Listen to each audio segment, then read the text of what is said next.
only place for everything Vikings. 6, 1, 2. Vikings.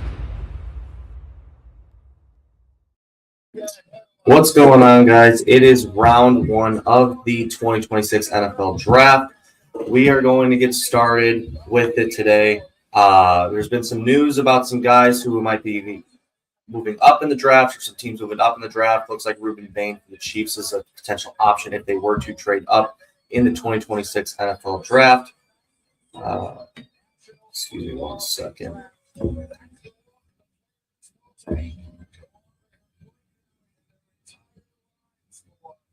So I gotta get one thing going.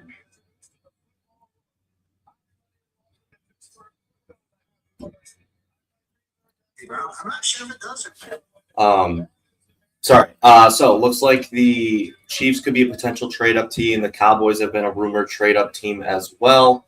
So this can get really exciting really quick. Looks like the ESPN, ABC coverage with Mel Kiper, Mike Greenberg has gotten started. So if I will keep track of news if anything pops up. So make sure you guys are staying tuned on that, and I will do my best to keep that up for you guys.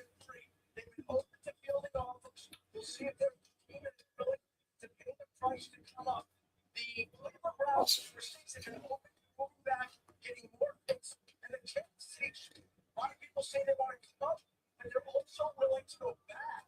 This draft, there's a lot of ways to go, and the teams at the back of the draft that all like to bounce and move to the second round.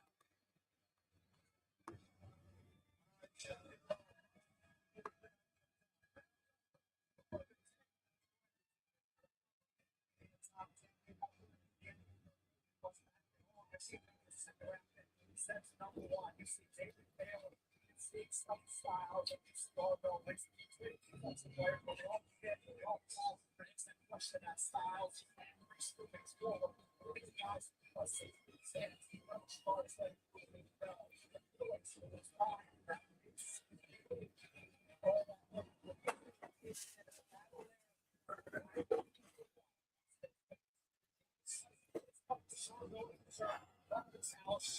so let me pull up some of the guys who have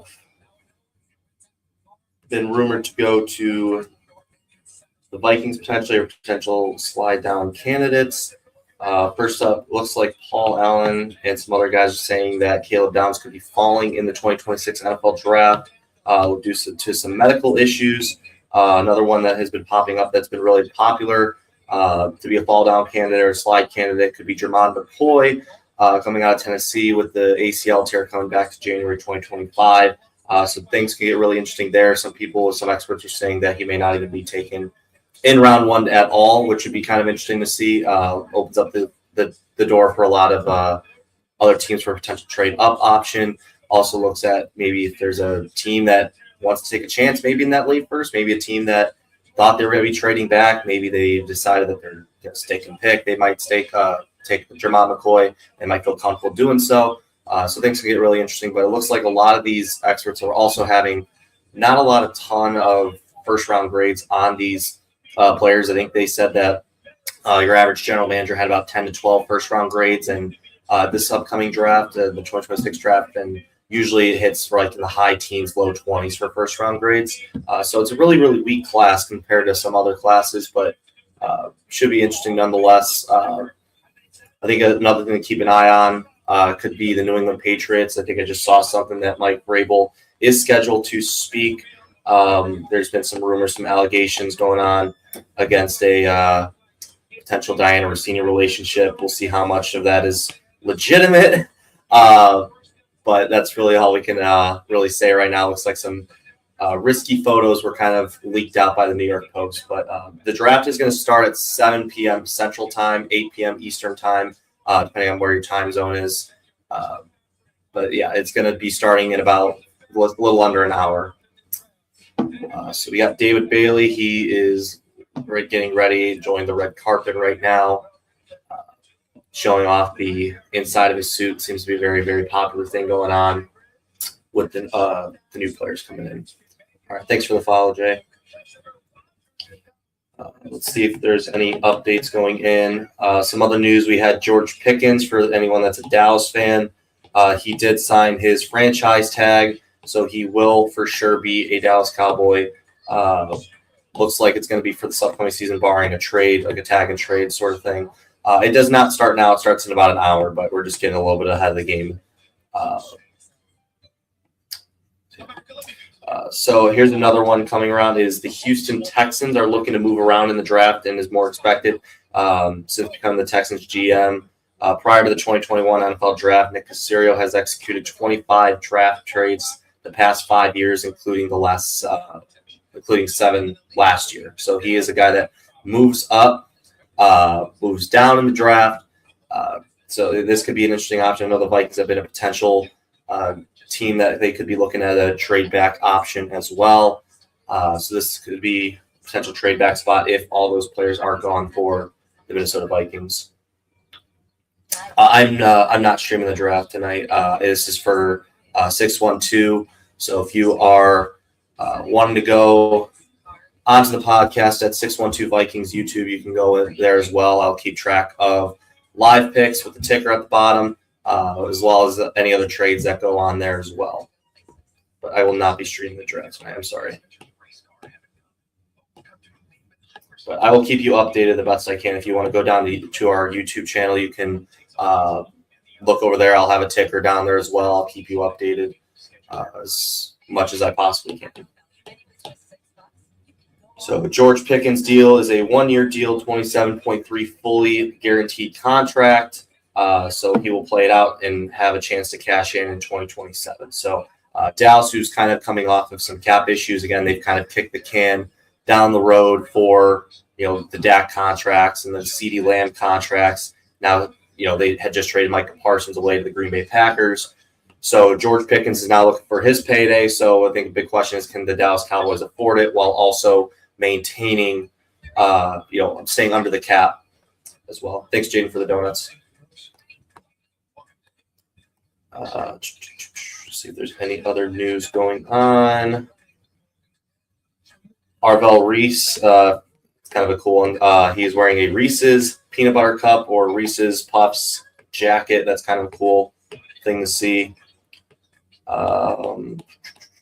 Awesome. Thank you. Thank you, Zay. The draft starts at 7 p.m. Central Time. Let's see if there's any other things going on.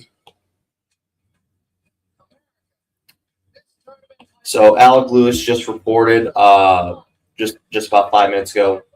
He states this could be as wide open as a draft that he can remember since he arrived at the Athletic with the Vikings in 2022, replacing Chad Graff. Has to do with needs, interim GM, coach influence, defense could use a little top end talent. Some X factors could be a really big thing that they could be looking at. They had just let go Jonathan Allen, Javon Hargrave going to the Packers, Allen going to the Bengals. There's been a lot of steam around Kenyon Sadiq going to the Vikings as well. Would be a really interesting pickup if they were able to get him. I believe he'd actually be the fastest pass catcher on the Vikings, which would be really kind of interesting to see how that would play out as a starting tight end being your fastest starter, starting pass catcher out there.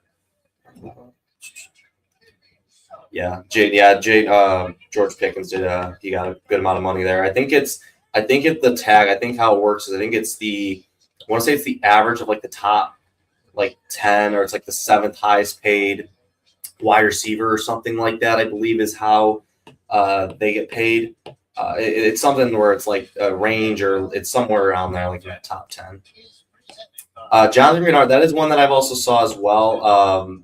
I know there's been some rumors about Jonathan Grenard getting traded to the Eagles. I know there was one potential leak of somebody who, said something that he might get traded to the Eagles. That could be one to watch out for. But if he does get traded to Philly, I don't see it happening today. I think it'd be one of those things, if it does happen, it's going to happen when the pick is on the clock. Just in case if Philly wants to move up in the draft, they want to change anything, they want to back out, kind of pull a Baltimore Ravens on them. But it could be a thing, just see how things pertain and see how things kind of play out. and kind of go from there. But if you are on this live right now, we are live on YouTube as well as TikTok. So if you could please like and share, that'd be greatly appreciated. If you want to see a live draft coverage, live draft picks, and see who's been drafted, if you're just joining, if you're going to be joining on later on, I'll have a ticker on as well to keep track of potential trades that could happen, draft picks that have happened, and so on. So, Giants taking Jeremiah Love. It could be. It's possible. I mean, I think with the Giants getting Love right now, I would probably put it at a low percentage right now. I mean, I think it sounds like Tennessee's really into Jeremiah Love, and if Arizona can't trade out of pick number 3, it sounds like they're going to be taking him. But I think the draft is going to start with this Jets pick, because if they take Arvell Reese, I could also see Reese go to the Cardinals as well. He's kind of similar to that Micah Parsons build, where you kind of play off ball, to be that edge rusher, kind of like a Swiss Army knife in that front 7. So if the Jets do go David Bailey, that could be a potential change up that might happen at pick number 3. So a lot of interesting possibilities. But if the Giants do want Jeremiah Love that badly, I think you give the Arizona Cardinals a call, see what they're offering, and just kind of go from there.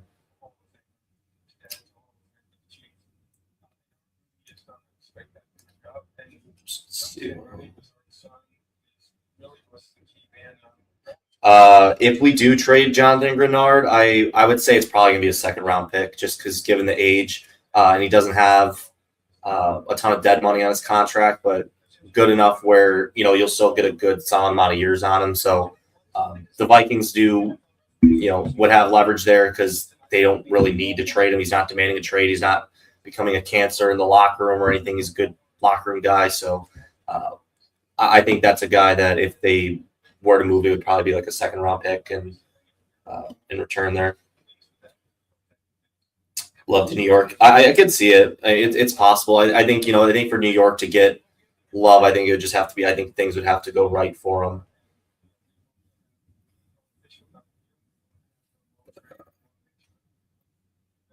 So Goodell's talking about the potential NFL referee strike that's going on. So we might be having replacement refs going into 2026. And I think to kind of put a little ease at some fans, I think a lot of people go back to the Fail Mary with Seattle.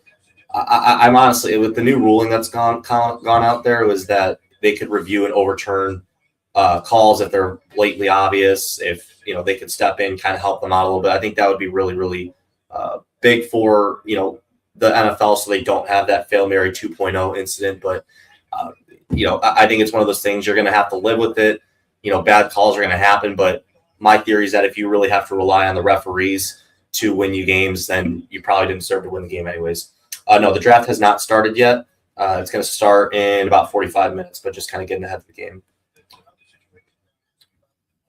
Yeah, like that's what I'm saying. Like I think with the NFL, I think right now, if you're an NFL fan, you just got to be patient and just stick with the process, because the more that the more games that those replacement refs get, the better they're going to get. And if the NFL is going to have leverage there, because they can take a down year on bad refereeing. We've seen that before.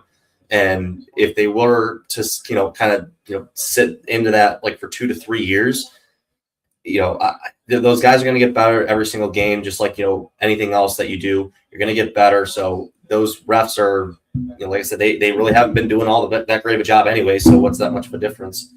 No, Chris, the draft has not started yet. No, it has not started yet.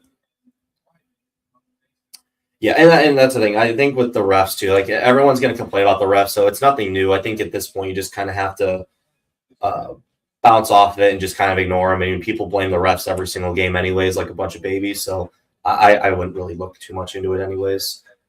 Now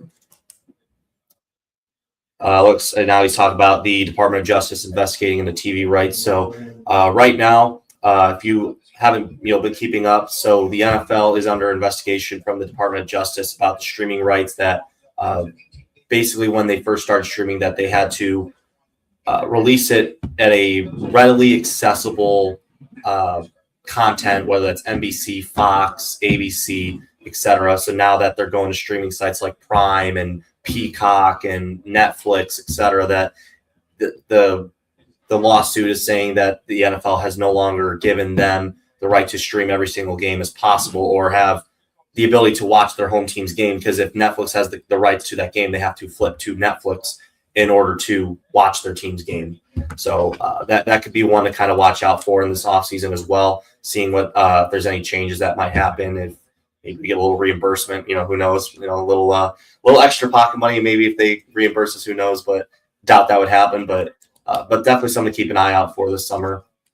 And also a thing they're talking about, the 18-game schedule. So the CBA is going to come into effect in 2030, I believe, is when it ends.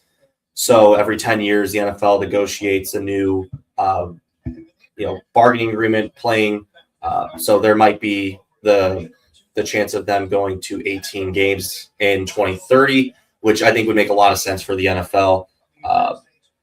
Just because, I think with it not having even amount of games, it kind of drives you nuts, because there really hasn't been a 500 football team, and every other sport has 500 teams except the NFL.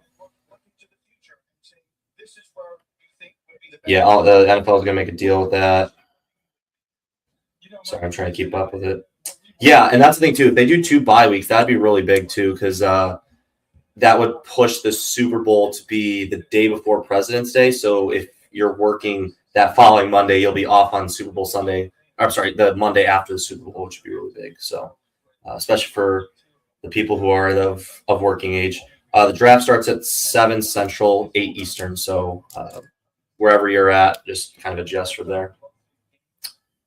Yeah, I think that's what they'll do. They'll do 2 bye weeks. I think it'd be they would do something like 2 preseason games, maybe one that the NFL picks, one that the team picks.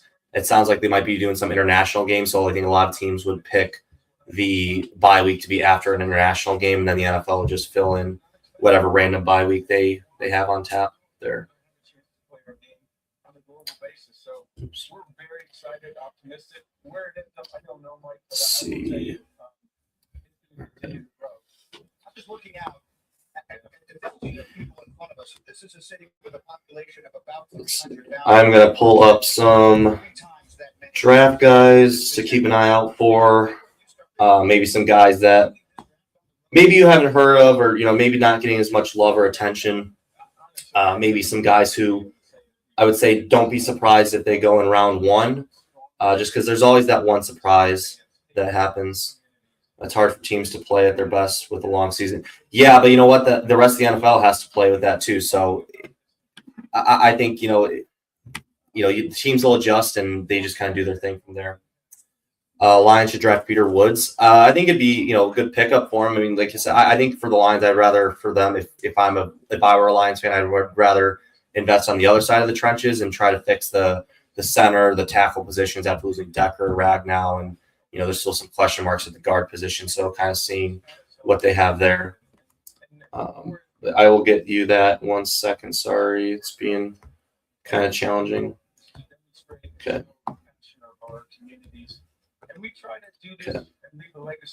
So obviously, I think Mendoza, he's going to be the top quarterback coming into this draft.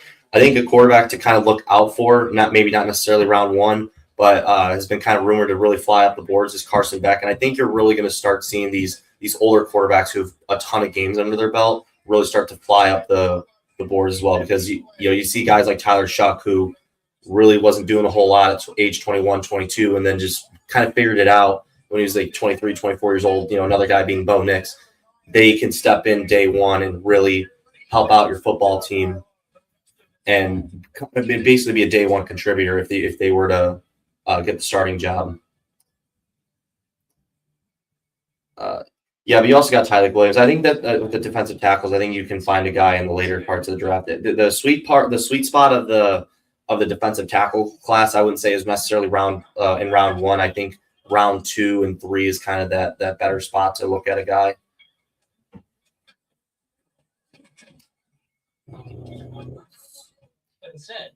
I'm just trying to keep up with all your comments. Okay.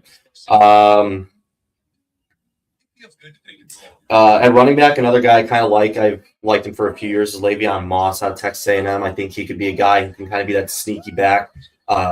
Very shifty, he's very good vision. He can find that open hole, and he just seems to see the the short game, the trenches really well, and trying to navigate his way through.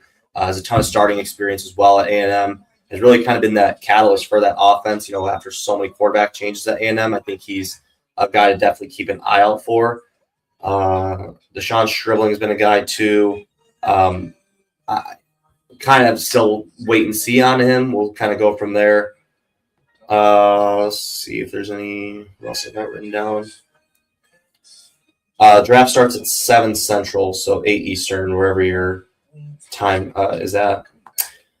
Logan Jones, those the Iowa offensive linemen, they always seem to find a way to do really well in the draft. Going along with that, Jennings Dunker is another guy to kind of keep an eye out for if your team's that zone blocking scheme. But I think the best defensive tackle in this draft class is going to be Cade McDonald. He's a guy that can step in day one, help your team out, and especially if your team is really struggling against the run, which I feel like the NFL is starting to go back towards that run, heavier run style versus kind of how it was maybe 5 years ago. You've seen guys like Bijan, Saquon, Jahmyr Gibbs, et cetera, and we might see Jeremiah Love as a top 3 pick. So that could be a potential option as well if your team is in need of a defensive tackle. There's been some rumors about Reuben Bain. I guess he had some off-the-field incident where he was in a car. A woman got killed from that. So we'll see if that affects his draft stock. But it sounds like it sounds like the Chiefs might still be interested in him regardless. So that I think is probably the number one edge rusher in my class for and on my board for this upcoming class here. Some linebackers I like.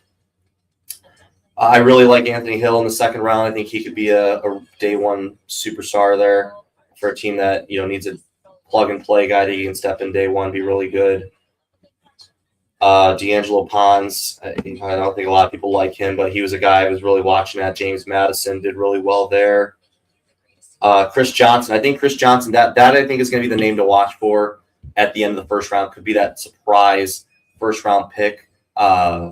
I think the Chiefs at 29 is a potential option where they might be a sneaky team. He had a really good year. I think just the biggest question mark with him is going to be, can he transition from the group of 5 to the NFL? Because now with the transfer portal being a thing where guys are just jumping in the portal as soon as they have good seasons and go into the big schools, we really haven't seen a lot of group of 5 players get drafted from the group of 5 in the last few years high and then do well in the NFL. I think the only guy really has been Quinyon Mitchell, but not a very large sample size nonetheless. But if you are on the TikTok, the NFL draft starts at 7, so 7 Central Time. So make sure you keep an eye out on that. You can find it on ESPN or ABC or the NFL Network, depending on where you're drafting or where your preference is. But I got all of them on. I've got ESPN and I've got the NFL Network, and then a YouTube channel on the other side. So kind of live streaming that draft.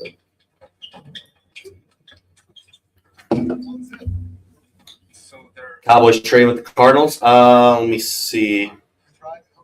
I don't know if it's just something you're manifesting or if that's something that actually is happening. Let me just double check here.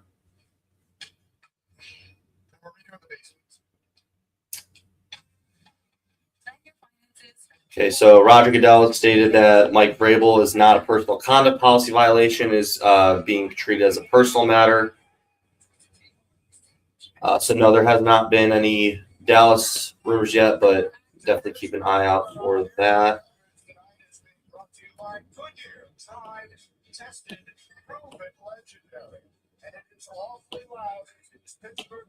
Let's see if there's anything else going on here.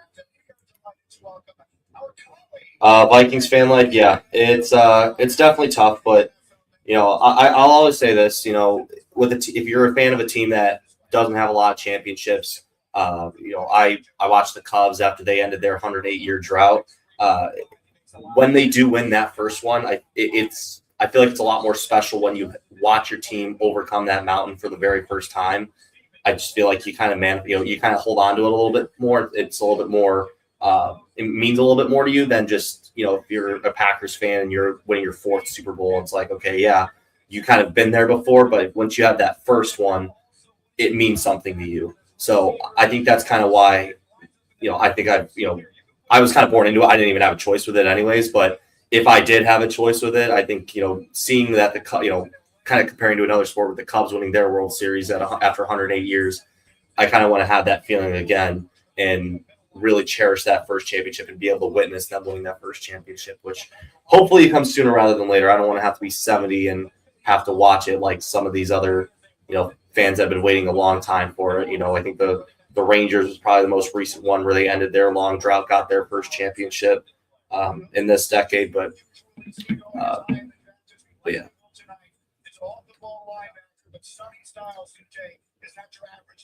But if you are on TikTok and if you want to watch the live coverage of the NFL draft on YouTube, you can go over to my YouTube. We're at 612 Vikings. It's hosted by me and Dustin at That Vikings Fan, so you can give him a follow as well. You can also follow me as well, and I will try to give as many people a follow back as I possibly can, while also trying to maintain everything else going on at once. Right now, talking about Sonny Styles, Kenyon Sadiq on the NFL Network.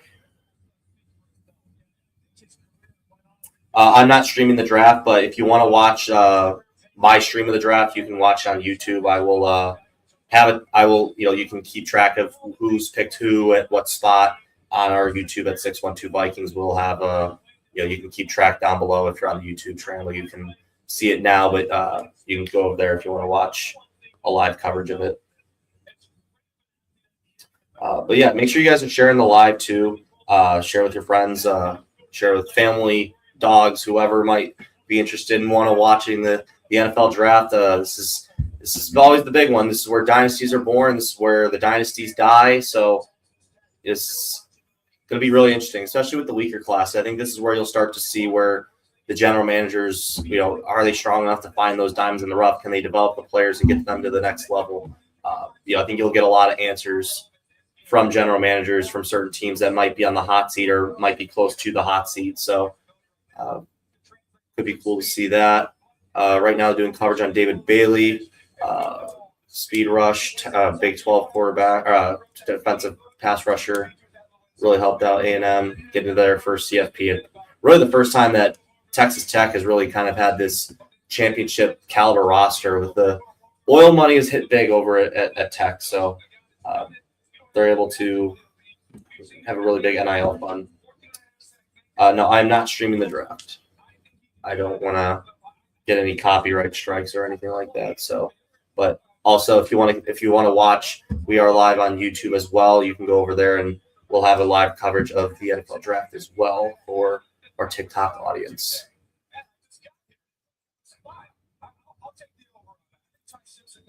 Let's see. So, right now we're talking about Ty Simpson on ESPN. What do you guys think? Do you guys think Ty Simpson is going to go in the first round? There's been some teams that might be interested in the Jets, the Cardinals, potentially the Rams as a redshirt quarterback under Matthew Stafford. Does he go in the first round? Drop your predictions in the chat below. It will come back to that later on. Yeah, Howie Roseman, he always does this thing in the draft. This is why he's one of the longest tenured GMs in the NFL. He's one of the best, and looks like Alec Halaby is another guy that might be on the way out, getting another GM general manager promotion. Vikings taking safety out Toledo. I think we'll see. Me and Dustin talked about this on our last episode of 612 that I kind of compared him to kind of Cam Bynum if he were to be on the Vikings, where he kind of be more of that drop back safety.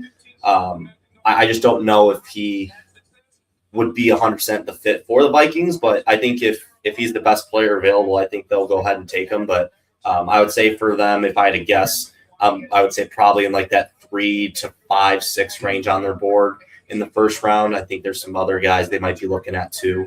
I think that Dylan Thieneman is definitely a guy to keep an eye out for. A lot of the local insiders have been picking Kenyon Sadiq as an option to replace Hawkinson after this year. It could be interesting to see how that plays out with Oliver, Hawkinson, and Sadiq. A lot of 13 personnel. They're going to have to learn how to run football. So I think if you get Sadiq, you got to get a running back. Like, that's something to upgrade, because I don't think you can rely on Aaron Jones and Jordan Mason to be the same caliber group as they were the year prior. It seems like Aaron Jones is definitely taking a step back. I think he'd be a good third down back, third and short scenario. If you need a check down option, maybe a screen option, I think Jones would be good for it. But I think you need a true guy that can rush the football and get you those 4, 5, 6 yards down the field. I feel like Jordan Mason would be a good goal line back. He can also get you those 4 or 5 yards too, but he's more of that power back. I think you need more of that shifty back that can kind of have a guy miss the first tackle. The draft starts at 7 Central, 8 Eastern. But another guy, too, I think the Vikings could be looking at as a wide receiver. I think that could be an underrated option, too. I feel like if they're looking at Sadiq, I don't think they could rule out wide receiver just because of Jordan Addison's off-the-field antics of not being able to drive the correct way, we'll say. It just seems like every year he just finds himself in trouble. It just seems, after the draft, there's something that happens. He's falling asleep behind the wheel. He's going 150 miles an hour or whatever it is. So I think with that, I think you can kind of maybe see that as an option too if the Vikings want to go and pick up that third wide receiver and kind of have him be that wide receiver 3 in year 1, and then have him take over as wide receiver 2 in a second year, kind of like what the Bears did with Luther Burden, now with DJ Moore out of the picture going to Buffalo.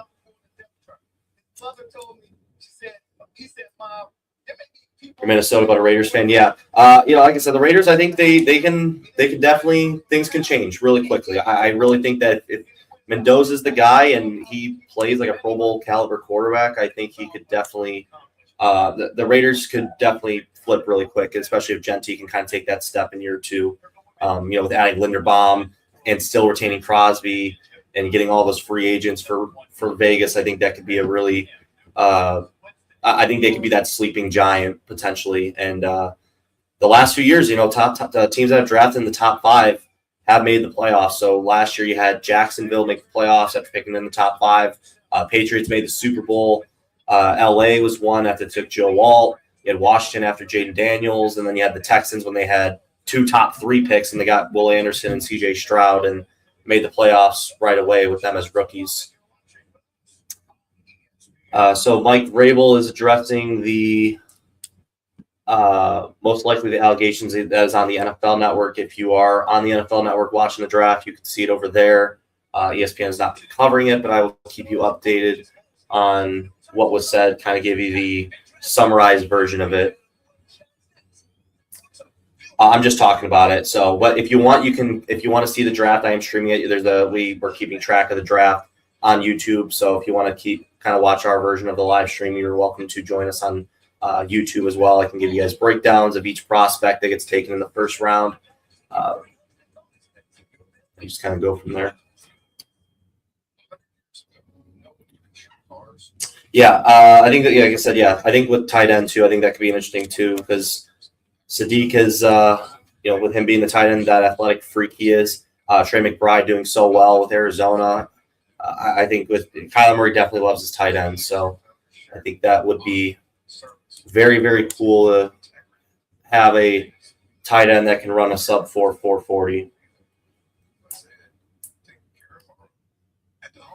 Thanks, Dex. Yeah, you're the best too, man. Draft is starting at 7 Central, 8 Eastern, depending on where you are at. I am not showing the draft, but if you want to keep track on the draft, you can go into our YouTube. We'll have live coverage of it as well, what every selection is, the trades that happen. And, so if you want to go over there, you can go to 612 Vikings. It is on there as well. You can also, if you go to my page, you should be able to find it there too. There should be a link there if I'm not mistaken.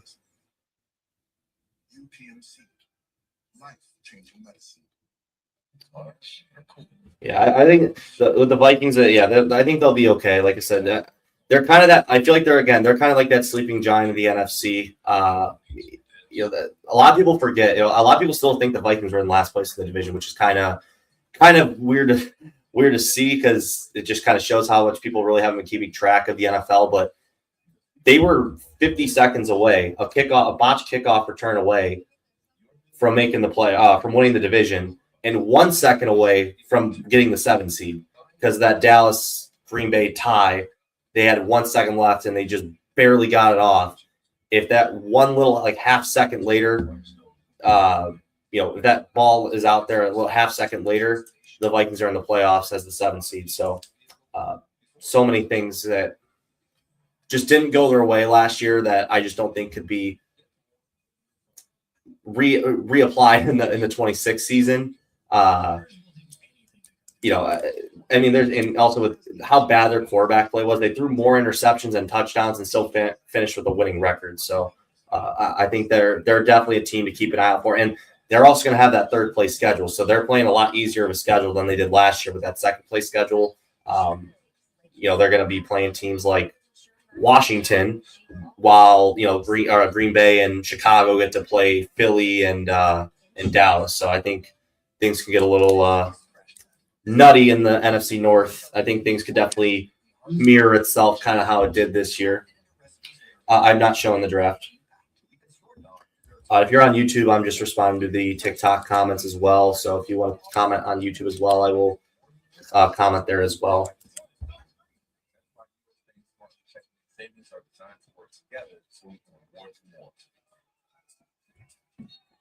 That's the power of us. So again, if you're just joining in, the draft is going to start at 7 Central, 8 Eastern, 6 in the Mountain Time, 5 Pacific, just depending on where you live.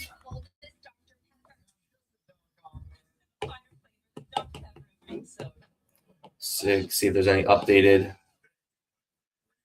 news here. See if there's a. Okay. So all he's doing. Okay. So Mike Vrabel news. He's just saying that he's going to step away on Saturday for personal stuff, which I get, I guess, to some extent. But I think it's just one of those things where the guy can be a jerk. He can kind of not have the best family values, but the NFL is a league where, the players are doing a lot worse stuff. So I don't think that Mike Vrabel is going to end up being fired or being forced to resign or anything like that. I don't think he's going to get canceled for this, considering how many doofuses you got in the NFL right now and bonehead stuff they do.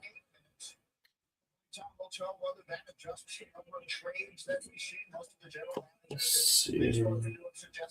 Most of those deals are worked out ahead of time anyway, so the expectation is we will see some feeling tonight, but we'll have 8 minutes between the first round picks.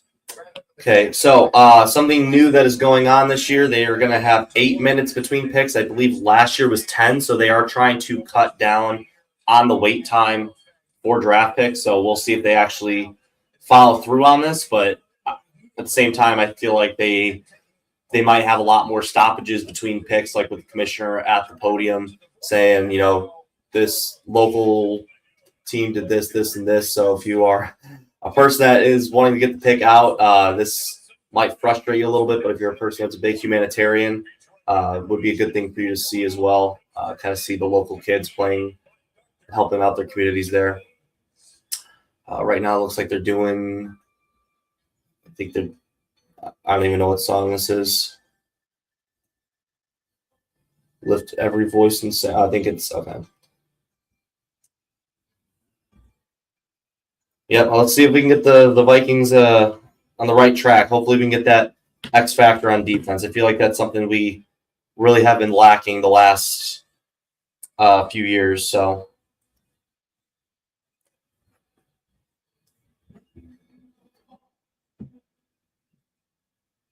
I can't even hear them.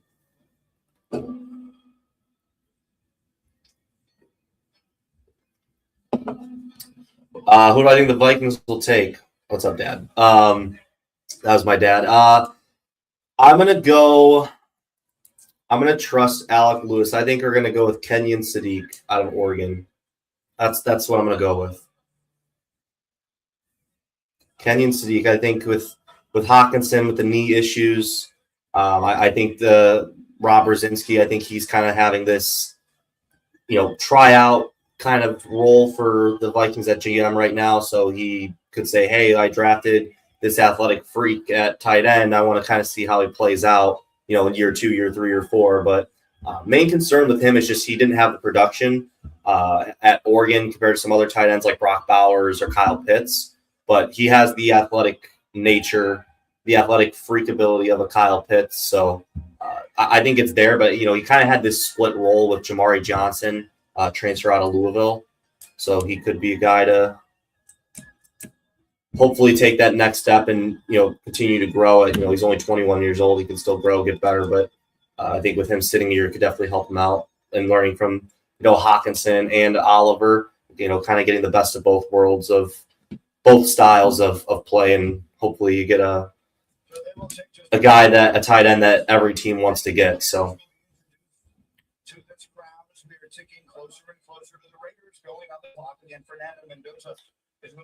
the Ravens, I would say the Ravens are getting that guard out of Penn State. I'm not showing the draft, but if you want, you can go to our YouTube at 612. We have a live stream over there. We're keeping track of all the draft picks. We have them all listed. It'll be there on repeat. So if you want to keep track, you can watch it on there. If you're one of those people that are kind of tired of the Mel Kipers of the world, the Todd McShays, Field Yates, and you want to kind of hear and support your local draft analysts, you can do that and at YouTube or you can stay here on TikTok as well. I just won't have the live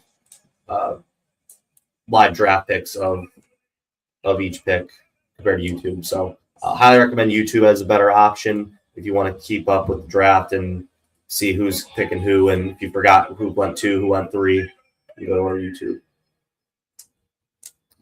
They are calling out the players right now. David Bailey.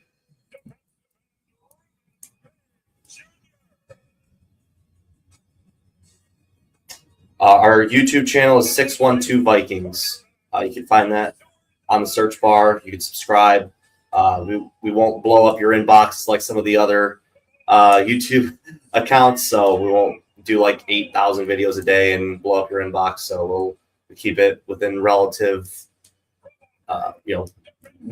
good content, but not overwhelming where you have to watch 80 episodes a day.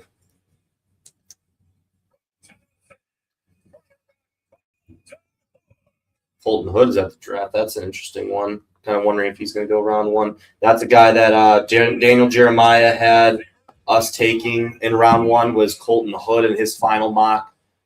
So I think Daniel Jeremiah has some connections. I think he knows people, but he's not end all be all.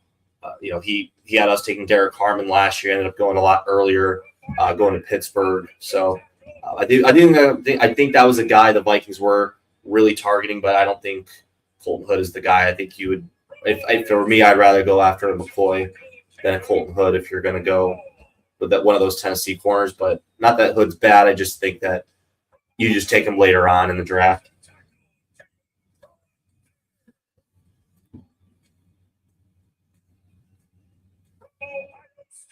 I am not going to show any of the NFL draft, but if you want, you can go down to our YouTube at 612 Vikings and watch the draft coverage over there.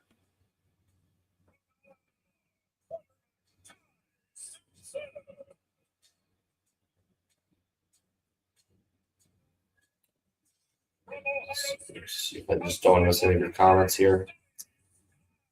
Who the hell is Mel Kiper anyways? Yeah, that's a legendary quote.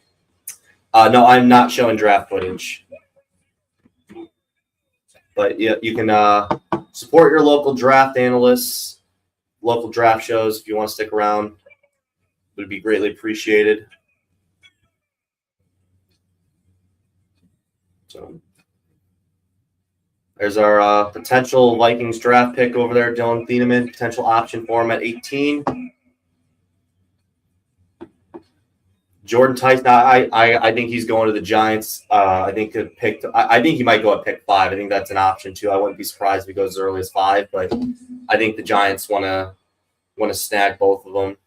I think they're also looking at Sonny Styles as well, get kind of one on offense, one on defense.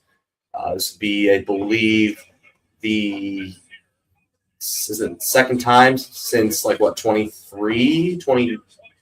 He was 23, I think is what it was when they had 2 top 10 picks. They took Thibodeau and they got Evan Neal. So another double set of top 10 picks. Already hate this draft. You can go over to 612. We'll treat you good over there. 612 Vikings. I am not streaming the draft.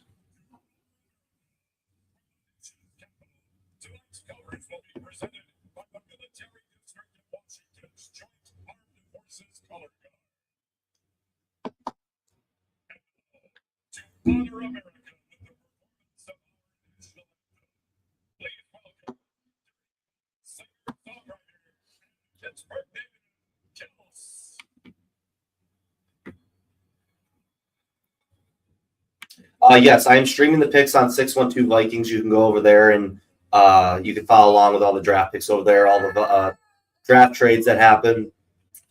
Hopefully, I don't run out of characters, but I'll adjust if need be.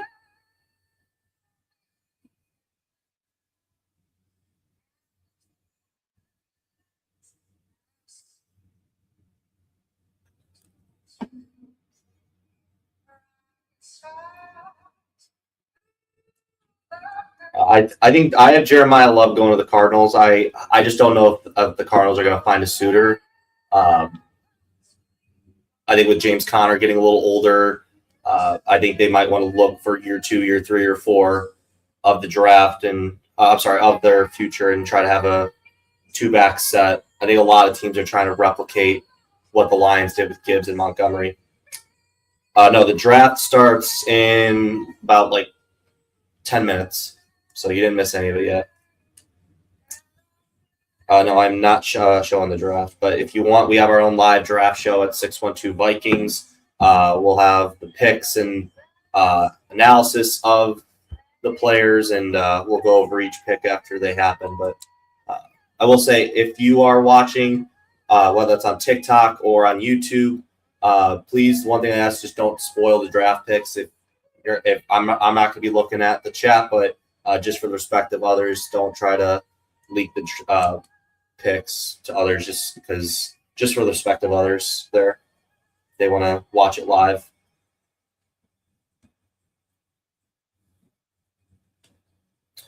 But I appreciate you guys joining in, whether you're on YouTube, you're on TikTok, really appreciate it. If you want, you can like the live, share it. If you got some friends that are also trying to look for a local draft to watch, you can share the draft with them and dunk on your team or your rivals' teams of how bad the draft picks were, how great your player was that you got drafted to your team.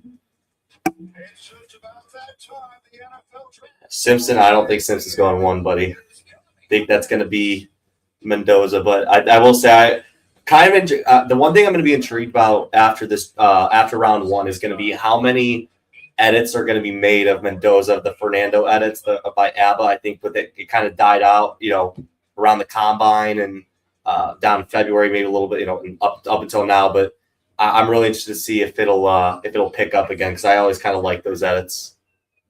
With him getting the call and the hat on, I think that'd be kind of a cool edit out there for anyone that is good at editing.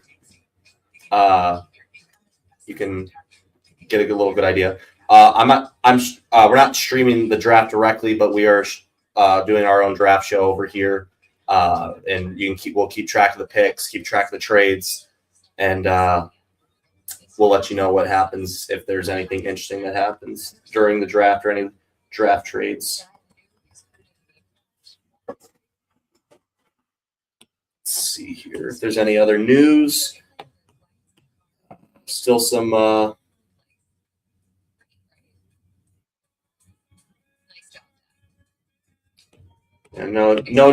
trade news right now. Let me see if there's any rumors going on.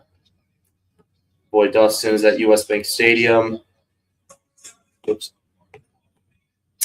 We are not showing the draft directly, but if you wanted to follow along with the draft, you can go to 612 Vikings, and we got our own draft show over there. We'll keep you, we'll treat you good with all the picks, and we'll do a little live stream there. Keep track of the picks, keep track of trades, any other news that might occur. Who's the first pick? It's going to be Fernando Mendoza. I'd be floored if it wasn't. And I highly doubt this would be a Bo Callahan situation where he's got something wrong with him, because he seems like the ideal guy that you would want your daughter to date, with his LinkedIn profile and the way he holds himself. I think he's I think it's going to be very challenging to find a knock on Mendoza on his off-the-field problems. I think the Oregon safety, I think it's an option. I think right now it's kind of a wait-and-see mode. I think you're kind of waiting to see what Dallas does, or maybe if Carolina jumps to. But I think he's an option at 18 for sure.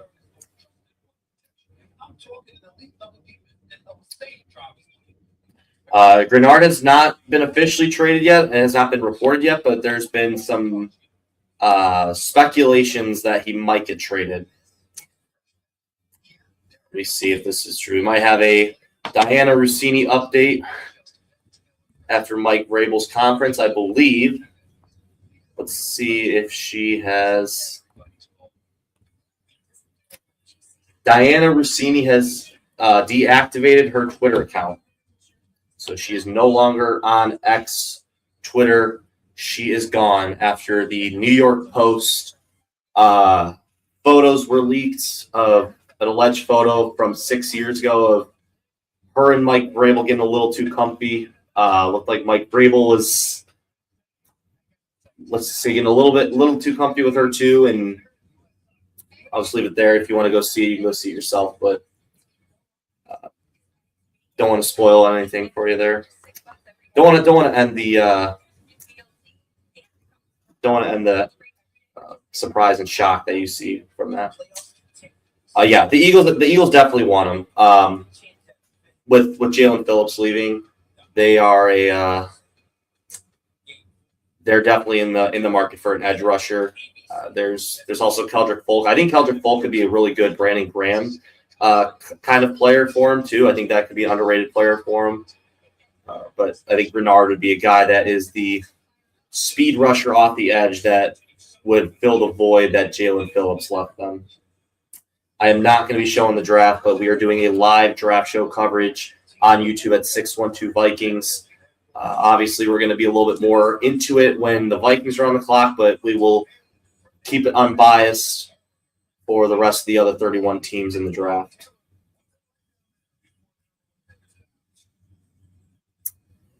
The Bears have not selected a first-round player on defense since 2018, so if there's any Bears fans out there, it's been nearly 8 years. The team that's had the bread and butter of defense has not taken a defensive player in the first round since 2018 with Roquan Smith.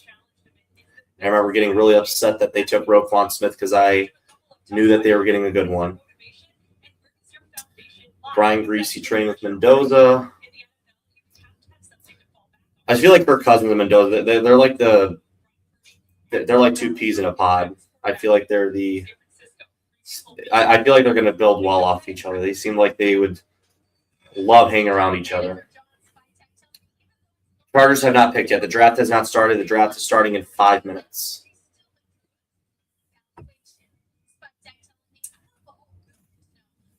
You can see my screen on YouTube at 612 Vikings. We have live draft coverage over there.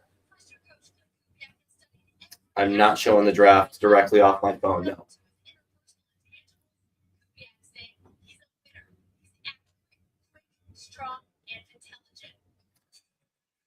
But if you want, I believe, I'm not 100% sure if Jaden's jerseys is live or not. I think I saw something he was live.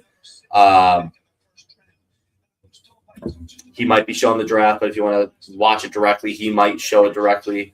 But just take a peek over there. I'm showing the draft on YouTube, 612 Vikings. We have our live ticker. Again, it's the same thing. It's just the live coverage with banners, sound effects for our friends over there. 2 picks in the top 10, the Giants can go in several different directions tonight. The big question outside the building, who's actually running the show? I can tell you that's exactly what GM Joe Shane and head coach John Harbaugh want. For no other team to know. A lot of questions with the Giants on who's making the pick there. I think that would be the Vikings for sure. We have no idea who's in charge of this draft board. So I feel like this is something we haven't really seen an NFL team do. But you know what? Kevin O'Connell is one of the last head coaches hired when the Vikings fired Zimmer. So sometimes being the first is not the best. Because I think the first coach taken was Nathaniel Hackett. I think he was the first coach taken in that cycle. So just because you're the first one does not mean you're the best. Cowboys could draft a wide receiver. I think that would be an interesting path for him. Mekhi Lemon could be an interesting one. I feel like he can be a cool pick for him. I think he'd be a good slot receiver for him, for one of those top tier guys.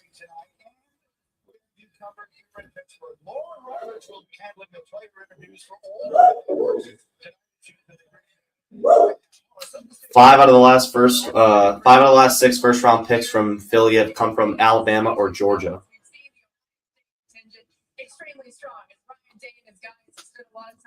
Seattle's been really hammering the Big Ten.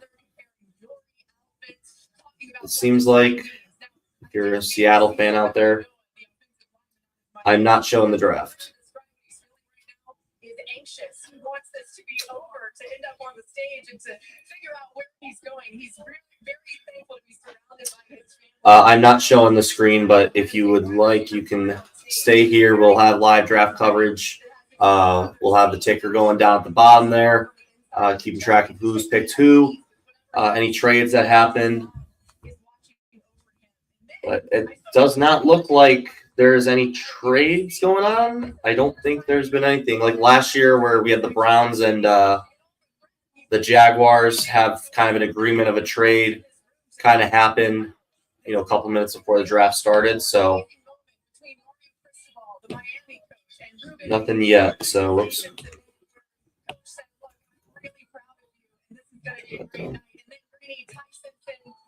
He's just so thankful to be here, but his mom, Julie, said the nerves she's feeling right now are worse than anything she's ever felt. Pre-game, she said Ty is just her little boy that loves football, and she has faith he's going to be taken tonight. All right, Laura, thank you very much. We'll be hearing from you on these players all evening long. There are quite a few teams that have multiple picks tonight, 6 to be exact, and exactly the same number, at least as of now. So sounds like some people are speculating if Mike Vrabel contradicted Diana Rossini. Diana Rossini was saying that the relationship was only professional, but Mike Vrabel said, quote, "I take accountability for my actions and the actions that caused a distraction to people that I care most about, my family, football team, the organization, and our fans." Then later said, "My family needs me this weekend, and that's where I'll be." So it doesn't directly say he was involved, but some people are speculating that might have overshared a little bit. But if you are in the draft, if you're in the live stream, I really appreciate it. Like and share the live. If you're on YouTube, make sure you share the live, like it up. I will do my best to get to all of your comments. I saw Pat McAfee on WWE. I'm not a big WWE guy, but I kind of know what's going on. But if you want some good WWE content, you can go over to Grizzy Shoe. He does a really good job of keeping that WWE content. I believe he also has another account there as well. But if you want some good WWE content, you can go over there. Yes, draft is going to start in about 30 seconds. Yeah, the Jets is going to be the interesting one. I think that's where the draft really begins. I have them taking Arvell Reese. I just think he's the better all-around player. I feel like he is a guy. I think he fits best for what the Jets really need right now. I think they need some guy who can play positionless football. He can play edge, he can play linebacker, and he's young. He's only 21 years old. I think David Bailey, I think he's 23, maybe 24, maybe might be even 25. He's up there. But David Bailey would be a guy that steps in day one, makes an immediate impact, you would hope. But he does only have one season of very elite pass rushing skills under his belt, where Arvell Reese, he got moved to a new position last year, kind of similar to what Donovan Jackson did last year. Was at guard, got moved to tackle after Josh Simmons went down. But I think instead of looking at it as a weakness, you can look at it as a positive that he can play off-ball linebacker and he can play the edge as well. So, like NFL Network had him at an edge, ESPN has him as a linebacker. So I think this might be one of those players like Micah Parsons was in 21, where some people said, well, he could play some edge, but he was coming out as a stand-up linebacker. But I think if you have the chance of potentially getting a clone of Micah Parsons, I think you take that and run with it, especially at pick number 2. To put the Raiders on the clock and officially open the 2026 NFL Draft, the 91st. All right, Roger Goodell is coming out, introducing the city of Pittsburgh.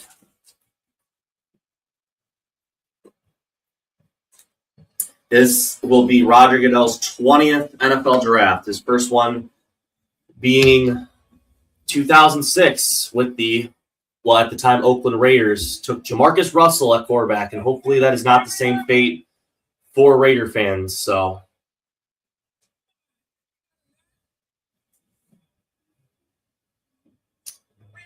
no, I'm not showing the draft, but we have our own live draft show. I can't show it directly on my phone, but if you want, you can go over to 612. We have our 612 Vikings. We have our own live draft show over there. We'll keep track of picks for you, keep track of trades, and see if there's any other moves going from there. Most dominant in history. Your 6-time Super Bowl champion. Try my best to get to all your comments. Tonight we're going to celebrate. Yeah, Chris, you're Thank you, Steve. I did come along. Steelers captain, 8-time Pro Bowler. Who are the Giants draft? I think they're going to go Sonny Styles. Yeah, I'm going to say one of the wide receivers at 10. I think their hope is Jordan Tyson, but I think Carnell Tate. I think I have him going to the Browns just because he's from Ohio. I think he'd be a big fan favorite there. He'd put butts in seats in Cleveland once again. I think he'll get the city of Cleveland rocking there, so I think he'll go there. So that leaves Tyson or Lemon as an option at 10, but I think their hope would be Tyson. Fallback would be Lemon.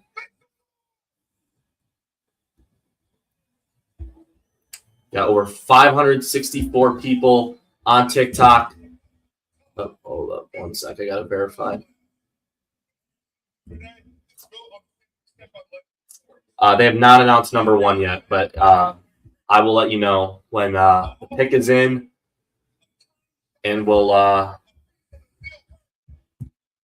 update it the best I can. Get some Steeler legends. Terrible towels are out. A lot of terrible towels out in Pittsburgh right now.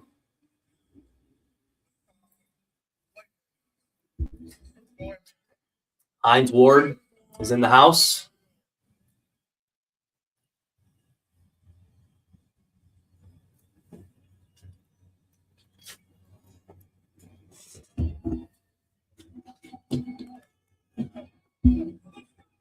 I think that guy's on TikTok too. I think one of the Steelers TikTokers are over there. I think he got a front row seat to the draft.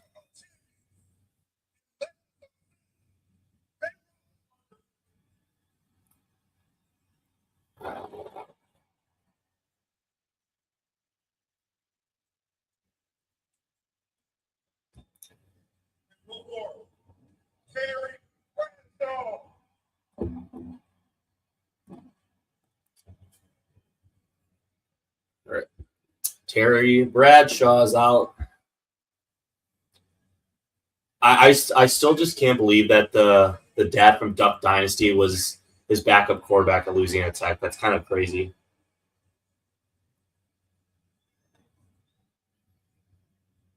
Okay, these players forged the path for the next generation of stars.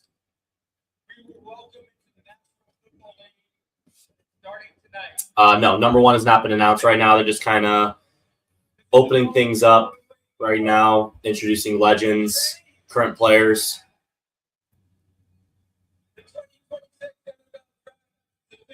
The 2026 draft is now open. The Raiders are now on the clock. So I think it was Bobby, I think you were asking. So the Raiders are on the clock. So if you're just joining now, the NFL, the first round draft clock for the first round got moved from 10 minutes down to 8 minutes. The NFL wants to really push to try to get the picks in quicker. So try to keep the fans happy and get things moving. So it looks like Mendoza. It looks like the family's clapping right now on the NFL Network. Got the fan cam over there. It's looking like that will be the pick. Which honestly, I feel like that's kind of the quarterback that they really need. I think they just needed a guy that is just not going to be an off-the-field distraction, just because I feel like with Vegas being there, with the players there, it's a party city, kind of, players can kind of get into a little bit of trouble there. I think with them getting Mendoza, I think maybe he can kind of keep some of these guys in check a little bit.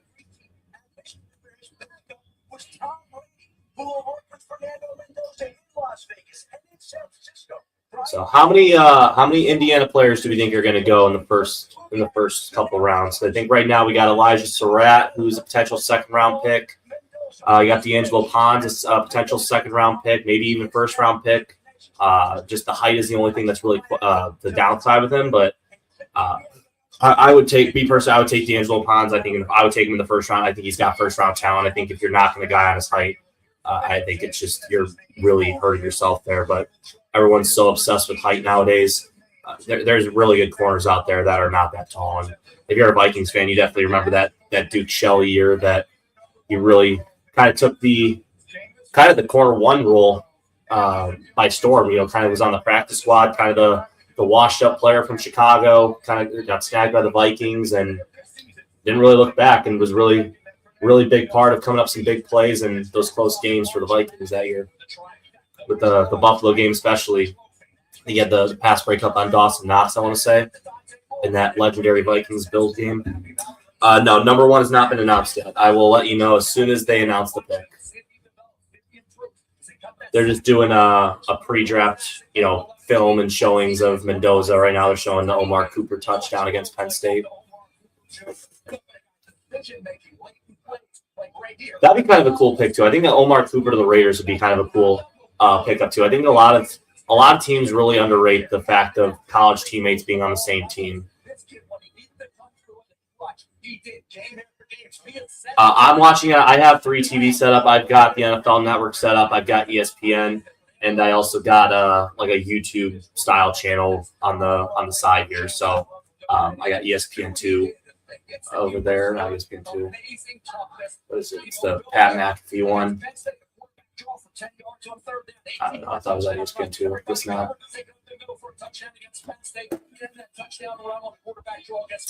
Yeah, I think the second pick, that's where the NFL draft is. That's where it starts. So I would take Arbel Reese, but I think David Bailey's good. I like Reuben Bain more than David Bailey, but I think it's going to come down to schematics on what fits the Jets team. I think that's just what it's going to come down to.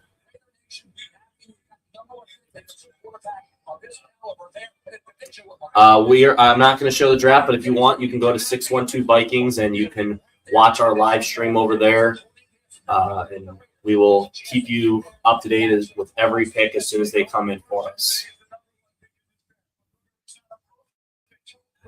What things are you looking for? It's a couple of concerns. He legionnaires in RPOs, and so there was a lot of predetermined stuff before him before the ball was ever snapped. He threw a lot of back shoulder fade. So when you're talking about all right, for like the 5,000 people that are saying show the draft, I'm just going to tell you this. If you want to watch the draft for free, I'm sure there's people on YouTube that are live streaming it.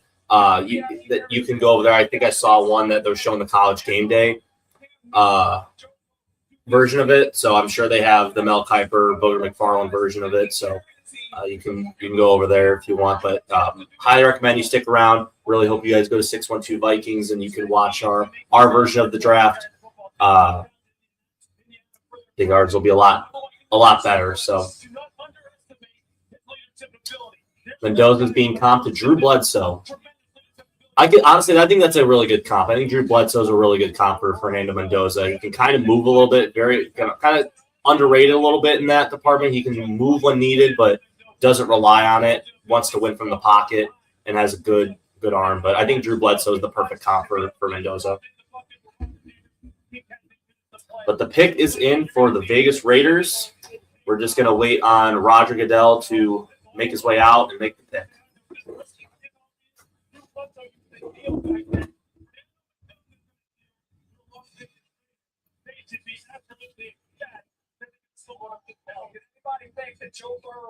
Make sure you guys if you're on TikTok or YouTube, make sure you're sharing it on YouTube. Make sure you leave a like there. If you're on TikTok, keep liking the live. Share it out. Let's get as many people as possible in. Share these moments with all of you NFL fans out there. Roger Goodell is making his way out. On the NFL Network version, just a little bit behind on the ESPN version, but he's getting there. Okay, the pick is in, and he's making his way out.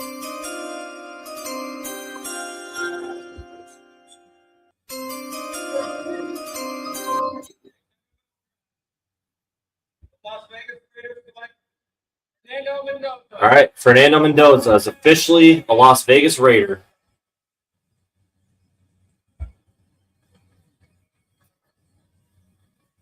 He will be joining Kirk Cousins. The LinkedIn I Could Take Your Daughter Out to Prom boys will be going to Las Vegas, Nevada. So what's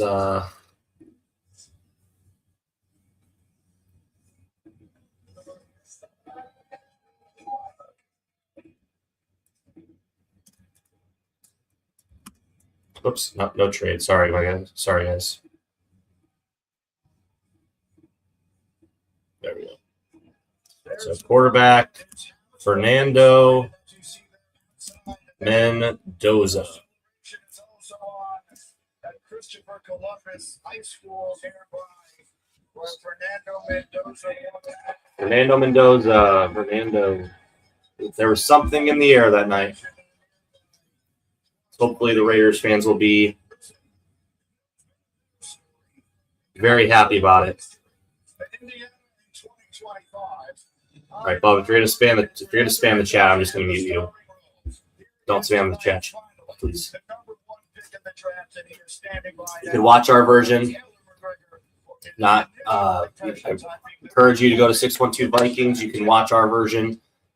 If not, well, thank you so much. Hate to lose you, but we can recommend Jaden's jerseys. He might be showing the live. He might be showing it live on his live the draft. So, the last 5 months have been such a blessing back behind the camera. Fernando. I'm just looking forward to get to work at the next level. College was fantastic. I'm so blessed to have that career, but now I step into a great game in the NFL. Look forward to proving and earning it every single day. Going to the Las Vegas Raiders. What excites you the most about this opportunity? What a great organization, great legacy. There's so many great teammates I'm looking forward to talking to, coaches, owners. I'm ecstatic for the opportunity. So how are we feeling? If there's any Raiders fans in here, how are you feeling? Fernando Mendoza is officially a Las Vegas Raider. You don't have to worry about the Raiders messing it up. They took Mendoza. So the pick they were supposed to take.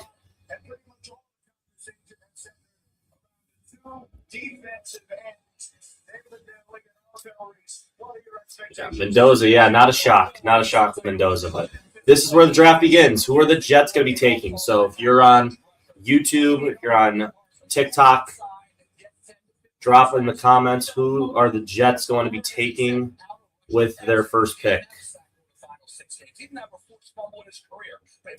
Yeah, I think Kirk can start.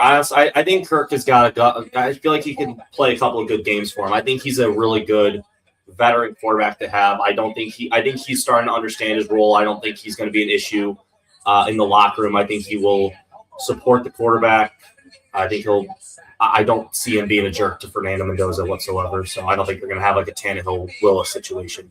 But the pick is in for the New York Jets, who are they going to be taking? So again, if you're new, please don't drop the player in the comments. So I want to make sure that we respect everyone, to the people that want to be surprised live. I know you can get your news from Twitter and figure out who they are taking, but just to respect of everyone in the live, just keep it to yourself if you can, please. A year or two, once he learns, can be phenomenal. Like the Parsons, like that's our goal. For a team like New York Jets that haven't had an interception since I had hair, they need somebody that can rush the passer and make the football come out. I understand what Albert Reef is. He may be, the guys are living for him, but they need somebody now that can make the ball come out. David Bailey is a proven commodity. We had this conversation a few years ago.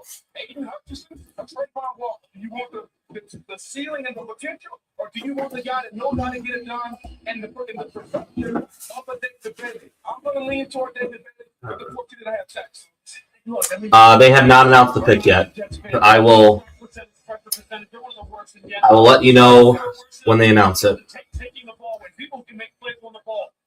Skull Vikes, there we go. Thank you for joining in on the YouTube channel. Vikings news today.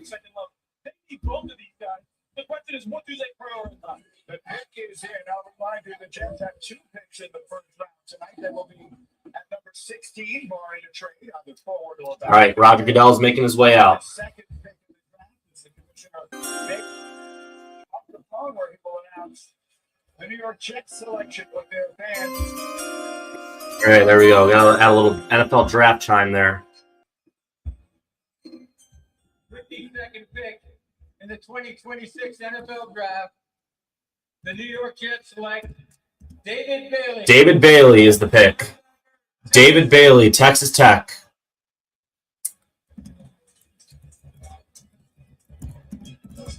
There he is, everybody. He's the first Texas Tech player selected in the top 5 in the common draft era, and boy, do the Jets need him. They had only 26. Right, let me add David Bailey on there. 14 and a half sacks for a ferocious defense that led the Red Raiders to the 4th seed in the college football playoff. For the most. All right, it is edge David Bailey to the Jets. He transferred now after graduating from Stanford. He did. He had 8 forced fumbles over the last 2 years, 5 in 2024 at Stanford, 3 this past year. He became a dominant edge rusher at Texas Tech. Now, he had some help. Lee Hunter inside defensive tackle. Good player. And Romello Height on the other side. He had Jacob Rodriguez off ball. That. He had defensive backs who were transferred in to help that defense. But David Bailey took his game to a new level. So, David Bailey. So, he is a guy that is a speed rusher. He is a very, very quick, very explosive edge. Hit the transfer portal out of Stanford. Got a huge payday at Texas Tech. The oil money found him and was a really, really big catalyst for that Texas Tech defense. And that Tech defense was insane with Bailey and Rodriguez and Lee Hunter, though they had some really good ballers over there. So I think I don't think they're going to be a team that's going to shy away in the near future. I think they got Brennan Sorsby now quarterbacking them next year. That was a guy that Lane Kiffin wanted to LSU. They ended up getting Sam Levitt. But if you're a team that might need a quarterback in the future, Sorsby, he's about 230. I think he's about 6'3", 6'4", very, very big, stocky build. I think that a lot of teams really like in their quarterbacks. All right, so Arizona Cardinals are on the clock. So there's been some rumors about Arizona wanted to trade down, and if they weren't able to find a trade partner, that it was going to be Jeremiah Love. So we'll see if that is the case. I know some of the teams that could potentially look at a trade up. I think Dallas is an option, going from 12 to 3. They can use that pick from the Packers that they got in the Micah trade. And then they have their own, so they'll have 12, and I believe it's I want to say it's like pick 21, 22, somewhere around there. Pick 20. So if they package 20 and 12, they might be able to move up to 3 and get the player they want. I think with David Bailey off the board, I think honestly that could be a really good player for Dallas too. If they got Arvell Reese, you kind of get that 1-for-1 replacement for Parsons, a guy that is, was kind of a stand-up linebacker in college in the Big Ten, kind of more transitions to edge. I think that would be a really good Really good pickup. Organization's trending in the right Mendoza. Mendoza was the first pick. David, in the last minute, Topps has made your first pro trading card, so go over there and sign it, okay? Congrats. Sorry, I got spammers in here, bots in here. Sorry, guys. Thank you very much, David. We'll make sure we're Is a New York Jet. The Arizona Cardinals are on the clock. we're blocking them, not bothering you guys. More shit to go. I feel like Kyler Murray is going to be a really good player. I think with him being in Minnesota, I think he's in the best situation possible for him to kind of revitalize his career. But he is kind of getting on the, I think he's kind of more on the twilight of his career. With him being the running quarterback he is, he's kind of taking a lot of hits. His stature has not been, he's not the 6'4" quarterback. He's 5'9", 5'10", whatever, 5'11", however tall he is. So he's taking a lot of hits over his career. Gotten injured, kind of gotten banged up. We'll see if he can figure it out in Minnesota, where you really don't have to do a whole lot. Like I said, the Vikings were a 9-8 football team, throwing 20 picks, 18 touchdowns, so more picks than touchdowns. Had 3 different quarterbacks with Brosmer and Wentz and McCarthy, and McCarthy had a hard time staying healthy, really kind of figured it out in the last 5 games of the year. Then he had the hairline fracture in his finger, and he had a high ankle sprain, and, kind of was limited on the power and throwing ability there. So that's where they figure that's a great place to start. Let's get the best pass rusher in the NFL, or rather in college football last year. We project he'll be able to do that in the NFL. He has to earn the right to rush the passer. He's got to take care of first and second down. And we've seen with the long arms that he has, he's capable of setting the edge. All right, pick is in for the Arizona Cardinals. Do what he does best, which is win games by putting quarterbacks down. Okay, we told you that- So I'm going to go with Jeremiah Love on this one. I feel like the Cardinals, they really haven't had that elite running back, and they need a lot of help. So they don't really have a quarterback. Algier and Connor are kind of the running backs right now. They don't really have a ton of receivers. They need that blue chip, electric offensive player, especially with hiring Mike LaFleur, the offensive guy. I think this is going to be Jeremiah Love here, but this is the NFL draft. It could be Arvell Reese. So if he wants to, kind of build up that defense and kind of finish off what Gannon was building, maybe that's the route they go. Right. Let's see here. No way. As long as the back shows this kid is, you got to get the offensive line back. You got to get a quarterback. They got work to do. But this kid's going to automatically get more of a person, step up a little bit. This kid can play big time football. Just getting the roll out. All right, we will find out if indeed that is the selection that they make. We anticipate a trade up to this spot. Does not appear we've had that. The Cardinals if you're still in the live, like and share the live, please. If you want to watch the draft, our own draft stream, we have one at 612 Vikings. That is on YouTube. You can find it over there. Goodell's coming out.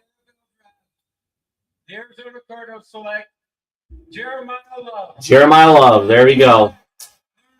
Jeremiah Love is an Arizona Cardinal.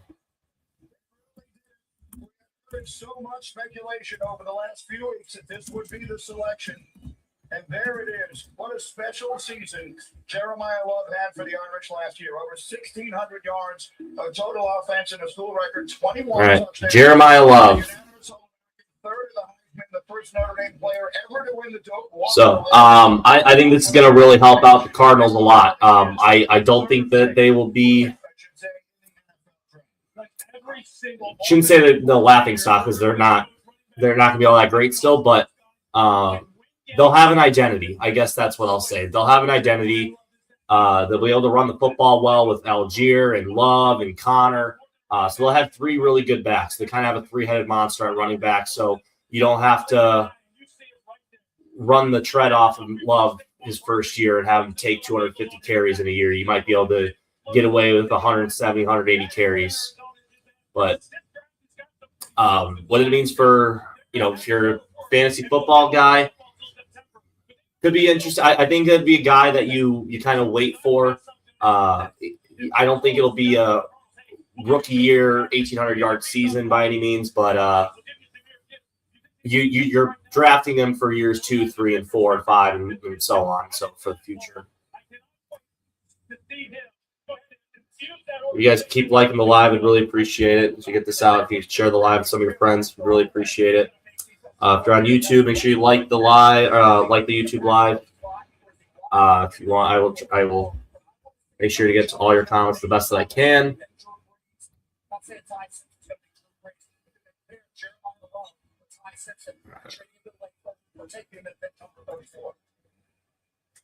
now let's take a look at Jeremiah Love as he joins the commissioner. He's the third running back selected in the top 3 in the last 20 years, joining Saquon Barkley and Trent Richardson. Right. Sorry, guys. ADHD's kicking in. Yeah. All right, there we go. So, Jeremiah Love to the Cardinals. If you're just joining in now, we've got the Tennessee Titans on the clock. So I think that Tennessee was definitely looking at him as well. I think now with him going to the Cardinals at 3, I believe he is already in the top 10 for highest paid running backs in the NFL without even taking a single snap. So this is very, very interesting how the running backs are just not getting paid anymore, and just how quickly it has changed from 2000s football till now, and everything is just becoming so pass happy. So it's kind of good to see. I feel like a running back get some love in the top 5 and even now top 3. I think it's the highest running back taken that I can remember. Someone might be able to know who, but I'm thinking Kai Janet Carter maybe. I know he was taking number 1. Commanders, Washington is picking at, I want to say 7 or 8. Yeah, they're at 7. So I think for them, I think they were maybe hoping Love was going to follow them. He did not. I think if you're Washington, you look on some defense, get some help there. Arvell Reese is a guy still on the board. Sonny Styles is still there. A lot of good defenders still out there. It looks like some of these defensive guys are falling in the draft. To represent the running backs, and I'm put on for all football players. I'm put on for Notre Dame, put on for my family, and last I'm put on for the Cardinals. We're gonna do some special things together. Congratulations, Jeremiah. Thank you. All right, so the pick is in for Tennessee. So they are not trading out of this pick. They will pick now. You don't draft a running back in the first round, and now all of a sudden here you are celebrating the selection of a running back by the Arizona Cardinals, number 3. I don't even know who you are anymore. Attack the guy, bring it right. That's what they say. We don't attack the 2 big time all-purpose facts. That's what he is. So Tennessee officially sticking and picking at 4. So what do we think this is going to be? If it's my guess, I'm going to go with defense here. I think defense could have been the pick all along. I think with Robert Saleh being the coach, he's going to want to get his defensive guy in there. If I'm going to take a guess, I'm going to say Arvell Reese is going to be the pick here, or Sonny Styles. I think it's going to be one of those Ohio State linebackers.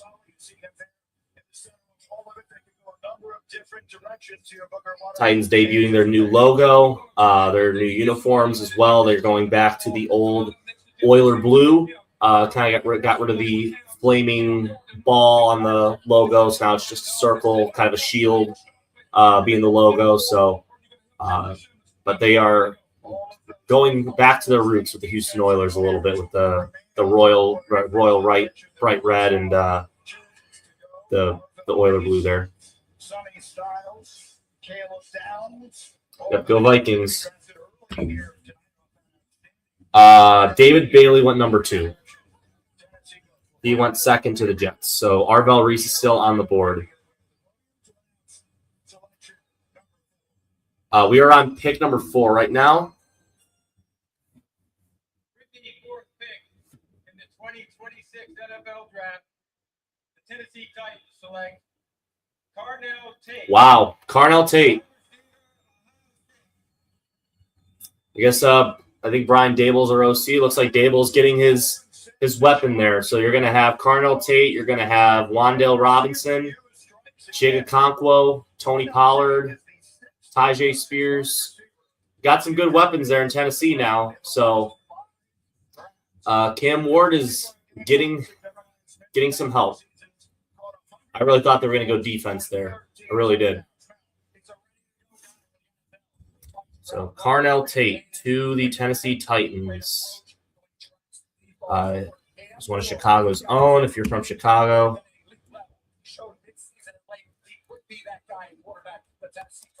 Carnell Tate qualifies as a safe pick. You know what you get? By the way, he'll also block as well. Very unselfish player. Had a great year for Ohio State. Jeremiah Smith certainly helped out. Jeremiah Smith will be one of the top 3 players the next year. He's getting that some help certainly Ohio State. So you got a little bit of a surprise there. First, I would say like our first true surprise. I think some people kind of saw and loved going to the Cardinals. David Bailey was kind of rumored, and it was kind of between David Bailey and Arvell Reese. So I think this is our first big surprise of the draft, I would say.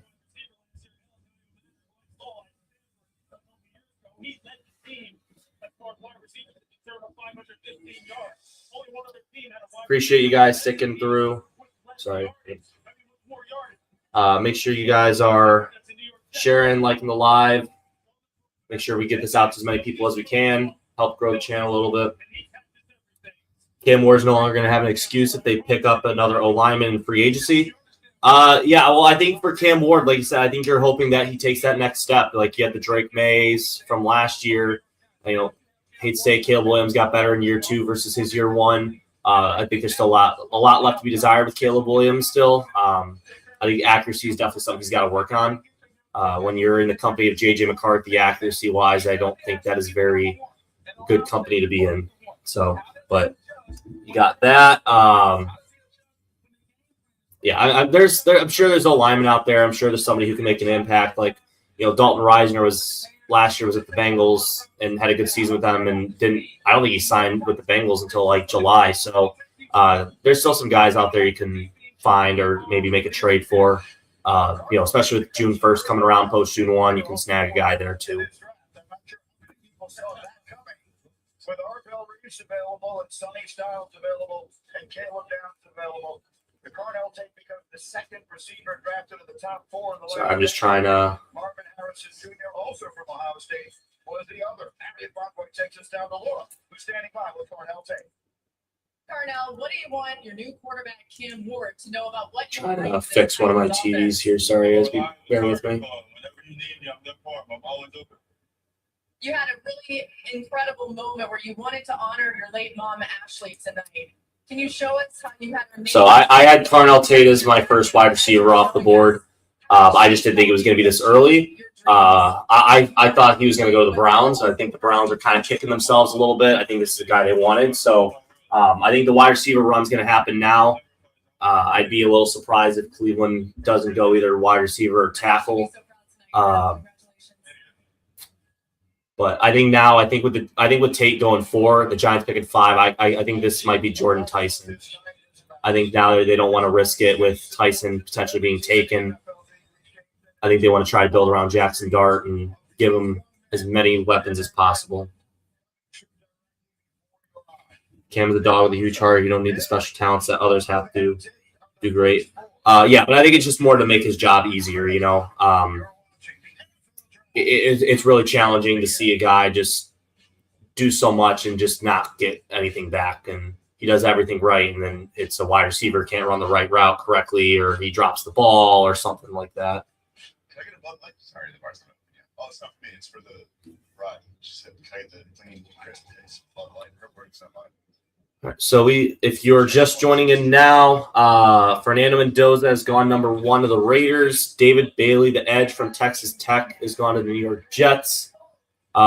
Jeremiah Love, the running back from Notre Dame, has gone to the Arizona Cardinals. And Carnell Tate from Ohio State is going to the Tennessee Titans. So we'll play 1 year in their Buki Stadium and then get a really nice stadium in a couple of years. So a lot of teams are moving to that indoor stadium. I think the Bills, they're debuting their new stadium this year.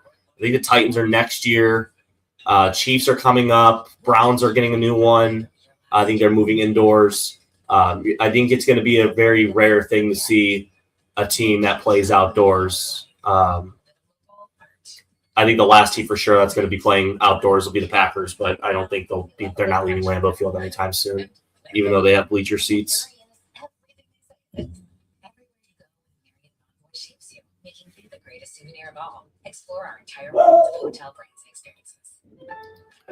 So pick is in for the Giants. Just commercial break right now.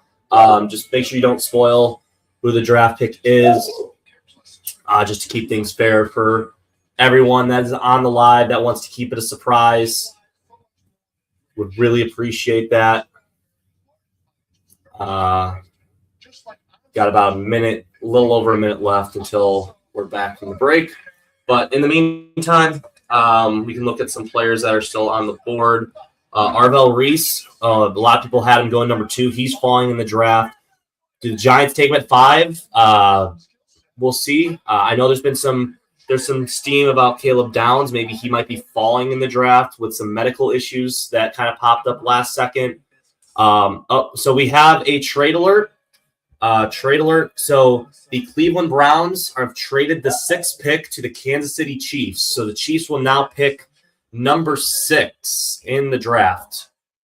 So not sure what the compensation is yet, but the Kansas City Chiefs are going to be on the clock right now. So after they announce the pick for the Giants, Kansas City will be taking a player. Looks like honestly they're going to get the. I think they're going to get the best player available in this on the draft on defense.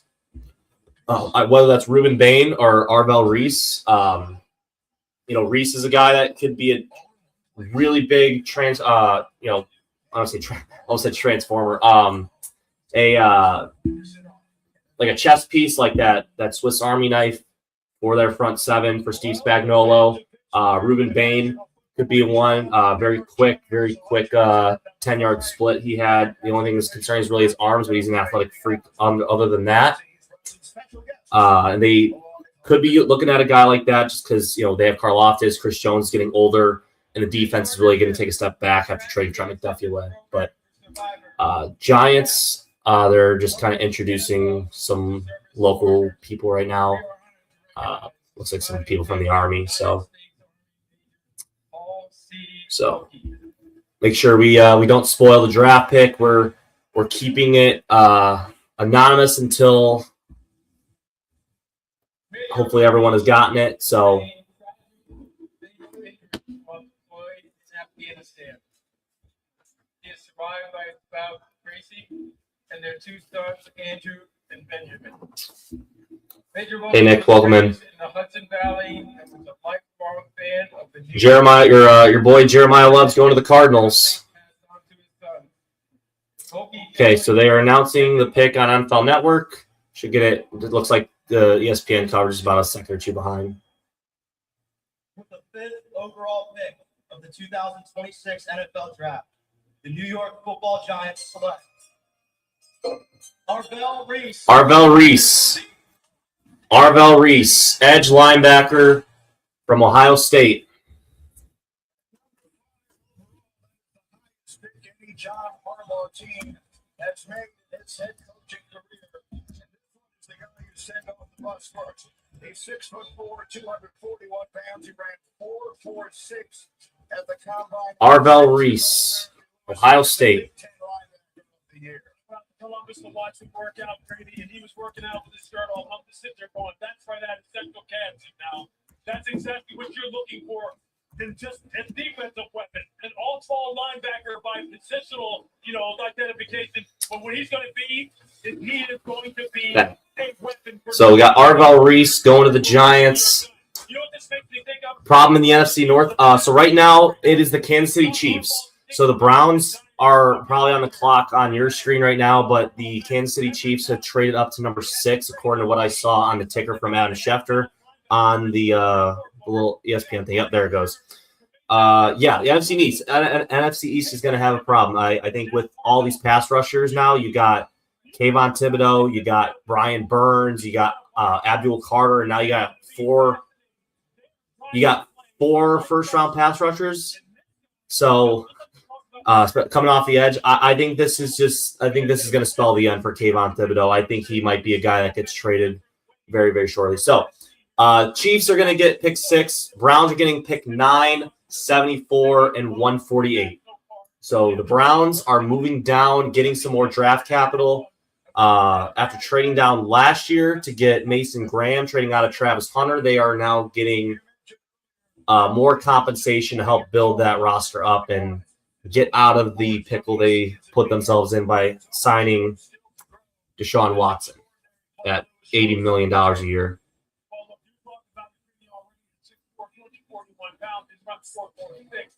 That's the number one thing that jumped off at on tape. Is the guy just with crazy speed and his range to be able to run people down. Oh yeah, there you go. 74, 148, and 6. Yeah. So it looks like we might get maybe we get the run on Ohio State guys. Maybe this is Sonny Styles and we get 3 straight picks of Ohio State players. That'd be kind of I can't remember the last time that happened. 3 picks of the same school. So Arvell Reese kind of was a newer linebacker last year, got moved from edge to stand-up linebacker, but he's a guy that can do both. I would say he will be this, but his style of play coming out is similar of a Micah Parsons. Micah Parsons played some edge at Penn State, but it was primarily an off-ball linebacker. Reese did a little bit of both, so he is lethal in the 3-4. So if you are, I think the Giants also run that. So Reese is going to do really well with New York, I think, with the team that they got, especially with Harbaugh leading the way. So he does go to New York after all. They said they're going to use him in a bunch of unique ways, so I'm looking forward to that. It hasn't been easy for you, this journey. What can you say about those that have helped you? The draft is right now. Glenville High School in Ohio. Right now, we are on the 6th pick. The Kansas City Chiefs have submitted their pick, and Washington is on the clock. All I can say is thank you. He's the 3rd youngest top 5 pick since 2000. Not even 21 years old yet.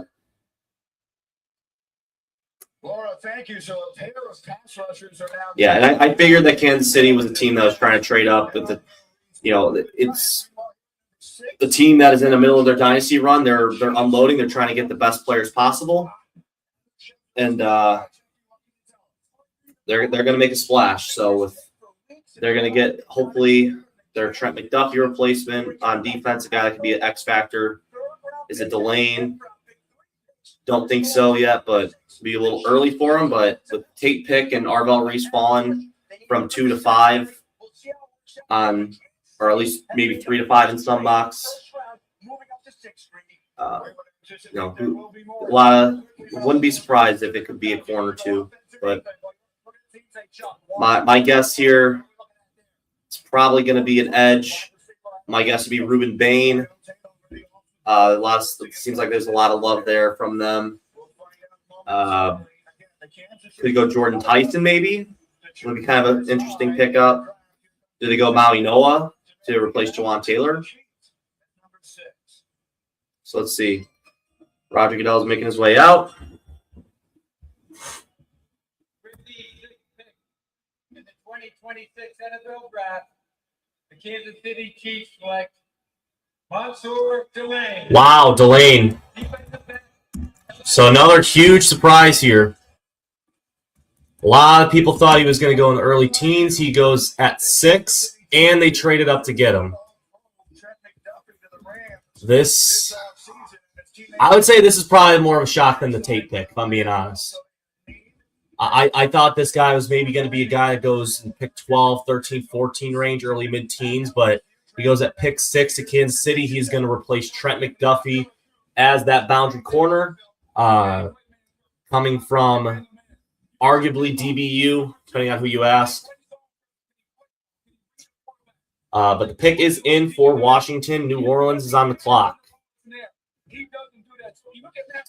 Dylan Thieneman. I'd be okay with that. I'd be okay with Dylan Thieneman. I think he's my number 2 safety in the class behind Caleb Downs.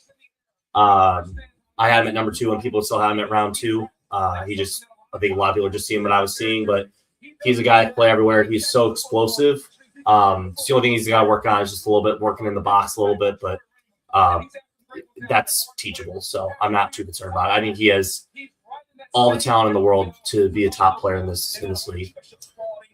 But okay, so Washington's on the clock.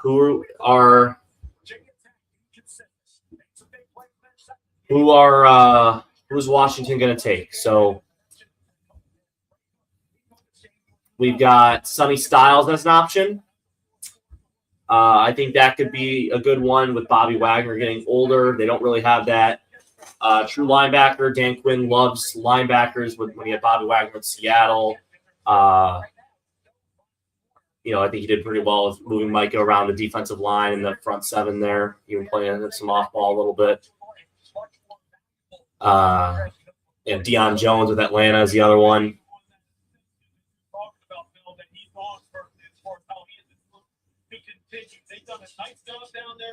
I think this is definitely the spot that Delane wanted to go to.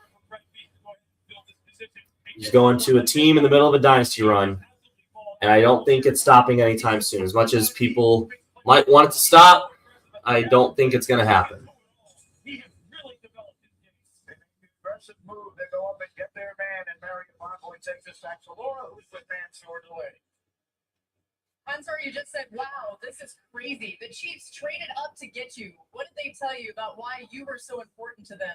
Sure, really just the way I play the game. This confidence they have in me, they weren't really on me too much in this. So, what is this going to mean for the Vikings? So right now, a lot of these defenders are going down on the board. If I'm going to guess here, I think Sonny Styles is going to be the pick at number 7. Maybe Ruben Bain. But I think with Ruben Bain, again, that off the field thing, that incident with the car accident with the woman unfortunately passing away, I think that might scare some teams off. We'll see how far he falls, but I think right now Dallas is a team that would love to pick up Ruben Bain. And if they don't even have to trade up to get him, that would be a huge, huge home run for him, especially with the Giants adding Reese. Maybe Philly might be more prone to go get their pass rusher. Maybe they call the Vikings, get Grenard. Maybe the leverage is more. Maybe they're even more for the Vikings if they really want to give up Grenard. If they want to give up pick 23 straight up for Grenard, I'd be open to that. Open up some cap, get some cap relief for the Vikings moving forward. He's 29 years old. Get Dallas Turner in. He was like top 3 in forced fumbles last year as a rotational guy, so he can definitely get turnovers, create turnovers, wreak havoc. Did get some more playing time than normal than last year because of Van Ginkel being out, and then Grenard kind of having this weird year. Like he had like a half sack for like half the season, but really kind of picked it up at the end. But the pick is in.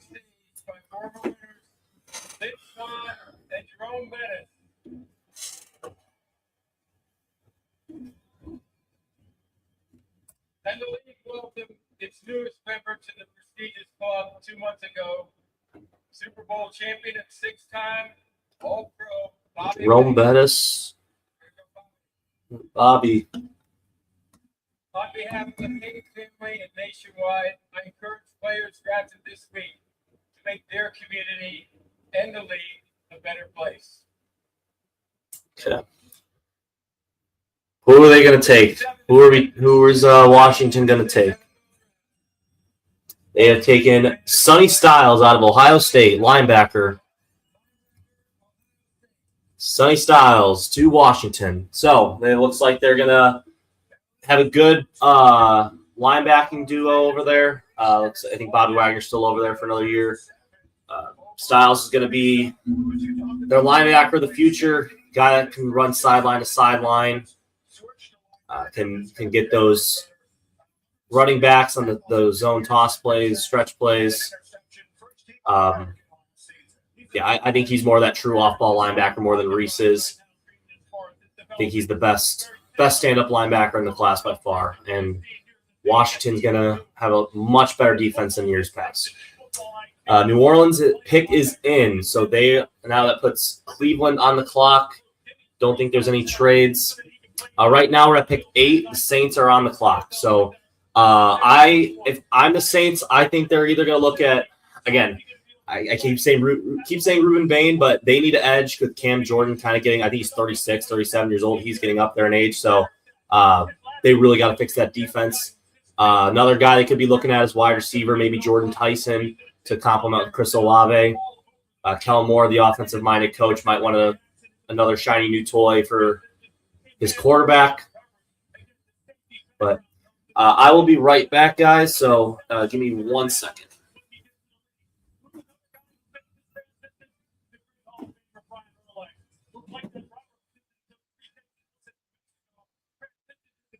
One of the great linebackers with his height, his weight, his speed, and then eventually his physicality. That's what Sonny Styles is going to be. And here's the topper. This kid has no chinks in his armor when you talk about football character. He is the creme de la creme when it comes to football character. He will be the face of that franchise. When you have a guy that's this long, a lot of the coaches talk to me about him and Pascal. We see the athleticism, but his wingspan is so big. Now, when he brought back in zone coverage, he's going to be hard to throw. You got to fit the ball over a guy that's 6'4" with over an 80-inch wingspan. Nowadays, with so much zone coverage and so much too high safety, now you have another guy in the middle of the field that can take up a ton of space, man. He was Sonny Styles. He cut down dramatically on the missed tackle. He transitioned safety to linebacker off ball. 2024, a lot of missed tackles. 2025, very few. He practically had 13 more tackles. No recent. Where's the sack number? He got his quarterback. All right, I'm back, guys. Sorry about that. Okay. One against Texas and one at Notre Dame. So Sonny Styles getting the new Washington jersey, kind of going back to their old style uniforms, no pun intended. I really like the jerseys. Washington should have never changed their jerseys. The old ones that they had. I'm not going to say on live, but I don't want to get in trouble. But those jerseys were definitely clean with the stripes on the side, block lettering. A lot of teams have really moved away from simplicity, I feel like. Let's see. Yep, Giants got Arvell. Chiefs already picked. They got Mansour Delane. And right now, again, we are at pick number 8, if you're just joining. They're on YouTube or TikTok. Just chasing around. I mean, we dreamed about this since we were 5 years old. So to see it all happen, living up the dream. But it's just the beginning. Just the beginning. Okay, no trade things yet. I'm not seeing anything yet. This draft is being held in Pittsburgh. We might just as well have moved it down the road to Columbus. We've had 3 Buckeyes in these first 7 picks. Wow. Carnell Tate is a tennis. 3 Buckeyes and 7 picks. So we got Tate, we got Styles, we got Reese. Caleb Downs is still out there. I'm honestly still shocked he's still out there. I really thought he was going to go higher. I had him as the number 1 player in this class. He's a guy that has been a dude since he stepped into the NCAA, day 1 at Bama. Kind of a shock he transferred out of Bama and went to Ohio State, and then he finished out his career there. But Caleb Downs is falling. I mean, I'm kind of wondering if the Vikings should make a call at 9 and see what you can get. I don't know if Cleveland's going to want to trade down twice, though, but I think the Giants might take him at 10, potentially. I think that's the pick you might be looking at. I really hope Dallas doesn't get him at 12. But I think your hope would be is maybe you're calling Miami to see if they can recoup some picks after rebuilding. But I think in Minnesota, were to get a Caleb Downs, it'd be huge. But again, some sources were saying that he slipped in the draft. I guess he's got some medical problems. This could be maybe a Will Johnson 2.0 we might be looking at from last year. Jermon McCoy is a guy that is rumored to maybe not even make it out of, may not even get picked in round 1. A lot of sources have said that he's not going to get picked just because the ACL is scaring off a lot of teams. But like I said, I think New Orleans, they I would say wide receiver, edge, I think are the picks that they would be looking at more than anything. So I'm looking at probably Jordan Tyson. I don't think it'd be a Makai Lemon, but probably be either Tyson, Bain. Kind of surprised if it would be anything else, but not just because it's the right thing to do. It's in our DNA. Those values our founders shared: honor, service, loyalty, integrity. Those are the things we live by. Why Rivers know we'll be there. USA, take care of our. Does anything keep them from coming back? Round up dual action. all right, make sure you guys aren't spoiling the picks, please. Try to keep it fair for everyone in the live who might be may not want the draft picks to be leaked. Some people are old-fashioned. They want it to be announced by the commissioner. I'm kind of that way, so just please don't try to leak it into the chat. It'd be really appreciated. You guys are doing awesome. Thank you. But make sure you guys are liking, sharing it. I got a lot of picks still ahead of us, about 25% of the way through. Just waiting on the 8th pick from the Saints. Let's see, you got Kai Lemons on the NFL version.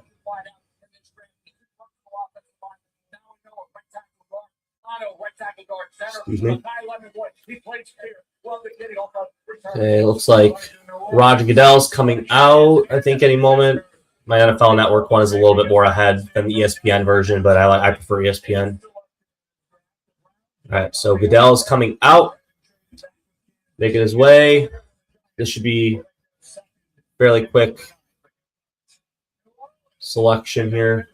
No introductions of any sort. Okay, the Saints will be waiting. Jamming out to some sweet Caroline and Pittsburgh right now. So again, if you're just joining, it's probably going to be wide receiver or edge is where I'm leaning towards with this team. It is going to be Jordan Tyson, wide receiver out of Arizona State.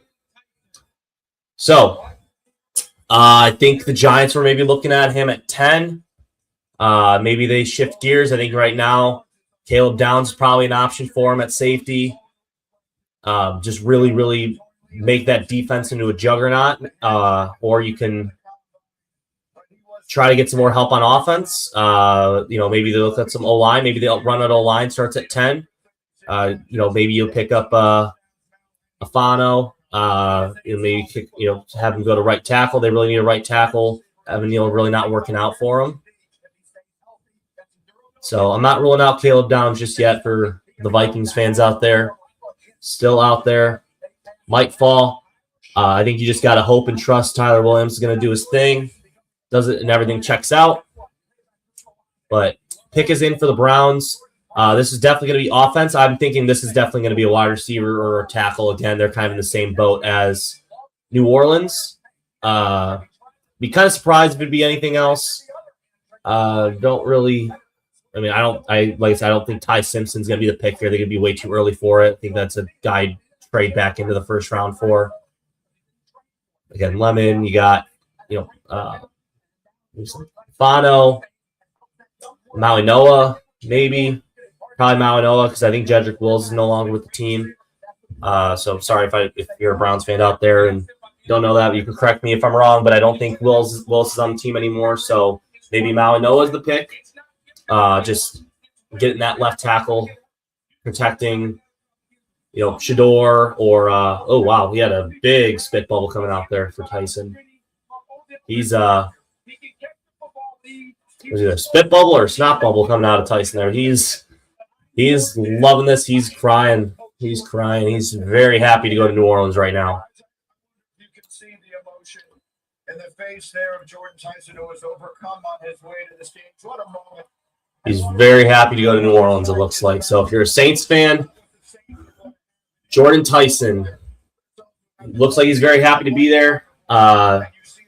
Saying missed parts of 2022 with the knee injuries, so I think that's the only thing that's moving down in my board a little bit, I know Mel Kiper's really big on him. I think he's a good player nonetheless. You're getting a really good wide receiver, but I think the knees are just the one thing you want to check out. Be sure that is all good. Hopefully, if you're a Saints fan, you checked all that out in the top 30 visits and the pro days and combine interviews or however you interviewed them. If you want to see our coverage, we have a coverage at 612 Vikings on YouTube. You can go in over there. We will have live coverage of the game. Of the draft there. And Everybody tried to knock this young man down because of the injury. So that emotion coming out, yeah. If somebody believed in him, when everybody doing the process said they were. And I love that for him. Let's hear from Marion Blackboy takes us down. I did not update this. I gotta update this really quick. Singing, we saw you overcome with emotion as you were making the walk. What were you thinking in those moments? Just so thankful, so glad the Lord's doing work on me. He's not done. He's gonna keep this thing rolling. I'm gonna give him my all, and that's all I can do.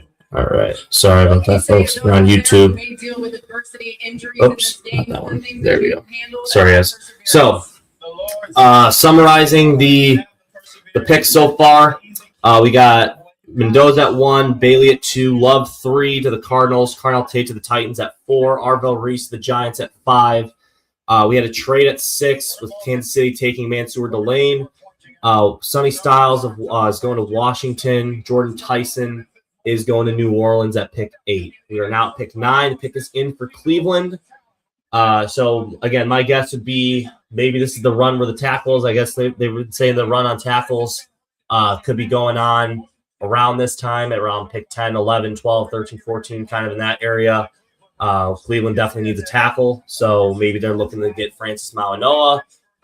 He's a right tackle. They could be looking at maybe Lomu there. He's a left tackle, but they got some options there. But Mauigoa would be a really good pickup, I think, if they need a right tackle. Mel Kiper's hyping up Caden Proctor, maybe. Caden Proctor might be an interesting option, but Seen any of the linemen go off the board to this point. So if that is the direction they go, they will have their choice of whoever they want. We'll find it out right now. sorry, guys. Make sure my mic worked there.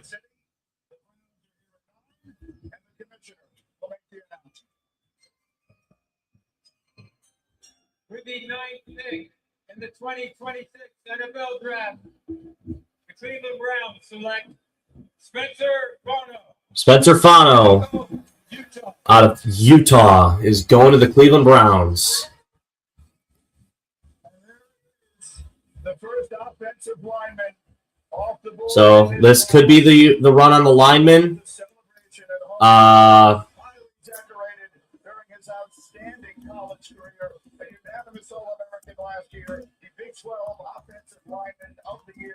And barely won the Outlook Trophy as the best lineman in the country. Played 11 games of that time. Right. Looks like I might run out of characters eventually for our YouTube audience. That's fine. I will edit that out. Hold on. I'll just do this really quick.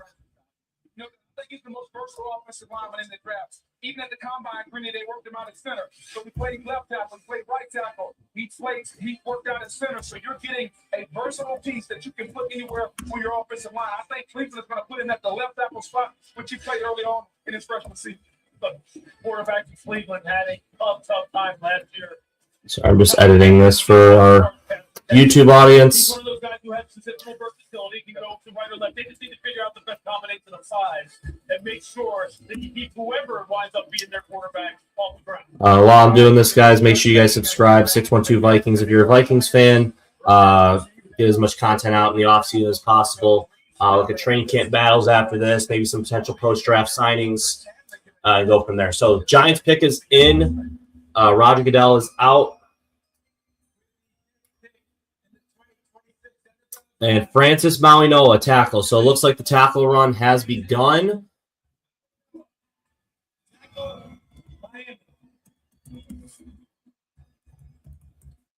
So Mauigoa to the Giants getting some protection for Jackson Dart, All-American last year. Really, really big in the Miami run for their national championship runner-up finish. I think they were a 10 seed last year, so really was blocking big for Carson Beck, and can't recall the running back's name over there, but and Malachi Tony being the receiver there. But I think that was a guy that Miami definitely wanted. So maybe does Miami trade out of this pick? I think if you're the Vikings, I think right now you better be calling Miami for Caleb Downs. He is falling in this draft. So you got to see if you can jump Dallas here. Oh, there's a trade alert. Trade alert. Miami's trading out of the pick. That just tells me that they wanted Maui Noah. And Dallas is on the clock. Dallas is on the clock. My guess is Caleb Downs. Caleb Downs going to the Cowboys. It's going to piss a lot of people off. But they move up one spot to secure their guy. Again, my guess is going to be Downs here. But right now we're still in round one.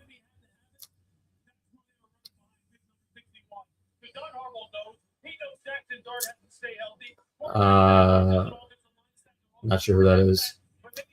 They could go Bain. I could see Bain as an option too. Definitely need some pass rush help. If they really want to just build in the trenches and then get if they really just want to build in the trenches, they can do that. Eagles pick. I'm thinking they're hoping one of those edge guys falls to them. Oops, didn't mean to do that.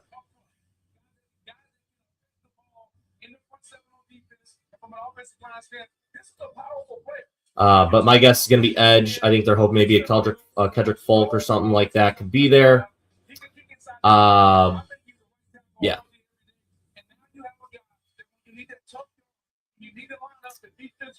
Right. Yeah. Again, we're on pick 11 right now. Dallas traded up one spot with Miami. They're going to go and select. My guess is going to be a defensive guy, Ruben Bain, Caleb Downs. I hope it's Ruben Bain. Would really, really hope that Caleb Downs is available for the Vikings because that would be huge for us. But I'm thinking this is going to be Downs. It's going to be again. My mind's going worst case scenario for the Vikings right now. I think the Browns have traded up to pick 24. Let me look. Here, I'm trying not to spoil it for myself. Okay, so the Dolphins, they are getting pick 12, 177, 180.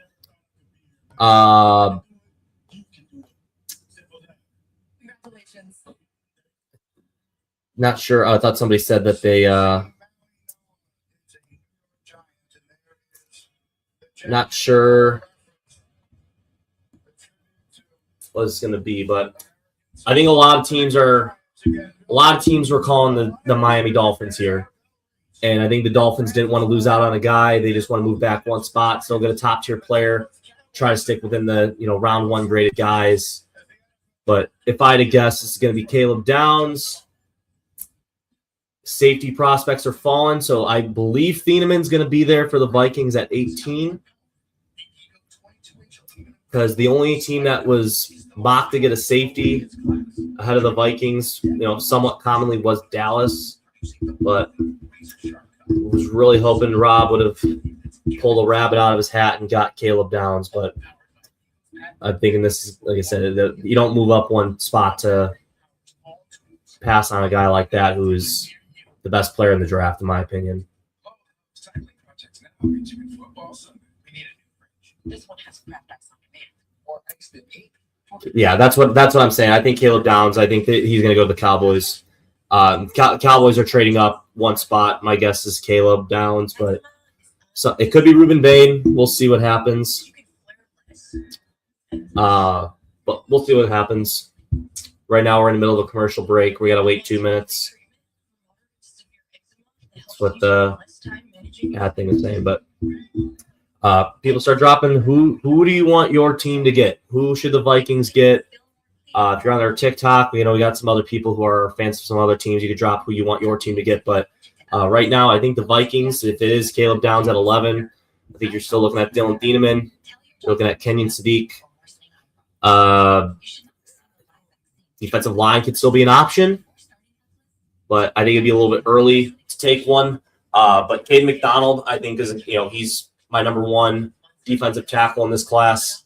A guy that I don't think would move the needle for Viking fans, but again, I compare it to paying your bills, right? Like, you get your paycheck, got to pay your rent, got to pay the bills, got to pay the electric, got to pay the water. That's kind of what it was with Donovan Jackson last year. I think that's what might be with Caden McDonald. Isn't going to be the flashiest guy, but he's going to eat up 2 blocks, and that could really help out guys like Dallas Turner get a lot of one-on-one looks, help out Andrew Van Ginkel and Jonathan Grenard get one-on-one looks if we, assuming we hold on to Grenard.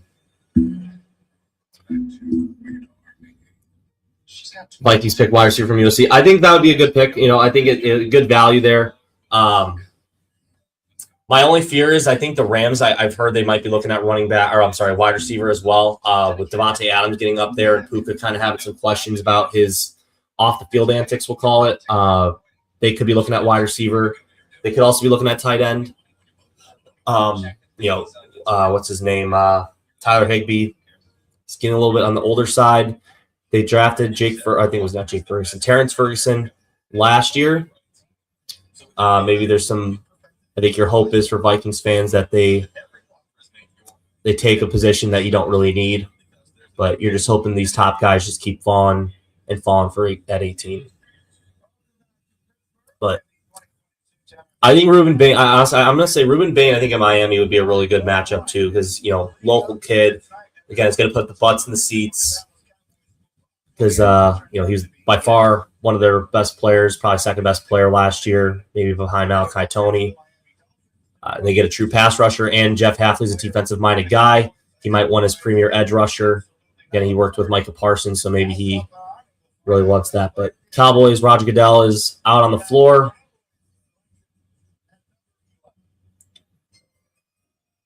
See, is it going to be Bain or is it going to be Downs? Maybe a surprise. I heard some wide receiver mentions. It could be Lemon.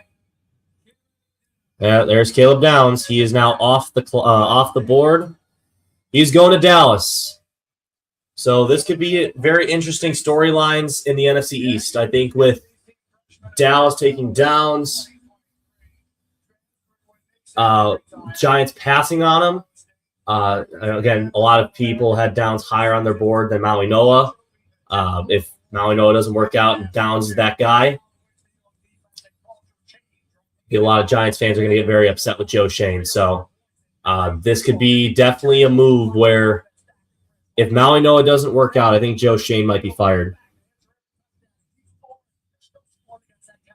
So this better work out. Yeah, they got Downs. But Dallas is getting Downs. Yeah, Cowboys traded up. Make sure I get all your comments. Yeah, I will say this: as much flack as Cowboys fans give Jerry Jones, I think the draft honestly has always been his biggest strong suit. Hard to say as a Vikings fan, but the draft built the Dallas run in the '90s. Even when obviously no one's going to bat 1,000, and I think Dallas fans have to understand that no one's going to bat 1,000. You're not going to get a Hall of Famer every single pick. But Jerry Jones and that scouting department do a very good job. They, if guys are falling, they look at the player and they go, yeah, this guy's a dude, this guy's a baller. They're not going to let, they don't look at like one little con and be like, yeah, we're not going to take this absolute stud of a player because of one little worry. Everyone's going to have a weakness. Everyone does. No one's perfect. But is it a weakness that you can live with?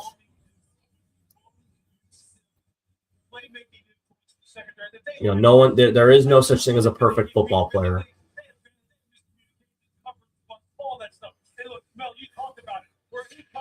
I mean, even Tom Brady. He's not a guy that was mobile, but he still made it work. Peyton Manning didn't have the strongest arm. He made it work. John Elway had too strong of an arm, made it work.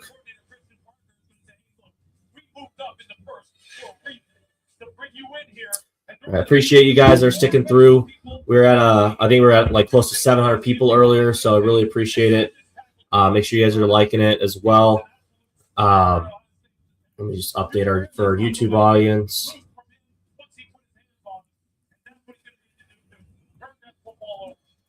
According to ESPN's draft prediction, there was only a 12% chance that Caleb Downs, number 11, the Cowboys may have gotten themselves a steal here.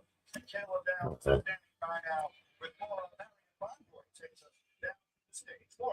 All right, there we go. Updated ticker for you guys. Caleb Downs to Dallas. Dallas is getting a blue chip prospect at pick 11. So now I think that wraps up all the projected round 1 Ohio State guys outside of McDonald. McDonald's kind of that fringe first round pick. But I think Ohio State has a chance to make a run on breaking the record for most draft picks out of one school.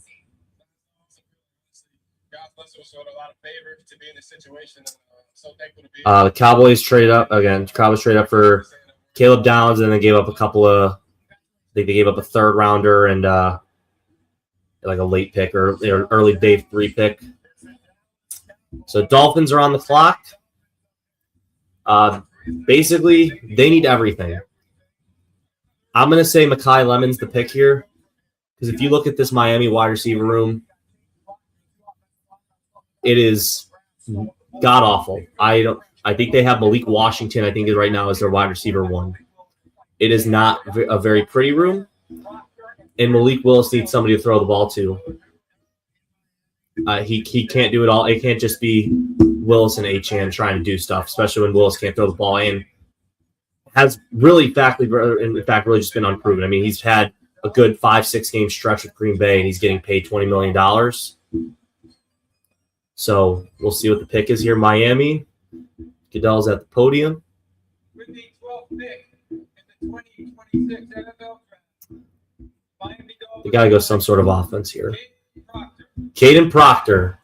That is really going to screw the Lions over. I think that was a guy that the Lions fans really wanted. So Caden Proctor is going to Miami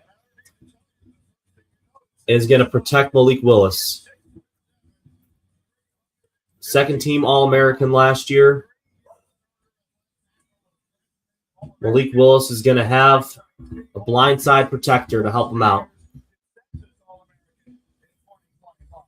So I think moving forward now, I think you got to get a wide receiver at some point. Maybe they just want a guy in round 2. Maybe they're hoping like a Concepcion or somebody falls in round 2. But there are some good receivers in round 2.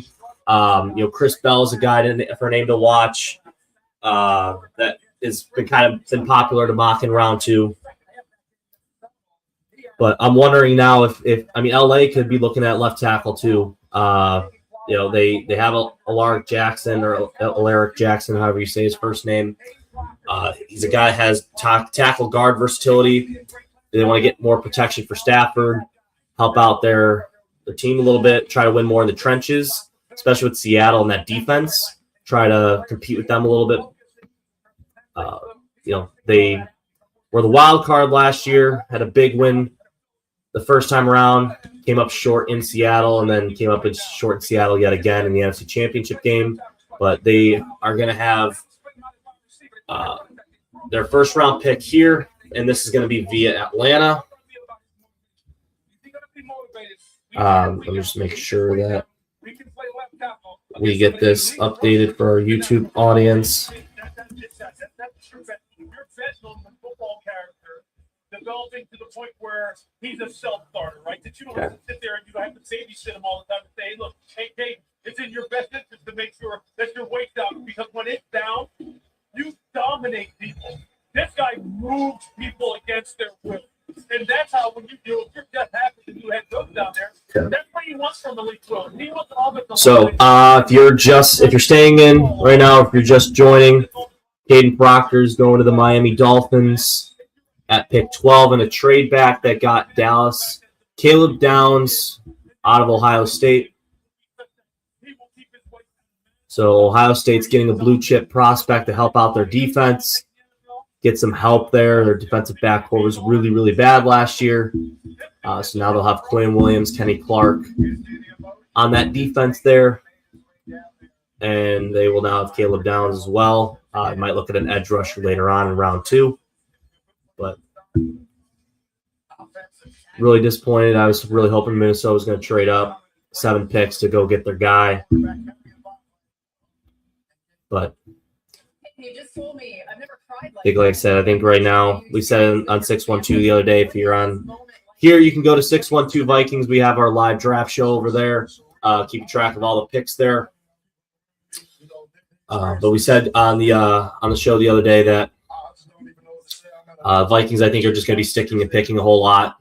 Not going to do a whole lot of movement, but I think, like I said, I think not having that GM there is might hurt them in the future. But you know, who knows? It's unprecedented times right now. We got no GM. It's kind of this weird general manager by committee with, you know, Flores. You know, luckily he has some scouting experience in his background as a scout. Kevin O'Connell, you know, I think he's got his fingerprints all over this. But Sadiq is still falling. I think right now you're looking at a potential Kenyon Sadiq pick here. Mekhi Lemon is still falling. Do the Rams try to go and snag another wide receiver to help out Stafford, really help out their pass game? Do they get some more defensive help? I don't think they really need a whole lot on defense, but their defense was really good last year. But I think right now you're looking at an offensive lineman or wide receiver here would be my guess. Or Sadiq possibly if they don't want to run it with Terrence Ferguson anymore.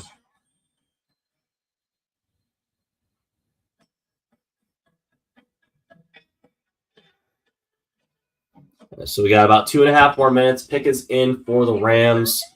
So just to kind of sub up everything that has gone in the draft, if you are just joining, we've got Mendoza. He went 1 with no surprise there. David Bailey, that was the question mark pick. He goes to number 2. It was going to be either him or Arvell Reese. Jeremiah Love to the Cardinals. They couldn't trade down, so they took Jeremiah Love. Carnell Tate to the Titans.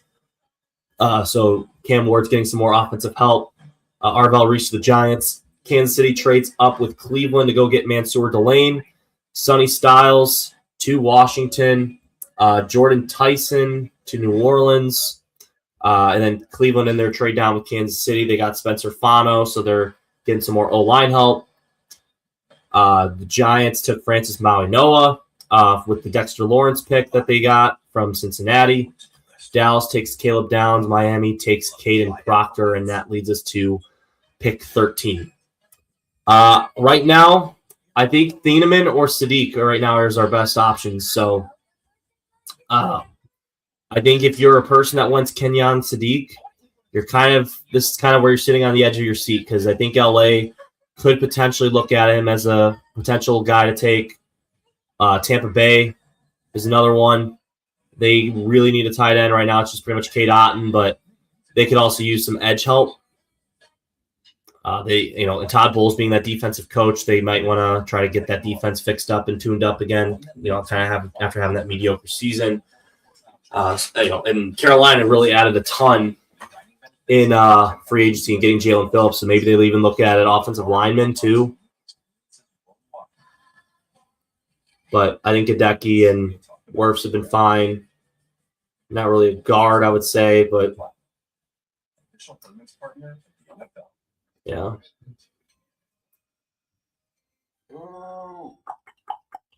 But like I said, I think right now, if we're at 18, we stick and pick. I'm hoping my hope would be Thieneman or Sadiq. I think I want to get one of these Oregon guys.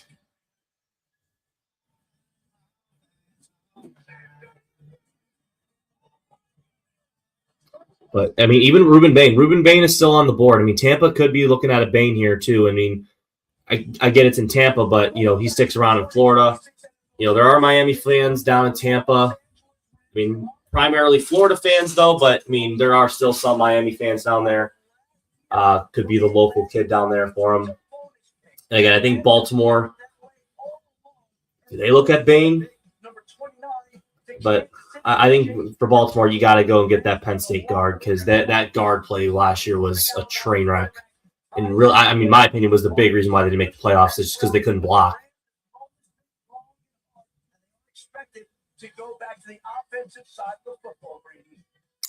Okay, so the Rams are expecting to go offense here. Don't think it's Ty Simpson. Wasn't seen crying or anything. Didn't have his phone on him. But Makai Lemon, I mean, he's the best player on the board right now. According to Mel Kiper. And his best available on his big board. So we'll see what we got here. Los Angeles Rams. With the 13th pick in the 2026 NFL Draft, the Los Angeles Rams select Ty Simpson. Oh, wow. Ty Simpson. They got him. Oh, my goodness. Wow. Ty Simpson at 13. They don't want to try and trade back into it. They want the guy now, and they said, we are getting Ty Simpson. He will sit under Matthew Stafford. He will develop under Stafford with Sean McVay. He'll have Puka Nacua to throw to. Terrence Ferguson. I think this is your best case scenario for you Viking fans. Ty Simpson is going to the Rams, pushing Sadiq, Thieneman, Bain, a ton of players down the board. I think you're going to get a really good player at 18. Or a very good prospect at 18. I think the Ravens are going to go guard. I'd be kind of shocked if they went anything else. Tampa Bay. Again, they might go Ruben Bain. They could go Sadiq. They can go Lemon. But Lemon's fallen, man. I mean, I don't know who said it earlier in the live, and I know somebody wanted Lemon. Lemon might be available. He would be a good shifty piece for the Vikings, too.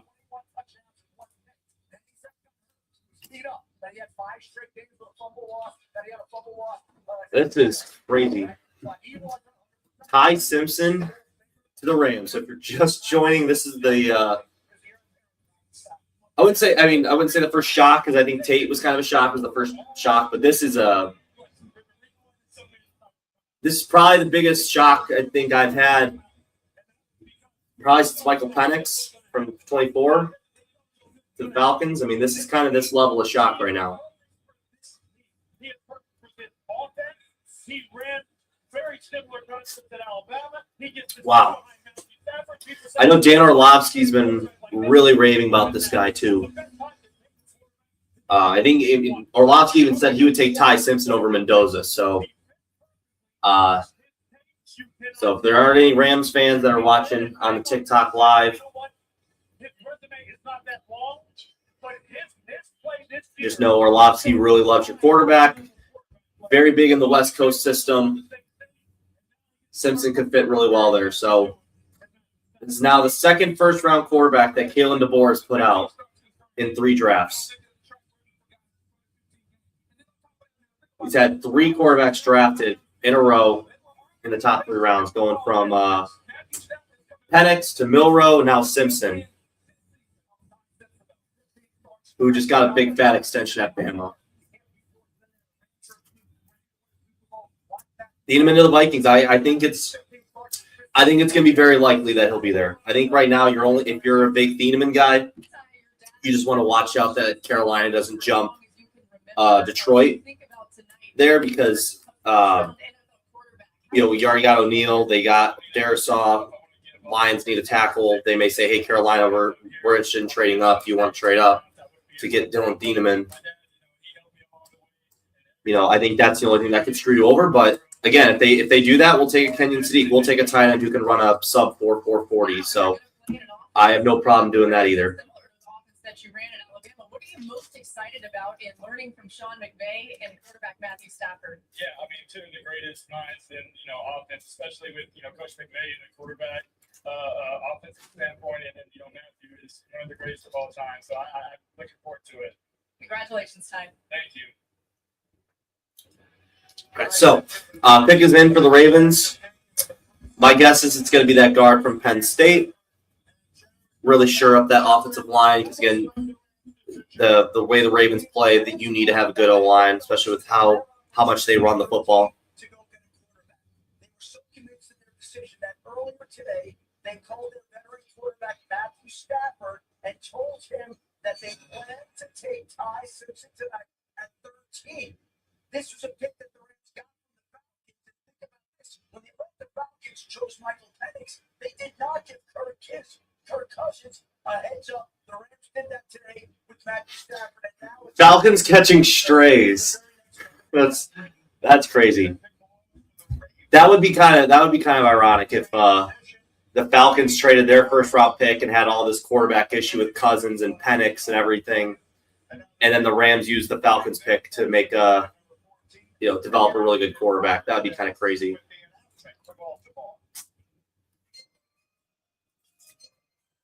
All right, so the Ravens pick is in.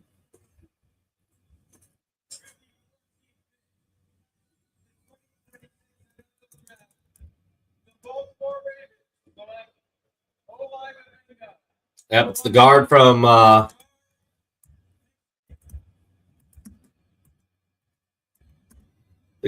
Penn State. Yep, that is the guy that a lot of people were mocking for Baltimore. Just perfect scheme fit for him.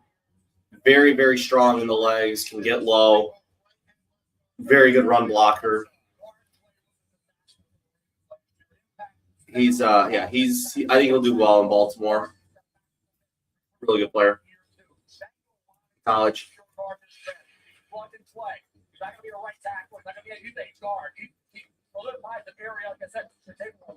All right, so Tampa Bay. Pick is in. Jets are on the clock again. So I guess you kind of look in the draft now. Ty Simpson at 13. I guess you can now make sense of it because the Jets were at 16. Maybe they were really looking at Ty Simpson. They were just like, yeah, we're not risking it. Him going past the Cardinals again in a trade up, or the Jets taking him at 16. They're like, yeah, we'll just take him now. So pick is in for Tampa Bay. And the Vikings will be on the ESPN Next Up ticker once this pick is announced. They've already been on it for NFL Network. But Ravens got Olave Ione, I think is how you say his name, the Samoan guard from Penn State.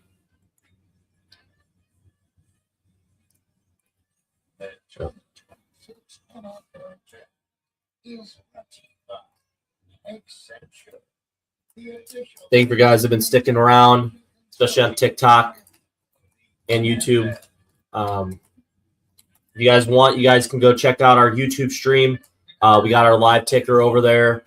You can keep track of the draft picks. It's definitely be a lot easier to go over there, keeping track of the players on than on TikTok. But if you want to stick around TikTok, that's fine too. Just make sure you drop a follow. Make sure you share it. Keep liking the live. Please eat this. You're indecisive when you're hungry. Oh boy, Snickers has got the 127 hours man on the commercial. It's kind of, I'll say, it's definitely a choice. I'll say that.